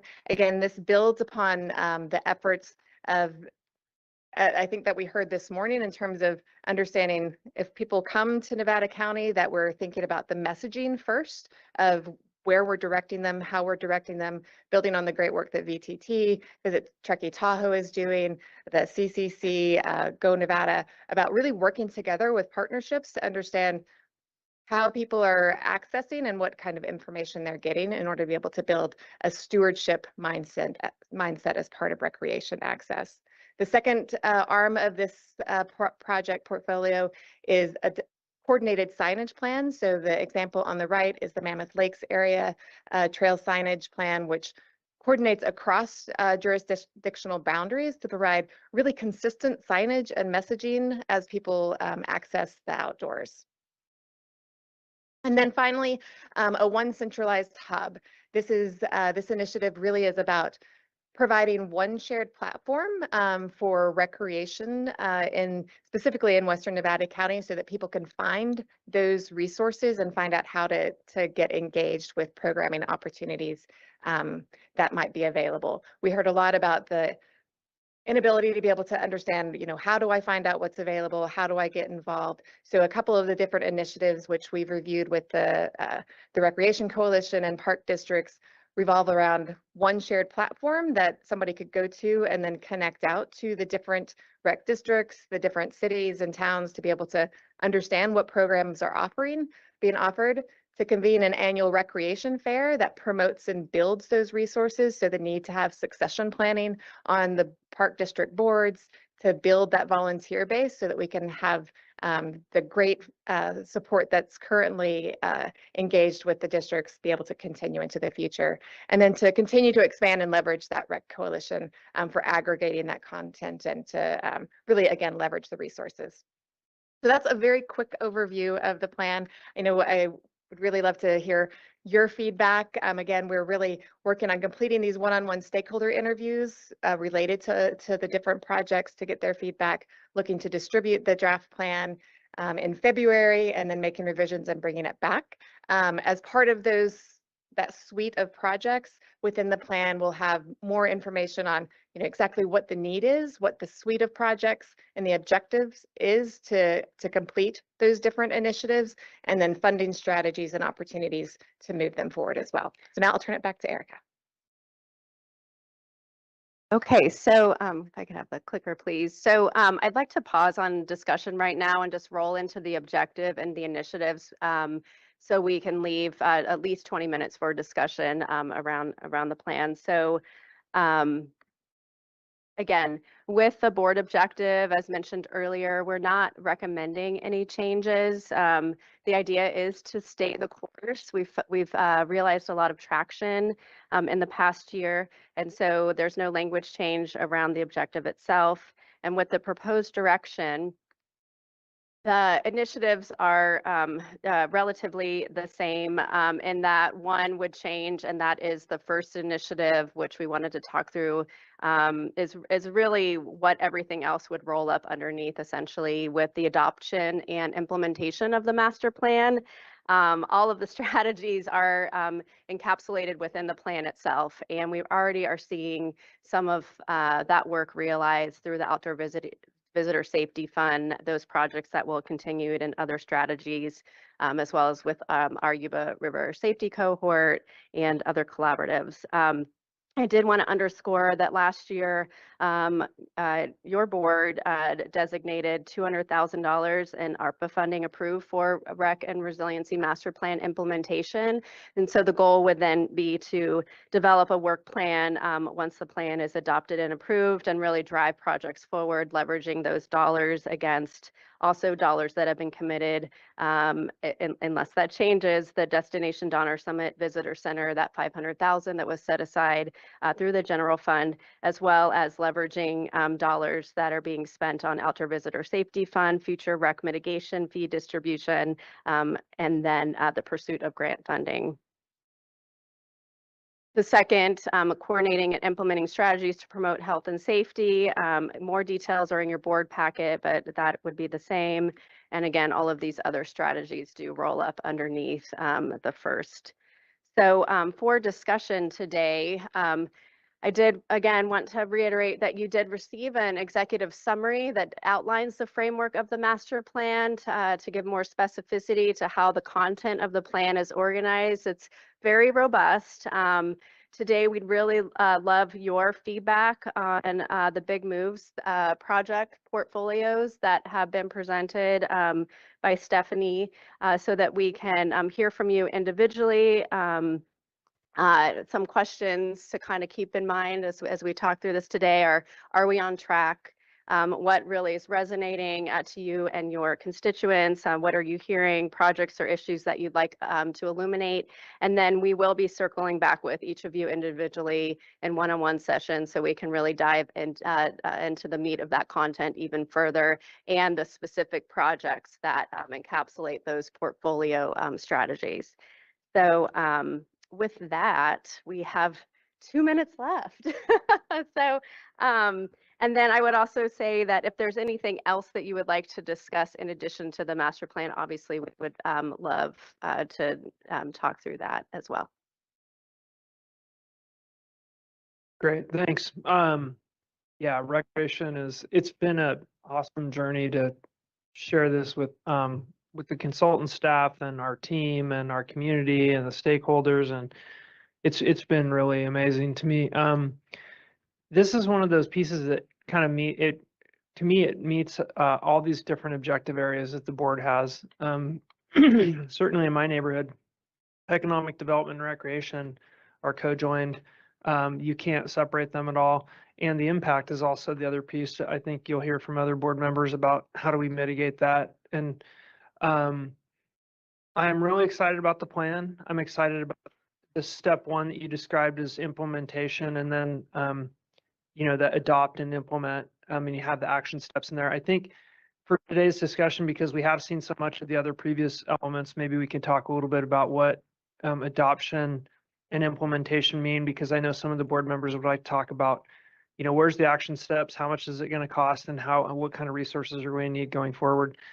The other piece is that I will remind the board that we kind of took a leap of faith creating the recreation objective and having some grant funding available to us. But as time moves forward and grant funding becomes more scarce, we're going to have to understand that we may be funding elements of this through the general fund. We may choose to defund elements, or we may choose to look for other grant funding sources. But all of those strategies are inside the plan too. And so I think that one thing we have to remember that the plan is giving us kind of, as Erica said, this roll up of all these different things. It's been just a pleasure to share this with Supervisor Hook, because she's really focused on the organized recreation portion. I'm more on the organic side. So I don't know, Sue, if you'd like to kick us off, but I just want to throw it your way as the ad hoc member. This was like a speed dating session. So especially when I look at how much we've accomplished in a year, this has been interesting. Just the fact that we brought all these different groups together and actually have accomplished so much. Stephanie, you've done a great job, your team. Alex, I mean, I just can't say enough about you, the work you did. It's so much stuff in here. And when you look at the health and safety side of it, on top of what we're just talking about, economics, and especially when you look on the outside, outside recreation, as well as, organized recreation, the health and safety side of it, there's some things in here that are just so important that are going to help us move forward. And I guess the one thing I'm looking at is once you have this, doesn't mean we have to pay for it all at once. So I think we have to keep that in mind. It's like there's portions of it. Once it's there, you have things to work for, and grant funding can come, and we can do things one at a time. So don't want to get overwhelmed by what the big price might be on this, because I think there's things that we can do slowly. Just like, in the Yuba cohort, we're doing our signage. We got a grant to do one trail. But wouldn't that be amazing? I remember when I went to North Carolina, I went in their parks to walk. It was crazy. You could take 4 different tours, and there was places that pointed you to go. And we have that amazing infrastructure we're going to have. And what a great way to have people not get lost, right? And get out to enjoy our mountains. So, and then organized recreation. We have some parks that we can really manage and do some great things with grant funding that might come down the road. And without this, we wouldn't be able to do that. So with that, I won't talk anymore, because I'd love to hear what my other colleagues have to think about this, because it really has been quite a process. Thank you. Lisa? Thank you. Thanks for all the hard work that's gone into this. I'm a big supporter of this plan and really bringing recreation to the forefront of our community, because I think it's something at the county level that has been lacking. So the vision that the board had by bringing this forward well before I started here is much appreciated. A couple of things. One, when I'm looking through the threats to the system, you kind of highlighted a couple of them. I find the one that says aging population to be extremely offensive. I mean, well, mine too. But I just think that I value our elderly population and am one of them, basically. But when you go to the trails, or you go to the softball fields, or you go to some of our other recreational facilities in this community, there's a lot of older people that are out there, and they're also the ones who help support some of the work that goes on. For example, at Penn Valley at Western Gateway Park, the senior softball people have been the ones who have maintained and done a lot of the work out there on those fields.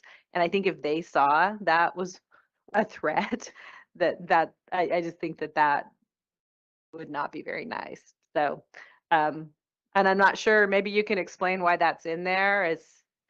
Yeah, I think as an aging person myself, and getting to the halfway part, I can appreciate that. It's in there because it is a very distinctive piece for Nevada County in terms of the something that you just need to look at in the future, that wonderful volunteer base is aging, and we need to think about making sure that we're, thinking about building that stewardship within our youth as well, so that it's the continual cycle. I think it's a really great point to make sure that there's value in there, and there within the full plan, there's a bit more of description of the value that wisdom brings and age brings, but there is the piece of also just understanding the planning for the future. And I guess I would look at that more as putting it under the opportunity category for bringing the younger generation in. And, especially with organized recreation where you have Little League and I was just at a presentation, Jeffrey just left, that he made at the Grass Valley City Council with the soccer, the youth soccer has over 1,200 kids involved now. And let's use those as opportunities to bring that next generation in for the volunteerism and, helping to support the work that we do. But the other thing to me that's really important is creating something that's sustainable. And, while grants are great for building facilities, they're not always appropriate for maintaining this. So I actually am not opposed to us looking at ways, if we have to fund this through general fund or, however, I would not be opposed to us exploring that opportunity, because I think that, building the stuff is great, but then how do you maintain it is really a big question. So those are kind of my issues, but great work. I'm super happy. I'm really excited about the Mines to Pines project. When I first started hearing about that several years ago, I think that's one of the things that's really going to put our county on the map as a first-class recreational place for people to visit, and also the people who live here. So, thank you. Thank you. So that's a good point. So could we change aging population to succession planning? I think we can think about how that's framed for sure. Maybe that was easy. Yeah. There's definitely, words mean something, so I really appreciate that.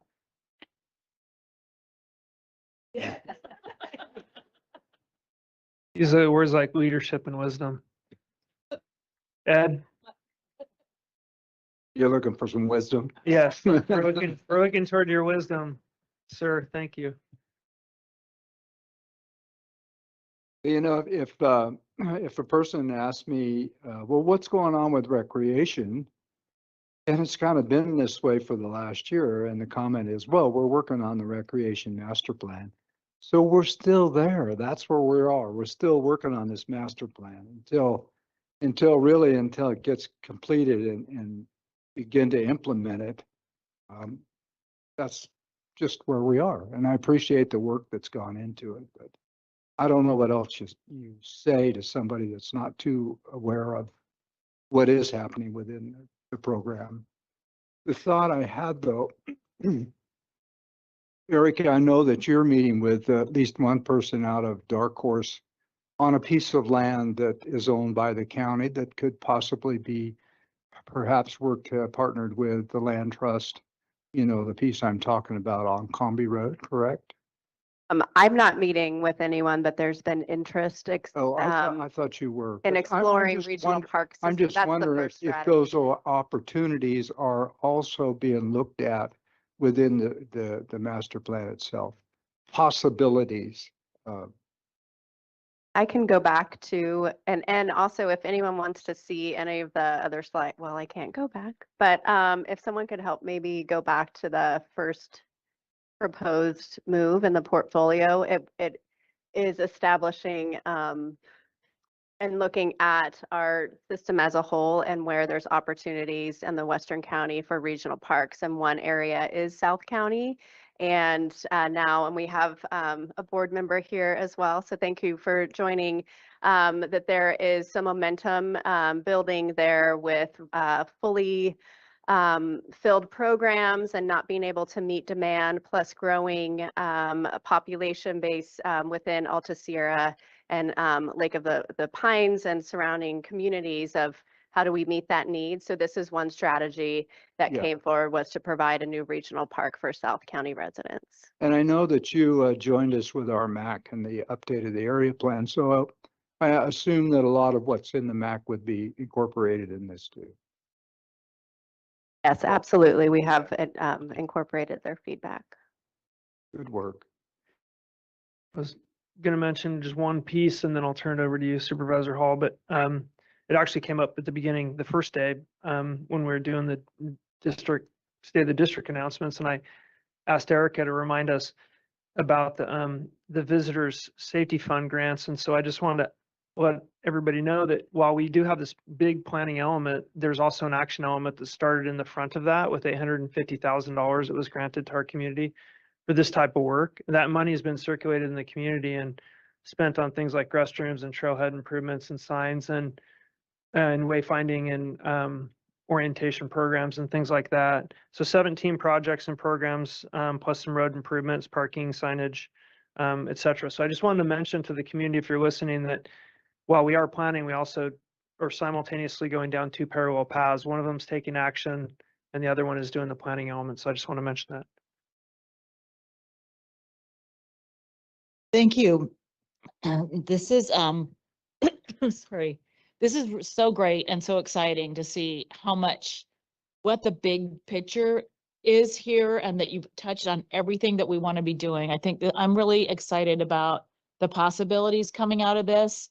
I'm impatient. So, I was also wanting to see the rec plan. I kept asking for drafts, and I know you got to do your data gathering and we've got to get the public input to do it right.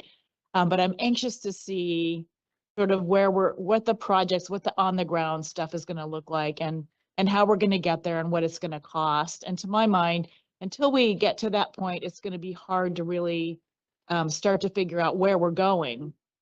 And then I will just, I'll take just a minute to talk about the South Yuba River.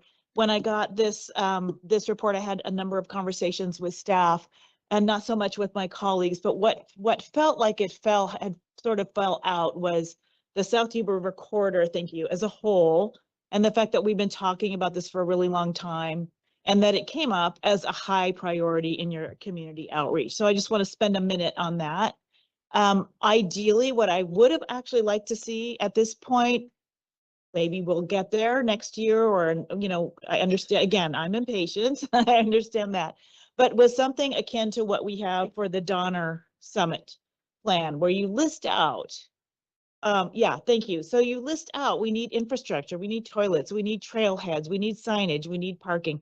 And when you go back to the Yuba River, we honestly need something like that, exactly like that, for at least 3 of those visitor areas. So Edwards, Purdon, probably Bridgeport, Highway 49, maybe 4. So those are just been high impact areas that are also highly attractive and bringing in lots of people. And we know during COVID how that just exploded. So it's been, then we have this master plan that you guys looked at, the management plan, that has really been sitting on a shelf for 20 some years and really needs to be updated. But it goes to show that this has been an issue for such a long time. And I really feel like there's an urgency to pull that out and sort of identify more clearly all the different pieces that belong in there. And then I'll just sort of close with the fact this opportunity piece with this Explore Act coming up in Congress, which is really exciting, that really it is a first time they're identifying trails and so on. That's an opportunity. And then I was privy to some political research this summer that was done that is showing that outdoor issues on public lands is a completely bipartisan issue. So the timing is right to get some actions through and get things done. And what I'm looking at, in the bigger picture piece here is obviously the great work we've done with signage and Life Fest and all the stuff that Sue and I and the cohort have been doing, and all our partners who are doing all that work. That's been Band-Aids. Those have been Band-Aids. And we need the big action. So we need the $1 million from BLM and state parks, and we need to find grant funding. And We need our federal and state partners to come to the table with more money and as part of the plan. And to do that, we need to show that we have a plan and we have a way to get there. And I was reminded last night that BLM's budget for 2025 is already set. So that's part of the urgency for me, that the timing feels right. The budgets are so far out there that we really need to get moving on that now. So, I don't know whether we pull this out as its own separate charter, so just something like that, and if my colleagues would be okay with that. But it just feels to me like a bigger piece that's been around a long time, and we need to put some special focus on. And now I'll just close with, that doesn't mean I'm also super excited about the organizational, like the indoor sports. And I know that is also the kids we need to provide those sports facilities and options for the kids. I started swimming down at the Memorial Pool, which is open all winter, thanks to, the YMCA and the work that Grass Valley has done. And I love it. So we need those opportunities, and we need to be making sure those facilities are also available to us. I just feel like this one piece may be a separate pullout.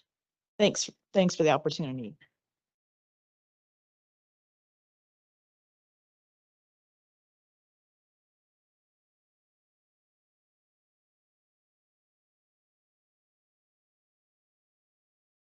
Been talking to them for 5 years about toilets.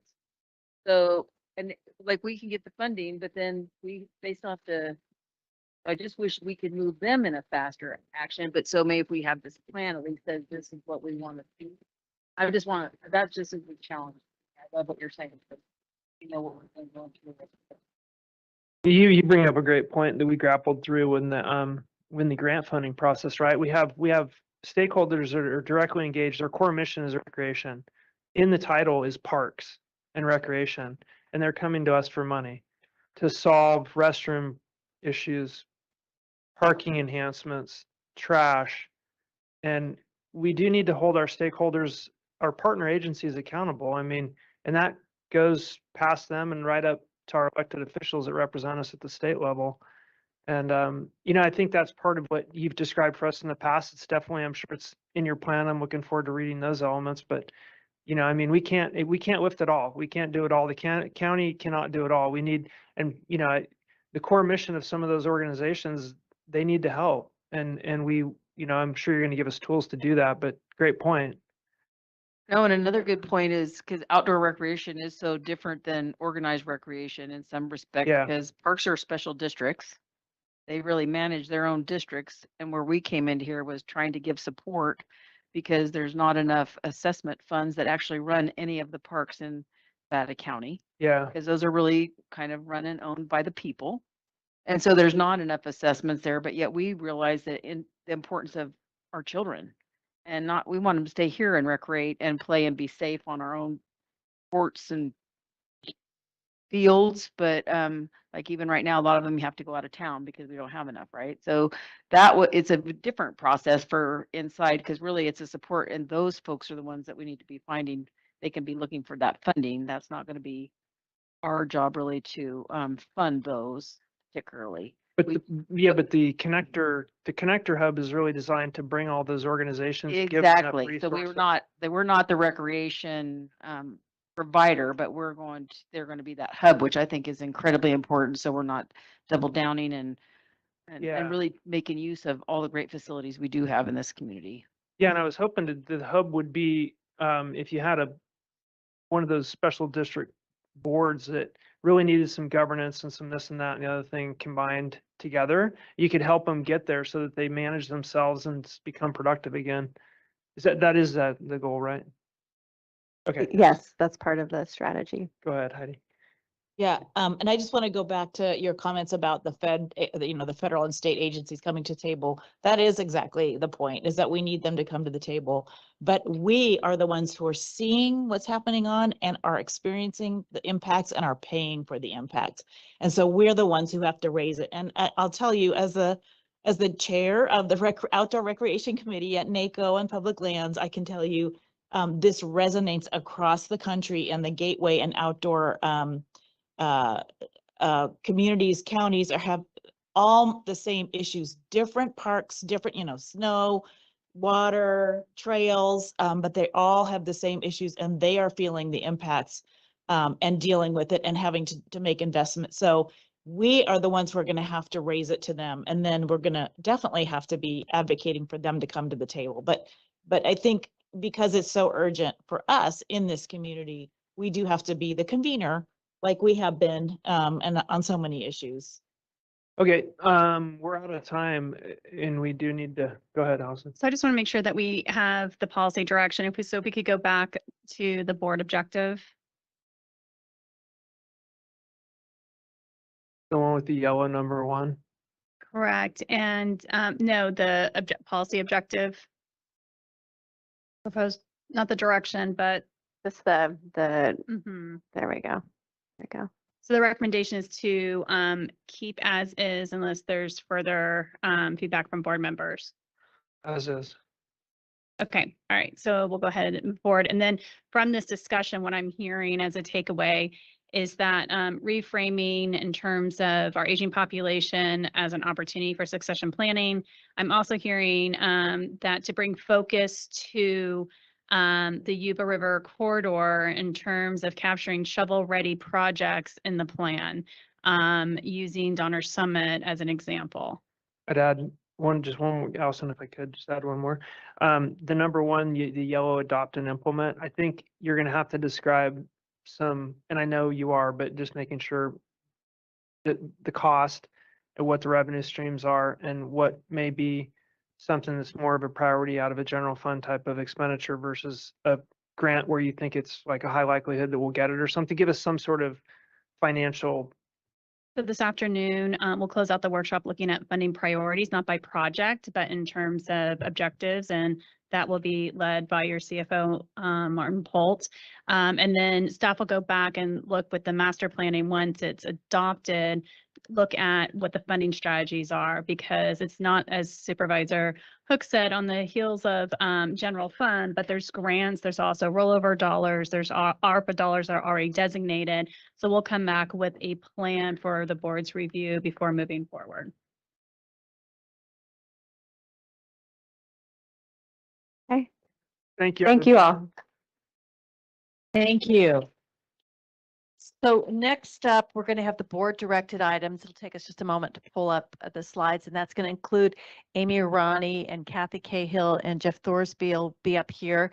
And these are the items that you brought up that you wanted to be able to discuss at your meeting. So they'll have the environmental health and then the noise ordinance, which I believe Supervisor Hook is going to introduce after we work on the environmental health, and then open time for discussion. So the way we've set it up is 10 minutes for presentation by Amy and 20 minutes for up to 20 minutes for discussion about people making home meals. And then the noise ordinance, we'll have 30 minutes for that and any additional discussion. We'll have a break after that and come back. And that's the conversation that Allison was talking about with resources and priorities discussion.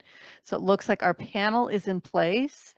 And so we're going to kick it off to you, Amy.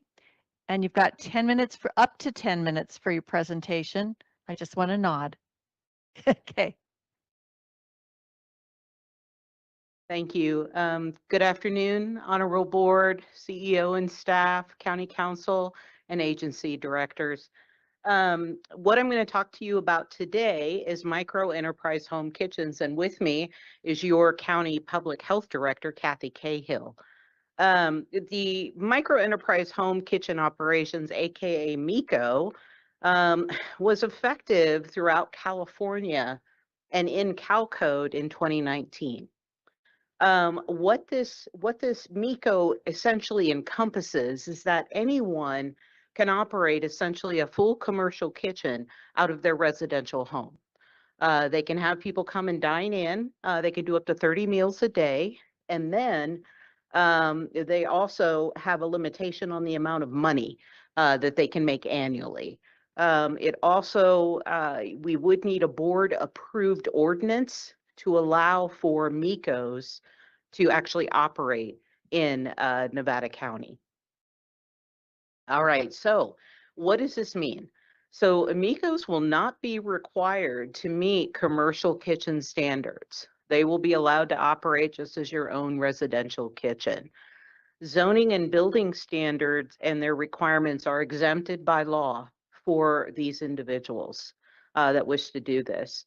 The local environmental health department, as the enforcement agency, would not be able to inspect, as we do with commercial facilities, on an unannounced basis. We would have to make an appointment to schedule because this is someone's private home.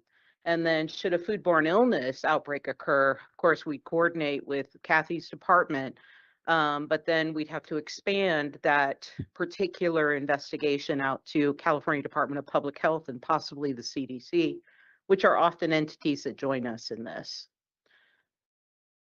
So here's some pros. I wanted to give you both options. This allows for an individual to enter into a retail market of sorts that they can make, you know, up to $100,000 a year annually serving meals. They can serve 90 meals a week. They can market their culinary expertise, and there's no limitation on the types of items that they can sell, kind of like a full commercial kitchen. It also doesn't encumber the individual to meet the standards that we hold our regular restaurants to. They are not required to meet those commercial public health and safety standards. And then the other aspect is they don't have that upfront cost.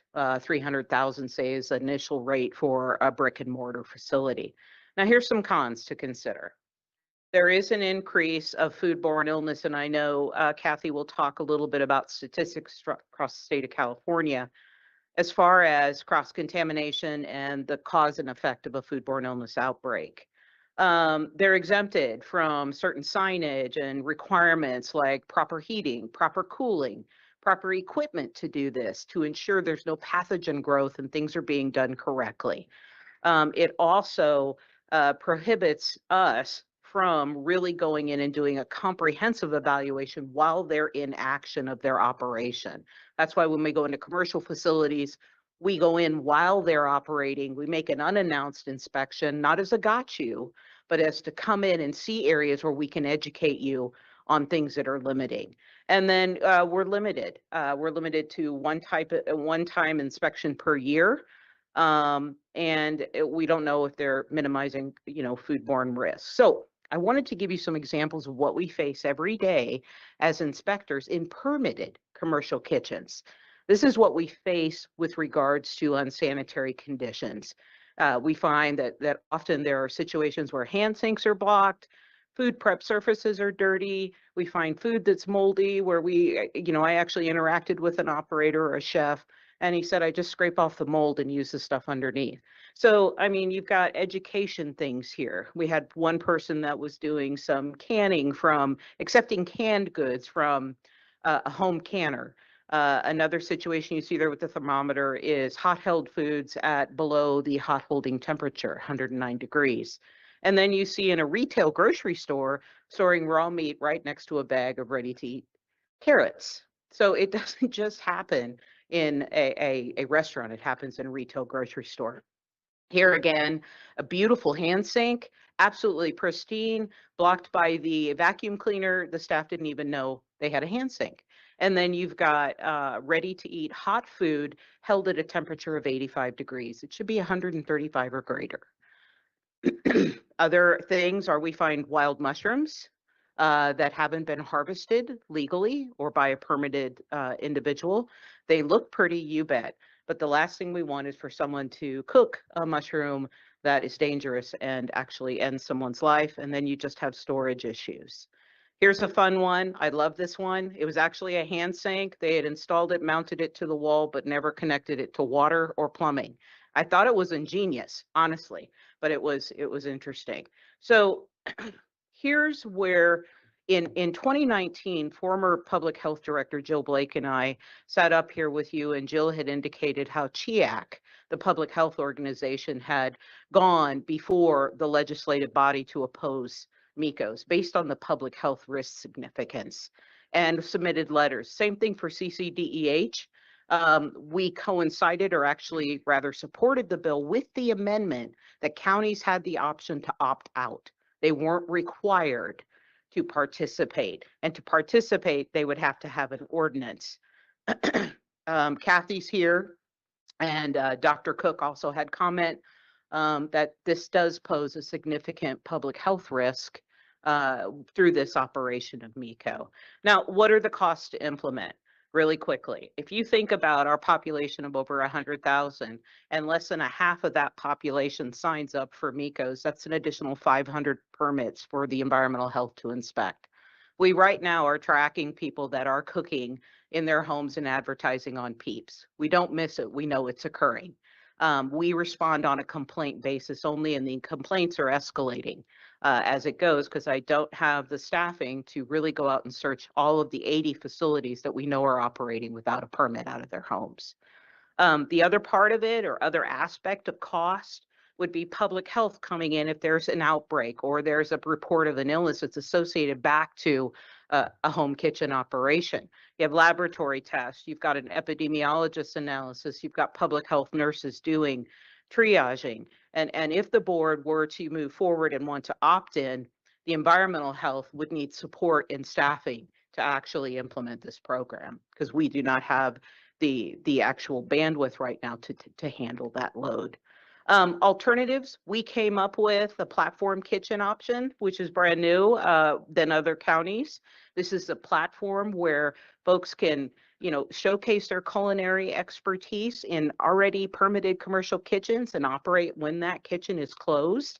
They can offer their food to go. They can offer delivery, and they can have people come and go for takeout. And that's an option without the high infrastructure costs to start up. So as a wrap up, for MECO, we would need a board ordinance to opt in. The individuals can sell foods that are highly complex and potentially hazardous out of their homes for sale to the public. And it's an unbalanced rating on the standards we hold commercial kitchens to versus a residential kitchen. So in moving forward, if the board wishes to opt in or opt out, there's the opt-in option is we'd have to create an ordinance. We could remain in the opt-out status. The county environmental health department and potentially public health, we would definitely need support in the way of staffing a full FTE to manage this program. And other considerations are that we would cross county lines, so would have MOUs, say with the city of Nevada City, city of Grass Valley, and town of Truckee, just as we do with SB 1383. So that pretty much concludes kind of a nutshell of micro enterprise home kitchen operations. I will turn it over to Kathy if she has any comments, and thank you. Thanks, Amy. First of all, welcome my partner, as she said, and I just want to say that, oh, sorry, I thought I turned it on. Okay. Hear me? Okay. Amy's my partner, and I just want to make a comment about our relationship working together on all kinds of things across the county since I've been here, and really appreciate the partnership because environmental health and public health are really together on trying to take care not only of food, but animals and all kinds of other things. Two comments. One is back to what Amy said about the former public health director. I agree with Jill, and I think with working with CHIAC, this is a potential threat to the public's health due to foodborne outbreaks. And just to give you a couple numbers, we don't have really good data on home kitchens because oftentimes food outbreaks occur and then you investigate and you find out where the person ate, restaurant, etc. And sometimes in the home kitchens are really underreported when people get sick. There's not a large body of people that might have gotten sick like in a restaurant. Having said that, we do have data looking back since 2013 when home kitchens became, I think, somewhat certified by law in the state of California. And we've had about 57 cases of food outbreaks in Nevada County from home-based food prep. Those are like salmonella cases, for example. So they do exist. They have existed here in the county. And I think, again, it poses a threat without proper monitoring and other ordinances and requirements that we have for restaurants and other facilities, this could be a threat to the public's health. So I'll stop there and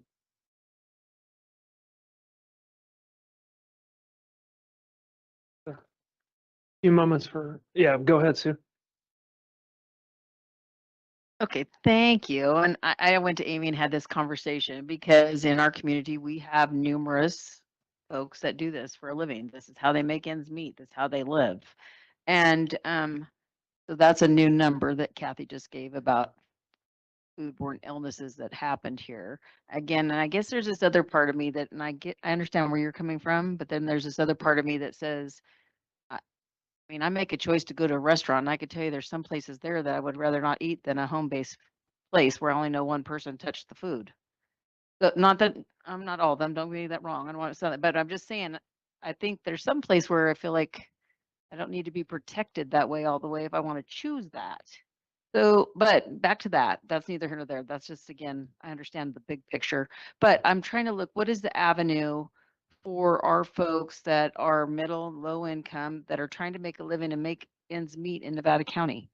And right now it is a code compliance issue that, so somebody will complain, and usually a lot of times it's for no reason. I've got a lady online, I watch her on social media, and that's her first question. Are you permitted? If you're not permitted, I'm going to turn you in. She doesn't even know the lady. Okay, so those are some issues that happen because you have somebody that wants to be a whistleblower, and I get that part too. But again, she should choose not to go there if that's not where she wants to go buy her food, right? I know I met a lady the other day, and she cooks for 3 elderly people that would know they wouldn't get good food otherwise. You know, so there's those little opportunities that are helpful in our community. And I know we have dollar meal and all those things. It's not the same as having a regular home cooked food. So I just was trying to look at a way, how do we do this, make it safe? We don't, I mean, these recommendations, I didn't realize were as lax as I thought they were. I thought they were more like you had to go in and have it expected and do those things. So that kind of surprised me. And I don't remember reading it that way. So again, just looking at a way, we just have a lot of folks in our community that are trying to do the right things. And I think that's the other thing too, is you have these interconnections through counties as well, where sometimes they've done something in Placer County and they said, oh yeah, that's fine, you're good. Well, it's not, because it's different in every county, but it's kind of going on everywhere. It's in Yuba County, it's in Placer County, it's in Butte County, it's all in the surrounding areas. They have events together, for goodness sakes. So I would rather know who they are, is what I was looking at, and how do we help them through the safety. I love you're doing the incubator classes over there, because that's what this teaches about exactly. I almost feel safer sometimes with somebody at home though than going into another kitchen. And that's a big expense again, right there. So we're just looking at how do we do that and help people afford to make a living here when you don't have a regular job or you have kids and you don't want to pay daycare. I don't know. It just was it was a great opportunity to have the conversation, and I won't go any further with this, but I just felt like we need to do something that gives people an ability to make a living. And I do appreciate that. Excuse me, Supervisor Hook. We do have the cottage food program. The cottage food program has been around for quite a while. There's cottage food A and B, where you have a lot of cottage food operators here in Nevada County that do work successfully. And I think that the platform kitchen operation is a venue or an opportunity for individuals that do prepare these meals for people to make a living. They can continue to do that. They just have the one layer where they will actually do that out of a commercial kitchen at a lower cost to operate. Supervisor Hook, I was just going to mention one thing, and Allison, you know, the concept in front of us is really to ask if we want staff to bring back a proposal. So important for the board to realize that if you all said, hey, this is something we're interested in, it doesn't mean that we're funding full-time staff members. Like it indicates here on the slide, it means that we're asking staff to bring back some sort of proposal so we actually understand the full complement of requirements. Thank you for pointing that out. I'm sorry. I know we got off track just that a little bit. So, because that would be my other thing is if we went and just looked at what this would be. So we don't have to always follow all state guidelines. We thought that the basis is there. And so could we look at that? Maybe you do get to go inspect the kitchens, or maybe there's another way that would make that safer that you would feel more comfortable with at your level. But I'm just saying it's an option. Just if we could think about it, it would be great. But I know it does take up staff time. And I do know that environmental health, this would take on another full-time staff person for sure. So just wanted to have the conversation.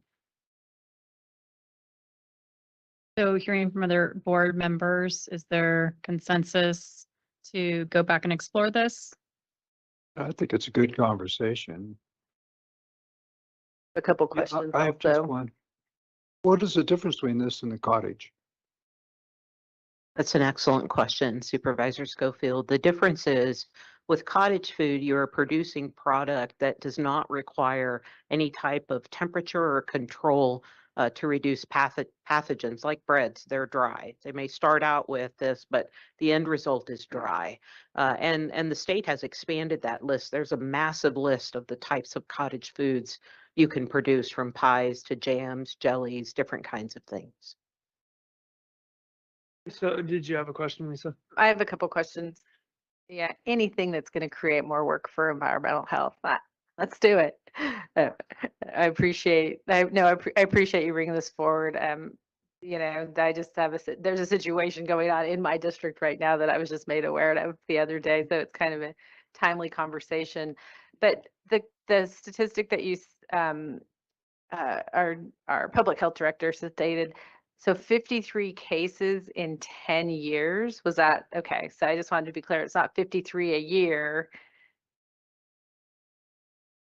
So 57 in 10 years. Okay. A lot of the cases, all foodborne cases are underreported. Right. Can you clarify? I'm sorry. You said 57 in 2013? In 10 years. So In between since 2013 and 2023. Yeah. Okay. Yeah, I mean, I agree with Supervisor Hook. I mean, there are things that people can do in their homes to try and make some additional money. I support that. It's hard out there, but also it's our job to protect the public. Do you have any idea how many people are actually doing this illegally in their homes right now? I mean, can you guess? I won't hold you to it. So we've kept a list, not to be punitive, but just in case there is a foodborne illness outbreak, we're aware. It's over 50 illegal operators. It could be as high as 80, but it's just because my team is on Nevada City Peeps, Right. and they will follow, Yeah. that kind of thing. So that's how we That's how find you- out, or somebody calls and complains. Somebody calls and complains. Okay. Yeah. I mean, I think there's pros and cons. A lot depends on where you live. Having a large onslaught of people driving through your neighborhood to pick up food, if you're on a private road, that creates some issues. I mean, I fully support us maybe looking at this and looking at what a real ordinance would look like for people who legitimately want to come into the system. I still think even if you put an ordinance in place, you're still going to have people doing it illegally because people just don't feel that the rules apply to them. But there's a path, but yeah, at least then there's a path. We don't just shut them out. And my other question was on the quantity. So like 90 meals a week. What if you bake bread? How does that equate? Or what if you are making crackers, or you're doing something in a home kitchen that doesn't fall under the cottage industry? How did they work those numbers? Like, do they give you like you can make 100 loaves of bread and sell them? Yeah, that's a great question, Supervisor Swarthart. What they can do, cottage food, I'd have to look at the law, but cottage food just upped the amount of money an individual can make. So you can bake crackers at home, you can bake bread at home. And I think that threshold went from 50,000 to 75,000 per year. But I will say that when we permit them, we aren't asking for financials at the end of the year. We do not track that. The law just sets that parameter. But an individual in this type of situation in MECO, The limitation is, or the requirements for the law is, it's same day prep and cooking and same day delivery. So that will be a challenge for a homeowner that has a unique menu that may require longer cooking periods. So it would be obviously an education in working with them on how they could do it. So they can't make something and store it on their property. They have to make it and sell it that day. That is correct. Okay. How about if, so I know people who will rent commercial kitchen space in, restaurants or other facilities. How would this play along with that? Would that fall under the cottage food industry if I'm making something like I'm utilizing a commercial kitchen somewhere else? No, it's excellent. That's the platform kitchen operator that we developed. It's a unique program. So if you had a culinary flair that you wanted to open up to the market, you could come into agreement with a restaurant that had a permit as a commissary kitchen, and then you would operate in there cooking your particular culinary item, and you could sell and advertise hours of operation on social media where you'd be at that location, and you could set up a delivery service. You could have people come and take it to go. The only caveat is you would not have dine-in capability. You would just have those options of people coming to pick up or delivery. But I couldn't make it in their commercial kitchen and then take it to my house and store it and I mean, I have a particular instance. So when I had my business, I shared space. My next door neighbors had a commercial kitchen that they rented out to people, and no one ever came and picked it up. They made their product and then it went away. I don't know what happened to it after they did it. So I was just curious as to, they probably weren't in compliance then if they weren't delivering off of that site. Well, I think that in any scenario, how we would have to look at this is holistically. What actually are they making? What are they transporting? If it required temperature, if they did have a separate unit to hold that temperature, could we come under some kind of variance agreement with them that if something, unfortunately happened, then we would cease that operation? I think there are ways we can look at things uniquely and come up with solutions like that scenario, but it would definitely be on a case by case or individualized basis. I don't know that we'd want to work that into like an ordinance or something of that nature. It seems like there's just a lot of gray area and a lot of things that your people would have to use their judgment on in allowing it, even with an ordinance. We have that today, actually. I So, know. I mean, it's how I have groomed my team and how they do inspections is risk-based. What is the true risk of what you're doing and how that will translate to potentially a public health, an illness? Okay, and that's how we do it. There's often gray areas with the law and how it's interpreted. Real quick, Amy, and one of the cons, I'm just going to throw out, is at a home-based food that you would be liable to. The So I homeowner. just wanted, that's a con of this as well. So if you did put out food and there was a foodborne issue, you would be liable. That is correct. Go ahead. So I empathize too. I feel like I understand. I empathize, it's sometimes we make it so hard for people to just do a simple thing. But we have these other programs, the platform kitchen and what's the other one called? Cottage industry, which I think are helpful. And I'm not hearing that, my concern are the people who aren't going to comply anyway. So I'm not hearing that people are coming forward saying, I want to do this, give me some regulations, I'll abide by them, right? I'm not hearing that this is where it's coming from. It's more that people are wanting us to say, it's okay to do what you're doing. And we just went through a whole public health issue where a big chunk of the population felt like the regulations didn't apply to them and they didn't believe the science or anybody else. And we would have to depend on people being willing to be educated and believe the science behind cooking. And that would require a lot of faith that I don't know that I have that right now. Especially, so I would want programs like the ones that I think we have, the cottage program or the kitchen, anything where we can control and again, this whole thing is about risk. And if you're just taking the risk on yourself, that is your business. Absolutely.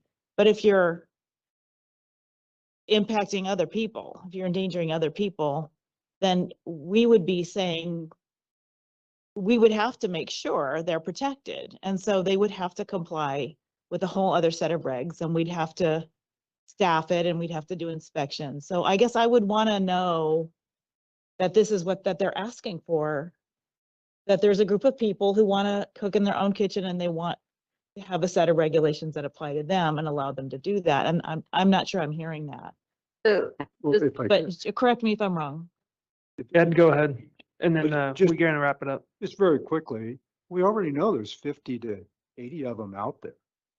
So at least if you had something like this and somebody asked, are you permitted? Yes, I am. No, I'm not. Forget it then. I'm not going to use you like a contractor building. So, I think if we could just proceed and say, yeah, let's put together an ordinance. And it comes to us. And then we really have time to research it and make that determination. So I think one of the issues that I know I've had, and it sounds like maybe Sue has had it also, what happens to us as elected officials is we hear or people will say, hey, I'm doing this out of my house. And then we have to say, that's not legal. And we don't have a path for it.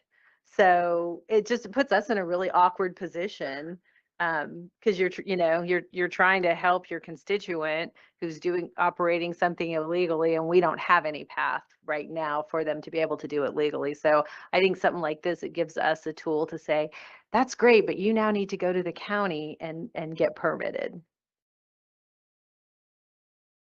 So what I'm hearing is board overall consensus to direct staff to go back and evaluate the program for an ordinance that would include staffing and a budget and an implementation plan. I'm also hearing that we should also bring back what other programs are available, because I know the board will want to look at the cost benefit for 50 businesses if it's a $400,000 program versus if there's other programs that we could redirect businesses to. So we'll bring all that information so you could have, you'll be able to make an informed policy decision. May I say one thing too, just real quick? Sorry. go ahead. Yeah. Can I just ask a question really quick? Because I'm asking, I don't hear that we're saying bring back an ordinance and a whole plan. I'm saying give us some more information. Is that?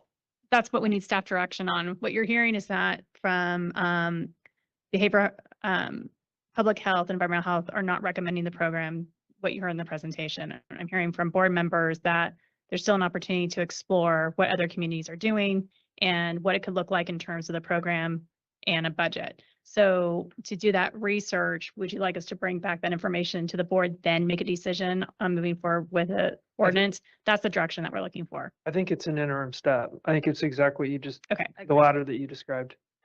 I just want to give a shout out though. So if anybody's listening and it's online, I just want to say that though, I've had folks come to Amy and we've been going through the process and it works really well. So don't be afraid to come and talk to Amy. If you have a cottage and you want to do a cottage food business, that's what they're there to help you through those processes. So, because I did have somebody that did that. They did a GoFundMe and got the funding to go through and pay for the permitting. So there's lots of great things going on in environmental health. I just want to say that. And It's not all negative. It's all good. I want to shout out to Amy because we had a festival of illegal operators, an entire organized, let's all bring it here. And Amy and I had a freak out on our hands in one afternoon on a Friday. But she went through that whole process with them over like a 48-hour period and got that thing off the ground. They've subsequently made promises to do that differently next year. But I mean, I think we do apply flexibility. We do apply case by case, we work with people to try and do the best you can. I've seen it firsthand with the work you've done in my district. So anyway, we need to move on to the noise ordinance. And thank you, Amy, and also Kathy. Thank you. Yes, thank you. And So in this 30 minutes before we take a break and before we get down to your priorities, uh, this is so we have 30 minutes, the clock has started. And I'm going to hand this over to Jeff, who's going to hand it over to Supervisor Hook. And this is the time to talk about the noise ordinance and anything else that's still open on your minds. Okay, and we're going to do this quickly. And so as you know, in my district, I've had numerous complaints and some issues. We talked about this last year. And so I'm going to hand it back over to Jeff. We did a little research. And Jeff, could you give us an overview? Sure, absolutely. Thank you so much, Supervisor Hook. For the public, my name is Jeff Thorsby. I'm the Chief of Staff for the Board of Supervisors. It's been a real pleasure. It's a pleasure to be up here. And so excited to walk through some of the high-level research that our office has done for your orientation that should help provide a little bit of context as you consider potentially whether or not to bring forward and to direct staff to do further work on some type of noise ordinance. So just as a quick brief reminder, back at your last workshop, you actually received a presentation from myself as well as your director, Tricia Tillotson, and I believe Under Sheriff Alicia Burgett at that time. Regarding a good neighbor policy and walking through that. At that time, we talked about what activities Nevada County does, what it does not regulate per its outdoor events ordinance. So you have an outdoor event ordinance related to private events for capital, for business purposes. Additionally, we talked about the scope and authority of law enforcement and the challenges related to noise complaints for the law enforcement officers. And then we had discussion regarding the good neighbor policy, which is based off of, and I'm using that term loosely, but that's really based off an ordinance that the city of Grass Valley adopted. And so I know Supervisor Swarthout may know about that. That being said, in 2023, there was no further really actions made on developing that type of ordinance. Subsequently, Supervisor Hook has continued to receive numerous complaints regarding private events on private property related to noise. So basically people having large parties, raves, that type of thing. And there's a real challenge for law enforcement to come in and I'll kind of walk through those components. So currently Nevada County regulates certain events on private property, but that's through our outdoor event ordinance, but not on private parties, meaning I'm going to invite people to come over to my house on private property, and that's it. There's no exchange of commerce or funds. Additionally, so basically nuisance from noise on private property is largely unregulated in the unincorporated area of the county outside of different components, which include animals, encroachment permit work, the airport, firearms, and of course, development, actually construction. In fact, specifically in your general plan, your noise elements actually provides policy guidance related to land use decibel standards, so how loud something could be during development. But again, that does not pertain to private property owners on their own property.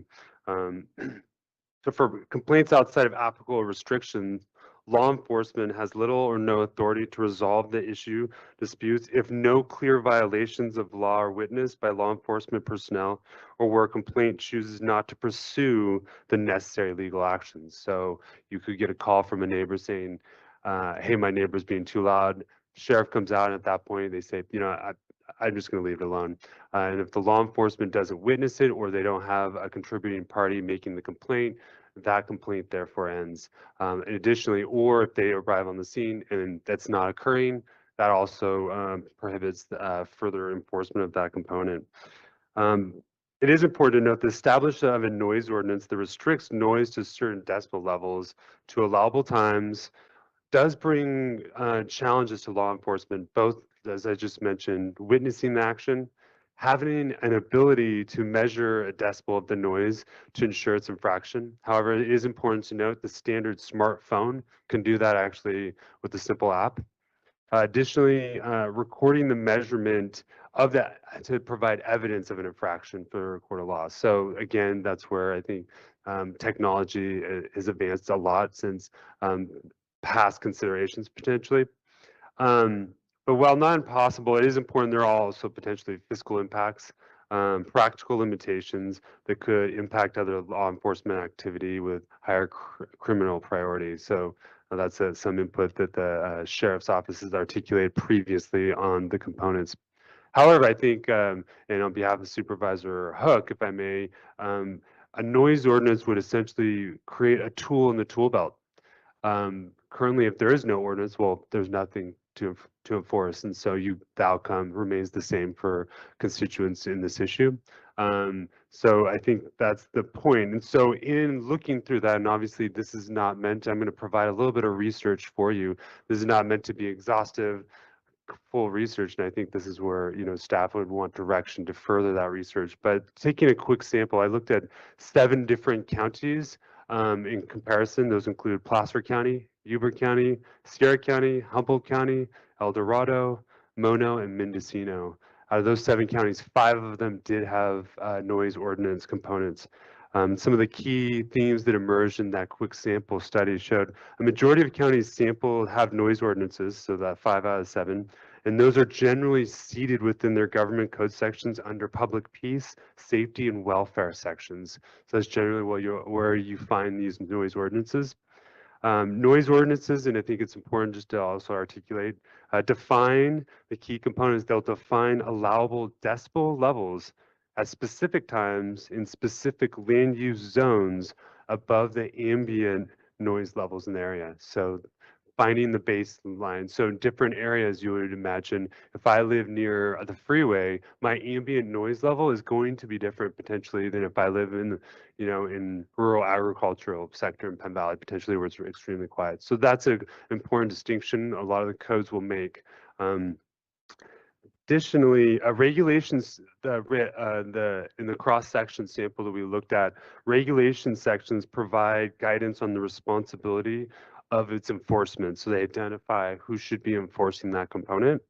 Enforcement appears mostly within our sample study to show that law enforcement, the local sheriff's office, is usually identified as the person to enforce those components.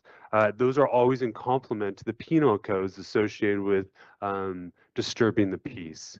And so that's however, I do want to note that we did find one county did have a noise control office within their code compliance office, which would seem to be unique among the counties sampled. Additionally, regulation also provides definitions of penalty structure, so including consideration of frequency of infractions. So if you're getting multiple complaints, that infraction frequency goes up. That's actually in Humboldt County.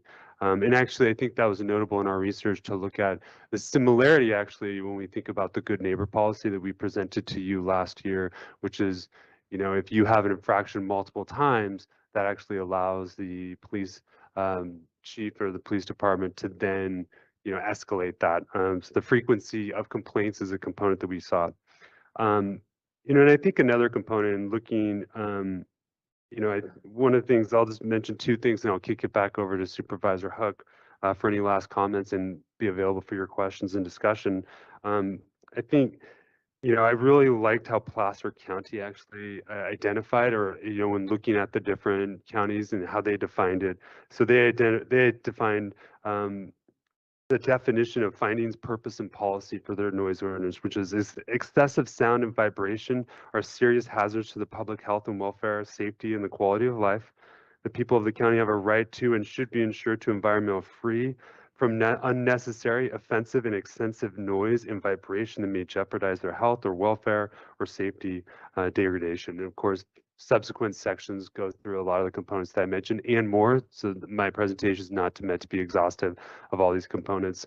You know, and yeah, so I think, you know, and I think another component that I would just mention too is you'll see in noise ordinance, it would include not only a definition of what the ambient noise and the allowable sounds are versus a certain time period, but also talk about the exceptions, potential exceptions to that, the penalty structure, the enforcement mechanism, and then also the appeals process. So those are the kind of components that a noise ordinance would include. So again, with that, I think, you know, staff is looking, and I think Supervisor Hook is looking to provide, to get input regarding consensus to support bringing back forward some type of draft ordinance. So I'll stop there. Supervisor Hook, please let me know if I missed something or if I mischaracterized anything. No, thank you, Jeff. That was great. So, and I know this is a different thing, but I guess I deal with this a lot, especially with the raves that I have out in North San Juan. So, and you have to prove that it's a paid event, which you can't do very well. It's because they do this a lot online and do an undercover, but literally the windows shake in the people's houses. I drove up there one night at 11:30, stayed there till 1:30, and it was ridiculous. And so we had really good luck one time though we found where they were charging. And so we were able to write a letter and that one actually they calmed it down. I'm just looking for some kind of a tool. Plus there's a lot of things that are going on there that shouldn't be going on there. And really the sheriff doesn't even have a tool to do that. And I know it's one more issue for them to have to deal with, but people shouldn't have to. I mean, this went all the way. You could hear them down Cruise on Grade. It's extensive, and these happen on a fairly regular basis in the summer. And so I'm just looking for a tool. I'm not saying most really think about it. By 11 o'clock at night, nobody needs to be hearing things that shake your window. So, I mean, you'd think it would be something that's common sense of a neighbor and respectful, but unfortunately, now I'm asking for a way to solve that problem. So I would love to come back. I would love to see this happen by May so that this summer we'll have a tool. Now, that's a little fast, but I'm just saying we have an event ordinance that doesn't allow it. So why should we allow those kinds of loud noises?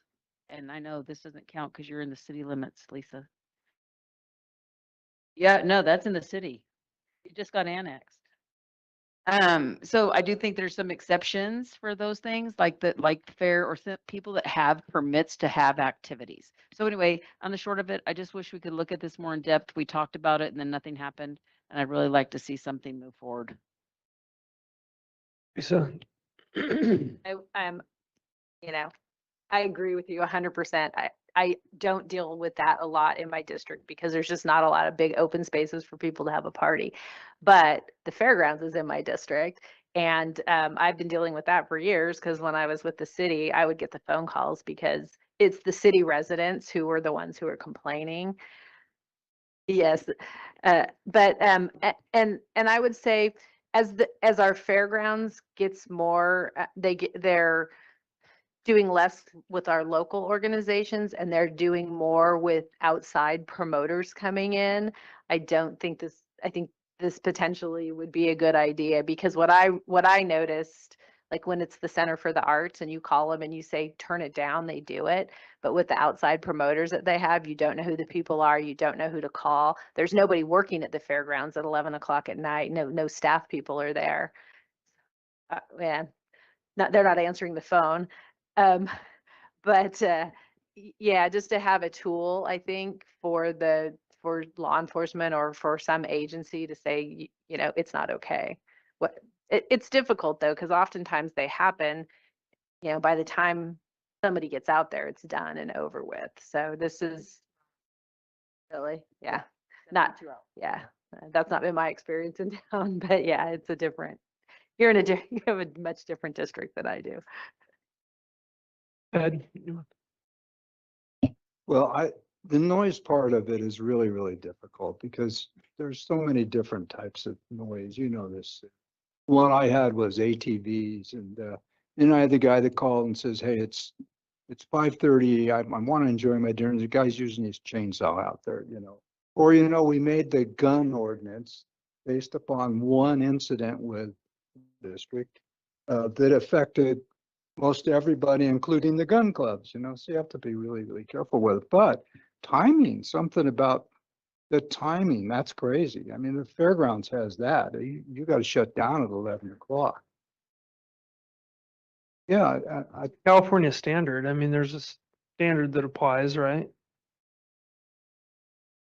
I mean, I think, I I would defer to council to find out, but from the research that we looked at, there's not overarching state, I think that's when you look at the penal code, right? So if you're disturbing the peace, and that's what law enforcement would look at. So So there is tools in terms of if you're absolutely super loud and law enforcement gets there, can witness it and then and then also has a contributing person and is related to disturbing the peace. There is a way to do that when it's, but when it's specifically just noise complaints on private property, this is where we're seeing the gap. But, I defer to council if I'm incorrect on that.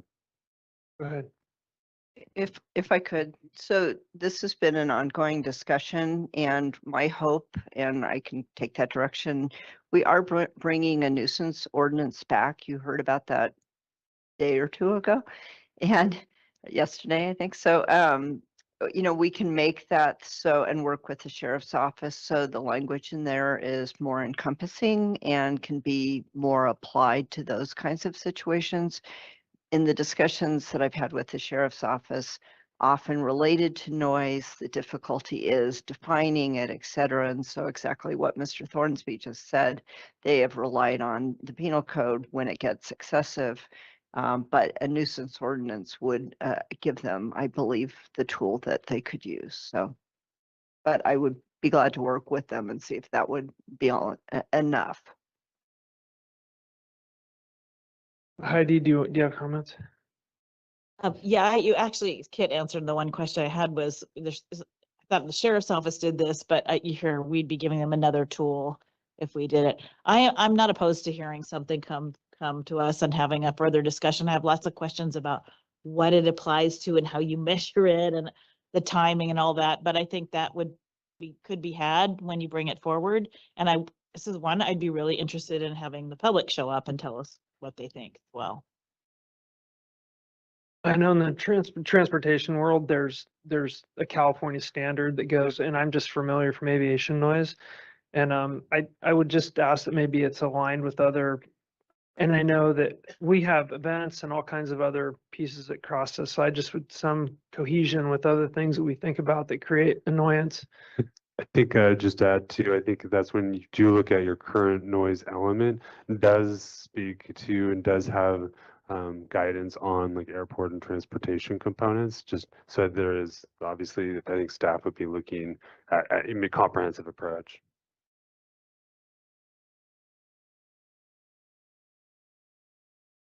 Our cities, they all have a noise ordinance as well. The city of Grass Valley they do have a noise ordinance, but the good neighbor ordinance that Jeffrey referenced, that actually is not a noise ordinance. That was devised to try and help neighborhoods where there was a very high level of incidents, police incidents going to specific homes that were rental occupied versus owner occupied. So basically what that did is it holds the landlords accountable for the behavior of their tenants. That was kind of the gist of it. But I believe both Grass Valley and Nevada City have, in the city limits, they have noise ordinance. And they also have ordinances pertaining to how late something can go. So 11 o'clock, 10 o'clock in certain neighborhoods, 11 o'clock in more public places. Sounds like you have direction. So we have direction. I'm just sensitive to Supervisor Hook's timeline. It's very ambitious of May, especially if the ordinance takes 2 hearings. And then also I just wanted clarity that the noise ordinance as described by board members, this isn't everything from chainsaws to ATVs to construction. You're looking at concerts and events specifically. Well, no, if I had someone riding their ATV at 11 o'clock, I want them to shut it down. 11 o'clock at night, really? Is there any sort of ordinance that the county already has that talks about work? Like in Grass Valley, no equipment can be run before 7 o'clock in the morning and after 7 o'clock at night. Yeah, we already have. I think we have that too. Only as I understand it, we could ask Trisha to chime in there, but as I understand it, is related to development and construction, not just in general. So I could run my chainsaw in the middle of the night. Well, okay, so so what we're hearing is that we're going to go ahead and do research based on events. Okay, all right, we have this direction that we need. Thank you.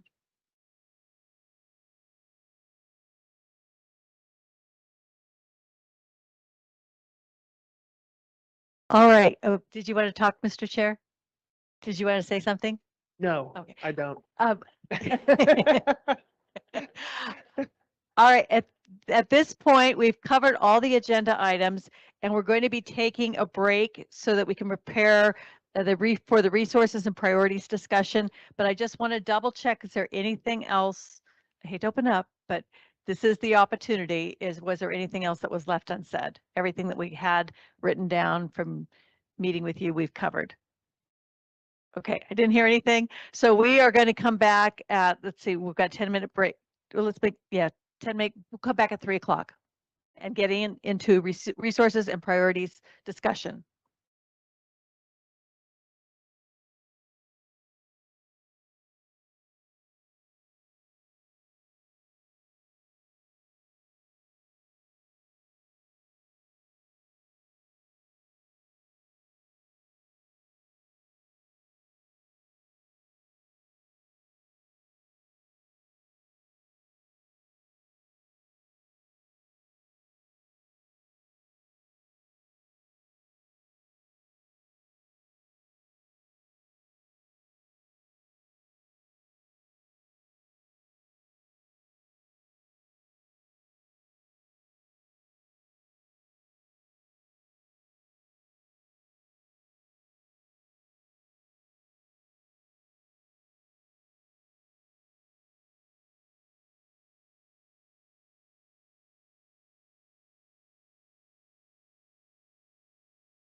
All right, everybody. That's the idea.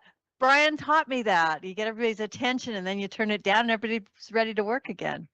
It's one of the secrets that Brian taught us. Got it. Okay. All right. So this next portion, we're ending up exactly where we're supposed to be at this time in the workshop.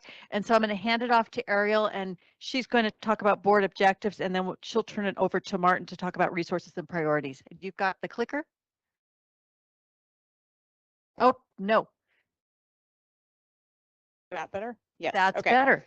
Yeah, thanks, Lori. And this will be, I think, really quick and we can gain back a few minutes. I do have the clicker, although I don't need it at this time. So most of you may remember the Menti tool that we have done in the past when we're adding or removing or changing board objectives. This year, we have your 2024 proposed board objectives up on the screen. Also, your binders are open to the 2023 objectives. So because there are no changes in those objectives, what we've heard from you and from staff recommendations in reviewing the current 8 objectives is that there are no changes in those. We do understand that there are some recommended updates to initiatives. We heard one under specific to cannabis under economic development. We understand we'll be revising the wording of an initiative under climate resilience to address the cost savings of energy efficiency. But in terms of the objectives themselves, they remain unchanged. And so really all we are looking for right now is consensus of what we heard.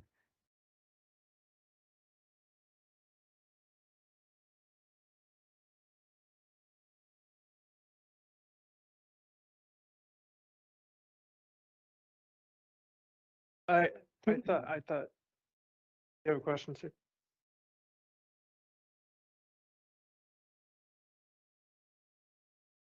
Any other board member concerns with the language included in the objectives? So just a reminder that this will come back to your board at an agendized meeting for action. All right, great work.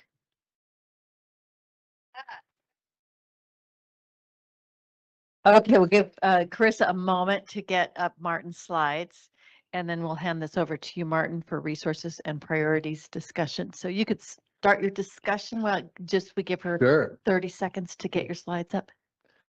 I will do that. Yeah, we are coming here talking about resources and allocation. So certainly many things have been discussed, great projects and programs in a lot of different areas of the county. We are not here to capture all of those things and talk about how they're funded. It's really the ones that sort of have been encapsulated at pretty much at the end of these presentations that we are trying to capture here. So you'll see some board objective items as well as some other core service priorities that have been discussed. So a couple of things surrounding this. See if I can, oh, I'm looking at my. So just a few general concepts around what you're going to see and the items that we've identified for these key areas. We have talked about in the fiscal presentation some board priority general fund dollars. And so that's largely what we're looking at here. We are going to come back in all of these areas with plans for you. So you will be able to revisit this and have much more detail. So we're developing a charter for each of these items that we're talking about, including staffing, budget, actions, timeline, performance measures. And we are going to bring this through the budget subcommittee as well as bring it back to the full board. So you will see revisit these. We're going to identify grants that we can leverage. So one of our key strategies, leverage grants, partnership revenues or other revenues. We also are looking for, especially in these general fund dollars, one-time or limited term over sustained funding. And we are wanting to consider all resource needs for these decisions and board direction, including program and project costs, staffing, administrative and infrastructure. That's what I have a new word there for my own fiscal mind. Martin, could we just Yeah. really quickly so this is really important because this is kind of why we spent the last 3 days together. And I just wanted to highlight this is how it's all going to be completed. And I just want to take a quick straw poll of the board. do we agree with what's here? And also the one question I have is the timeline for returning the information back to the board. Just like a quick thoughts, if anybody has any thoughts on that. Do you like what you see as far as how we're going to get from point A to point B, having spent the last 3 days talking about this? And then also what's the timeline for us receiving back the next guiding information? Guess I'm not clear. I mean, this is what's different about this than what? Nothing, it's just a process. It's a Yeah, process to, okay. The difference is we're going to be bringing back a charter for each of the policy objectives, and that's new. So the board has understanding of the staffing impacts, the blended funding, timelines and activities for the next calendar year. Right. And so this is where I guess I would say, and I would like a separate charter for the South Yuba River corridor. So we captured that we will have a separate charter for the Okay. quarter. So whether or not they'll come back with this plan, they'll be part of the recreation master plan, but yes. Thank you. okay. And then when do you foresee this coming back? So my recommendation is the February 27th meeting. We do have charters already for most of these objectives, so I'd be updating it. So I'm looking at my agency heads. Is that reasonable? That gives 2 weeks to go ready. Okay, so we're going to shoot for the February 27th meeting. Thanks. Thank you. And then the last item here, responsive budgeting. Definitely things change quickly these days within the state budget and other economic variables. So we'll be keeping an eye on that, and hopefully we'll be stable between now and when we bring this back to you. So just looking at what we've talked about on core services, we talked about the courthouse roof. Our facilities folks brought that to us, so we will present that to you. We also talked about litter removal and using franchise fees in the Western County and considering options for funding in the Eastern County. And we talked about focusing on the most impacted corridors. We also are talking about measured increased staffing to support core services, state mandates and reforms. So you'll see more about that. And then a couple of initiatives that were just this afternoon discussed, looking at an environmental health ordinance and the related. Again, we'll bring back a plan to you for that. The Supervisor Hall brought clarity to that we're not bringing back an ordinance, we're bringing back information related to environmental health. Or step before deciding whether to have an ordinance. Yeah, thank you for that clarification. Save time. And Thank you. So yeah, we'll bring back some information to assist in that, perhaps in that next step. And then we talked about exploring a noise ordinance. And then moving on to projects and allocations for your board objectives. In emergency preparedness, we talked about additional project for consideration being the green waste biomass. And so again, we would come back to you with more information about the costs and other elements of possibly moving ahead with that. And please interrupt me I'll at any time. Thank you. Homelessness, we talked about weather sheltering considerations, and the board discussed the third option that was on the list that group discussed, contractor run model with finite general fund amounts. So we'd be considering that further. And then also discussed there was further collaboration with partners to coordinate and share responsibilities and costs.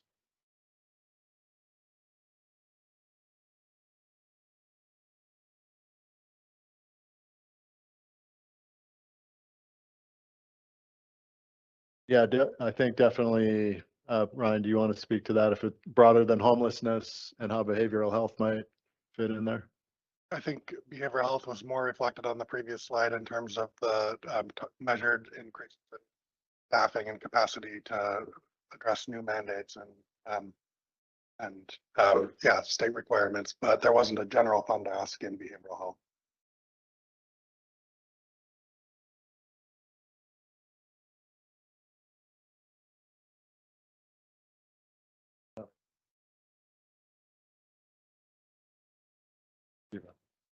Okay, we're all right. Thank you. Thanks, Ed.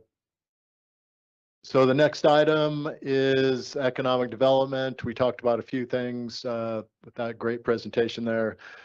Business directory / business licensing program consideration. We talked about exploring business finance and incentives. We talked about expanding the work of SBC, business retention and workforce development and attraction. And we talked about a marketing program with the goal of considering impacts and resources. Please, Supervisor Hook. The final one. The last one we discussed in the cannabis discussion was a cannabis mediation pilot project, please. Update on that might be helpful is through that program, we wouldn't have to develop our own program. They would do it and we would just have to pay for it. So maybe there would be a way to look at some of those grants that we just got. Because somebody said 20,000. I mean, I'd be lucky if we maybe spent 5,000 in a year, right? So I just wanted to throw that out. Okay, We wouldn't be building a new program. It's available. We would just need some funding. to Pay for for which the program can't. Yeah, so the USDA will only do the ag, but they will get you the person to do the cannabis. Okay, that's fantastic. And I think we have a shared understanding of that. So that's the intent. Thanks.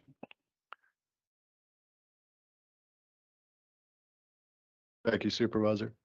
Next one, broadband. We have direction to move ahead on an ordinance there. The tower ordinance, yes, thank you. I will make sure that's clear. Thanks, Steve. And then further looking toward climate resiliency, we talked about supporting the climate action plan and also wanting that to be CEQA qualified.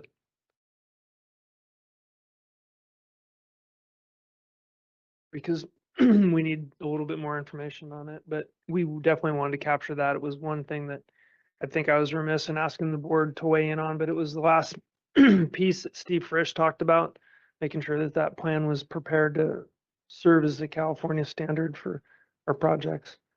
And I don't know if we have a grant that covers our cap, maybe a grant that covers the CEQA qualified, but we're not asking for an expenditure. We're just asking to be aware of that. Feedback from staff. So we currently have a grant for a climate action plan. My understanding, we go out to RFP for the plan. So at that time, we could bring the board more information, what it means to be CEQA qualified or not. Exactly. Okay. So we'll have CEQA qualified as something that we'll explore as an option for the board to consider. And there may be costs associated with the CEQA qualification portion. Is that the consensus of the board? Okay, all right. Okay, thank you.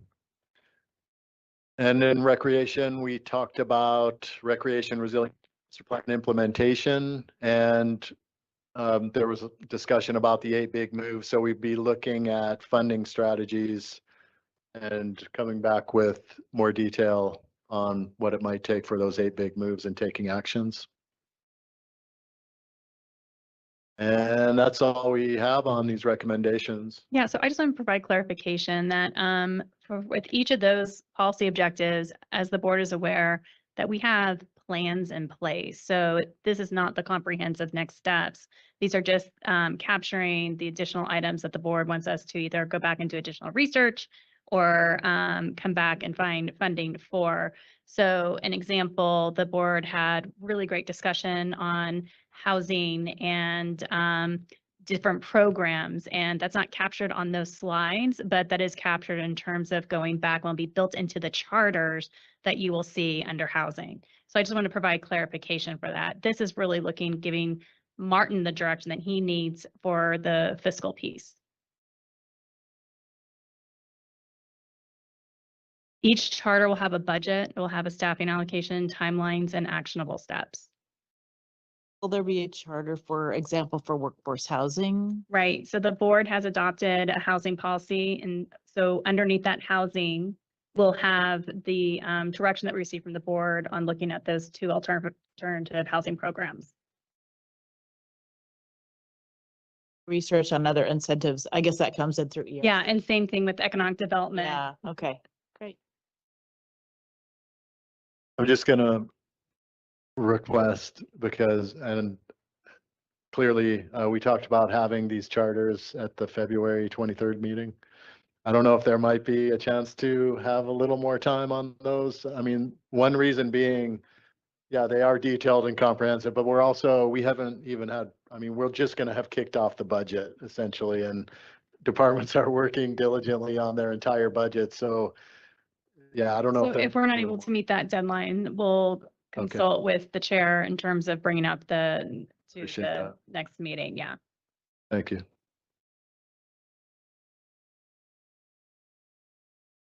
That alternative housing, we talked about the RVs and stuff. Is that captured in there as well?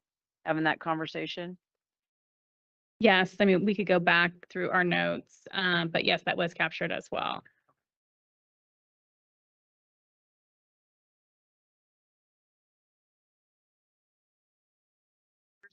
Detail, Sue, that's a great question, but there's just a tremendous amount of detail that Allison's been capturing here next to me, and I think she's gonna have to obviously take the big header items and put in all that detail below it and integrate that.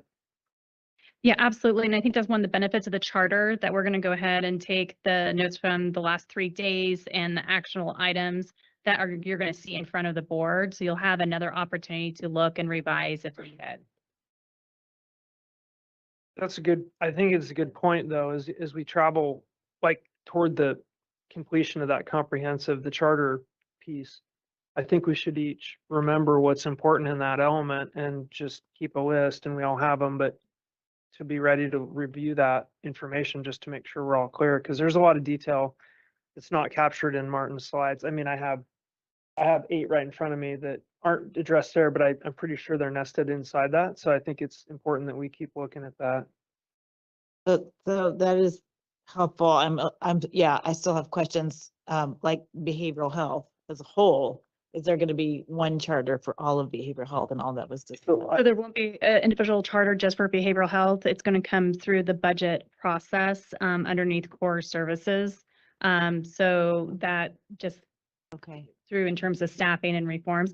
And then the board's going to see that probably through contracts that will come to the board for different providers and so forth. So the charters are, so not core services, unless there's a new project, for example, then that would be a charter. And then also any substantial changes we're talking about, that would be a charter.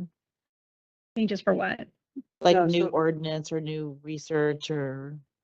So we're looking at, of your 8 objectives, having a separate charter for each one. So if, let's say there was, looking at, I have underneath housing, the alternative, looking at different, the Title 25 to move forward or tiny homes, those are going to be underneath the housing charter. That's helpful.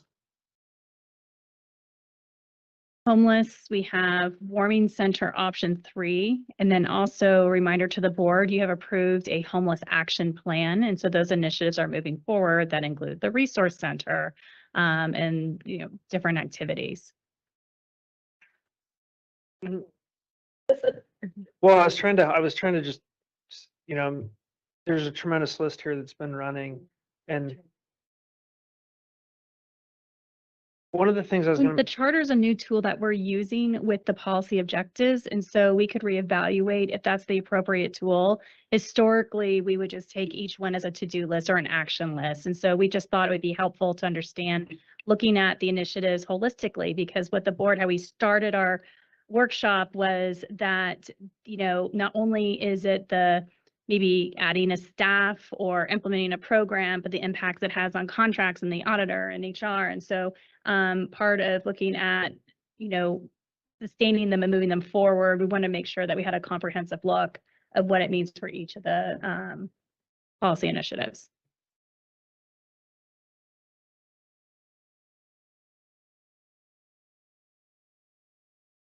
Correct. So economic development's kind of its own charter, but we also talked about, correct.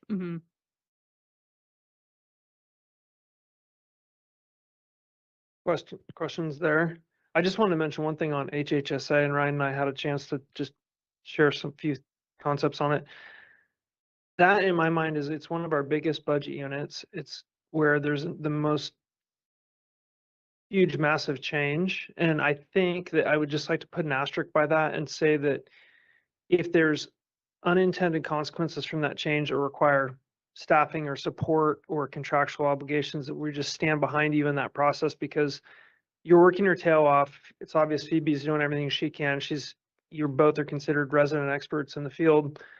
And we just don't have enough, it's too big of a topic to just hit right here. And that's why we tilted up the ad hoc. And I'm looking forward to the ad hoc maybe giving you some more help. But just wanted to say, I think from our position, I think collectively as a board, we're here to help you through that. We don't see a lot of that in front of us because the RSC process and the budget process are going to give you additional tools. But I just want to make that acknowledgement here. That's appreciated. Thank you. All right, so you have done a lot of really wonderful work. We have our marching orders in place. We'll bring back to the board at a future meeting for formal action, and then also gives you an opportunity to talk to your constituents and make sure that we're in alignment, and just really appreciate the strategic planning from the board. And as I talk to my colleagues in other county, they often say, are impressed with Nevada County in terms of the organizational alignment. And I give credit to this process where we come together once a year and we're able to have these in-depth policy discussions. So appreciation on behalf of our senior staff. It makes our work a lot easier. Thank you.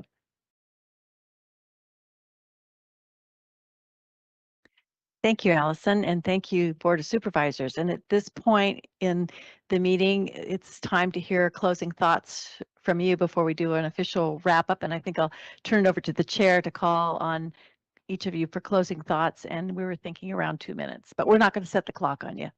So that's great. If you want us to set the clock, we will. Let's start with Ed because he needs 3.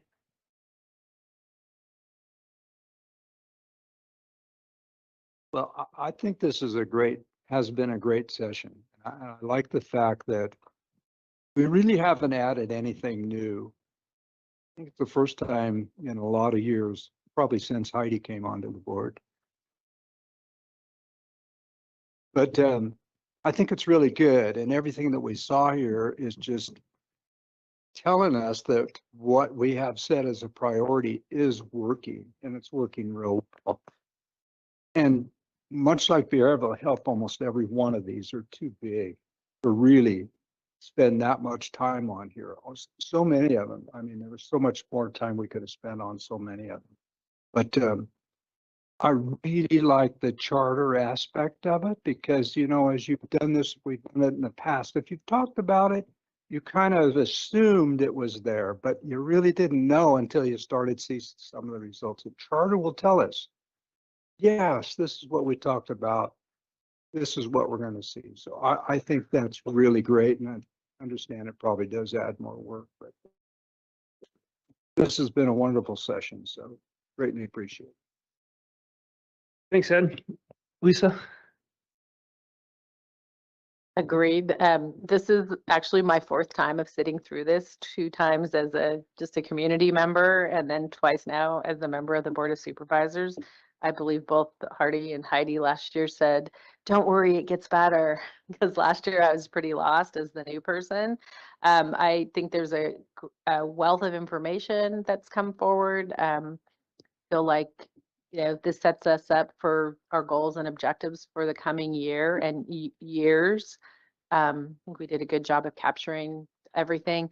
The one thing I would say is a lot of information that goes out, and we invite people to come and be speakers, and then kind of rushing through their presentations doesn't necessarily do them justice. So I guess in future years, maybe looking at how we can time-wise do this a little differently or a little bit better, because it just makes me feel bad when people come, from 2 hours away, and they have valuable information to share with us, and maybe they didn't get the opportunity to explain it everything that they wanted to, or have the conversation with us that was necessary. So I know that I know there's I don't want to be the only person to suggest this, but maybe it needs to go another day. I mean, I know nobody probably wants that, but just to make sure that we're getting all the information that we need. But overall, I think that it's been a really great 3 days and learned a lot and got a lot of information, and then look forward to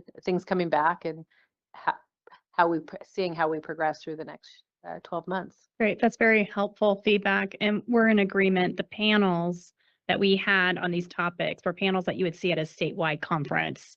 And the experts that participate in the discussions, we just have great appreciation for. And so we will look next year how we could build an additional time to make sure we capture their knowledge and expertise. So thank you for that feedback. Sue? I would just echo what Lisa said, actually. And then, yeah, that today just seemed very rushed to me. I think today was a hard day and I understand the reasoning, so that's fine. But yeah, when you have that caliber of people and then that little break in between is nice when you need that time to go talk and have that kind of interaction too. So somehow the ledge time, I don't think we ever give enough time for that. That was really rushed yesterday and there's so much information and like I said, what a panel we had here yesterday. So yeah, I would just agree with Lisa. I think that overall though, what a great opportunity to really sit and deep dive into what this county really does. And to be able to look and see where we're headed and where we've been and what we've been accomplishing. So I find this, it's long and it's, there's so much that you go home last night, I was like, whoa. But in all seriousness, this is, I think, what a great opportunity. And I just like to give a shout out to all the staff. Like putting this together is a bit of a job all by itself. And you guys are incredible getting this. Ariel, great job. Alyssa, the lunches were outstanding. The IT part of here, you guys, I mean, really, you guys all rock. And Lori, you do such a great job keeping us hopping. So I just like to say you do your job very, very well. And we stayed pretty on task. So I got to say, first, this was a pretty tight run ship. So, but anyway, and Sherry, you did an excellent job bringing us all together and leading the conversation. So look forward to this next year working under you.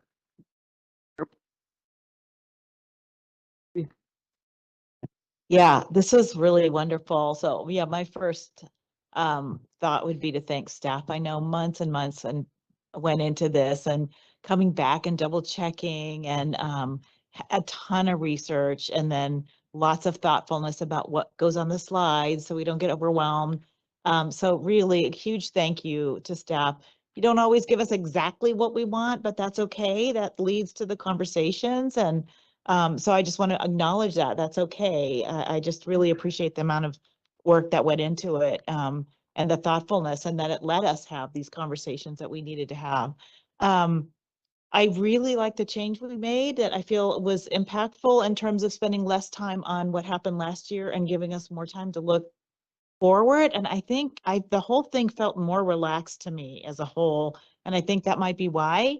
So I really like that and think we should continue with that. I agree today was a little rushed and I think probably the ledge panel and the climate panel we could have spent more time on and given those experts more opportunities. So maybe we look at that next year. And I thought I had one more point to make. I'm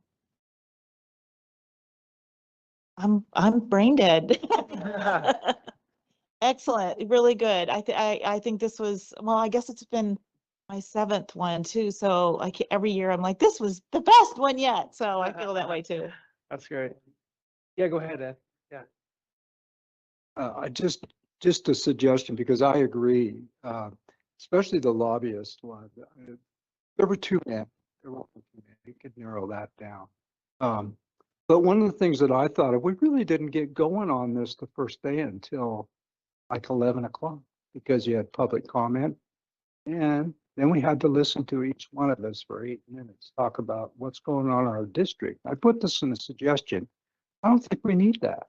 I don't think we need it. Let's get down to the business of what's happening in the county and what we're really here for. The only other comment I had was, you had 16 people here today for public comment. This is the first year we've had public comment after the first day. Some of it was pretty cool, but I think one thing you might think about is limit it to one time. You don't need to listen to the same person 3 times. So that might be a suggestion too. Yeah, good insight. Very good. Yeah, I think it's like the, I hear, Can I just throw in yay for the recycling bins again? Thank you. nice. Yeah, I get the distinct honor of thanking everybody here, and I have a list in front of me, which is so helpful.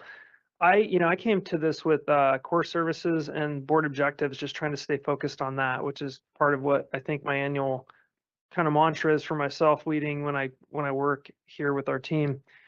And I really felt that. I mean, I felt like we really stayed within those containers. We have some new things slightly on each edge, but they essentially match and mirror what we're talking about and what we've set our course to. And I had a lot of concern going into it, and Martin and I have shared the concerns about the fiscal position of the county relative to the state budget. And so we got through that conversation and look forward to the next step. I just feel honored to be leading this process with all of you as teammates and colleagues in the community that are here and giving us insight. I don't want to be anywhere else. So thanks. I think we got a lot done. I just want to make some specific thank yous here really quick. So Alyssa, the food is oh yeah, I'm back. So awesome. Oh my gosh. Everything was really, really good. And that's saying something for feeding a bunch of people. Thank you. And then Carissa with the PowerPoints, keeping those going flawlessly. Mandy for her organization. Thanks, Mandy, for coming down today too. And then Teen with our minutes and public comment and all the pieces, and doing the agenda posting for the next meeting. So thank you. Kit and your legal staff for giving us insight and keeping your eye on us. And Caleb, the panel work. Jeff, all of the presentations, I think you've had a hand in every single one, essentially speaking, everything. So thank you so much for putting that together. Brian Marlowe at the music and AV. Hey, Brian, you played a Metallica song for me there toward the end. And then Josh, it was so nice to get to know you better, Josh, doing our AV. And then Larry Kramer with our building. We had 25 staff presenters here out of your staff, 25, 31 outside presenters or presentations. I really want to thank Lori. It was such a pleasure to work with you, and you were so good at keeping us moving in the right direction, yet being flexible and being able to pivot when things came up. And you understood where to offer that advice. So thank you so much. Thanks to the Gold Miners Inn, they did a great job. Emily's Catering, again, awesome. NCTC. And then I have two special thanks. One of them's to Ariel for putting all this together and getting us here. And lots of work went into the run-up, right? So all the review of the presentations, timing them, the agenda construction, all those different things, and you've pulled it off in a flawless way for all of us and allowed us to just really be productive while we're here. So thank you so much. And then I'd like to extend a thank you also to Allison Lehman, our CEO, for leading this high performance team. And what really allows us to happen, all this stuff goes to her and her team, and you have to synthesize that and you have to return back and keep your staff on task and also work with this elected body. So I just wanted to let you know that you're not only leading your high performance team, but you're also leading our community. So thank you. And with that, we can I just have a Yes. couple more moments. I just wanted to acknowledge your expectations. I think you guys met them all. Your open communication, following agenda, staying to time, full discussions, and candid information providing direction to staff. I know you just gave us a lot of feedback, but I will still leave an evaluation in front of you because we put this in the report just to help remind us if there's something specific.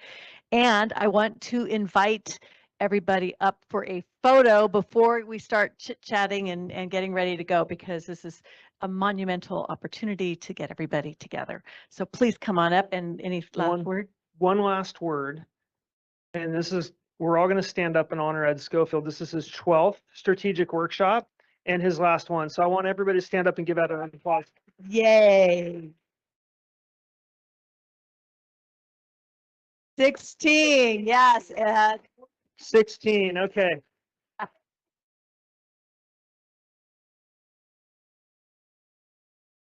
Oh yeah, we gotta have music now for the picture. Do we have to adjourn before the picture? Oh, yes. Okay, this meeting's adjourned.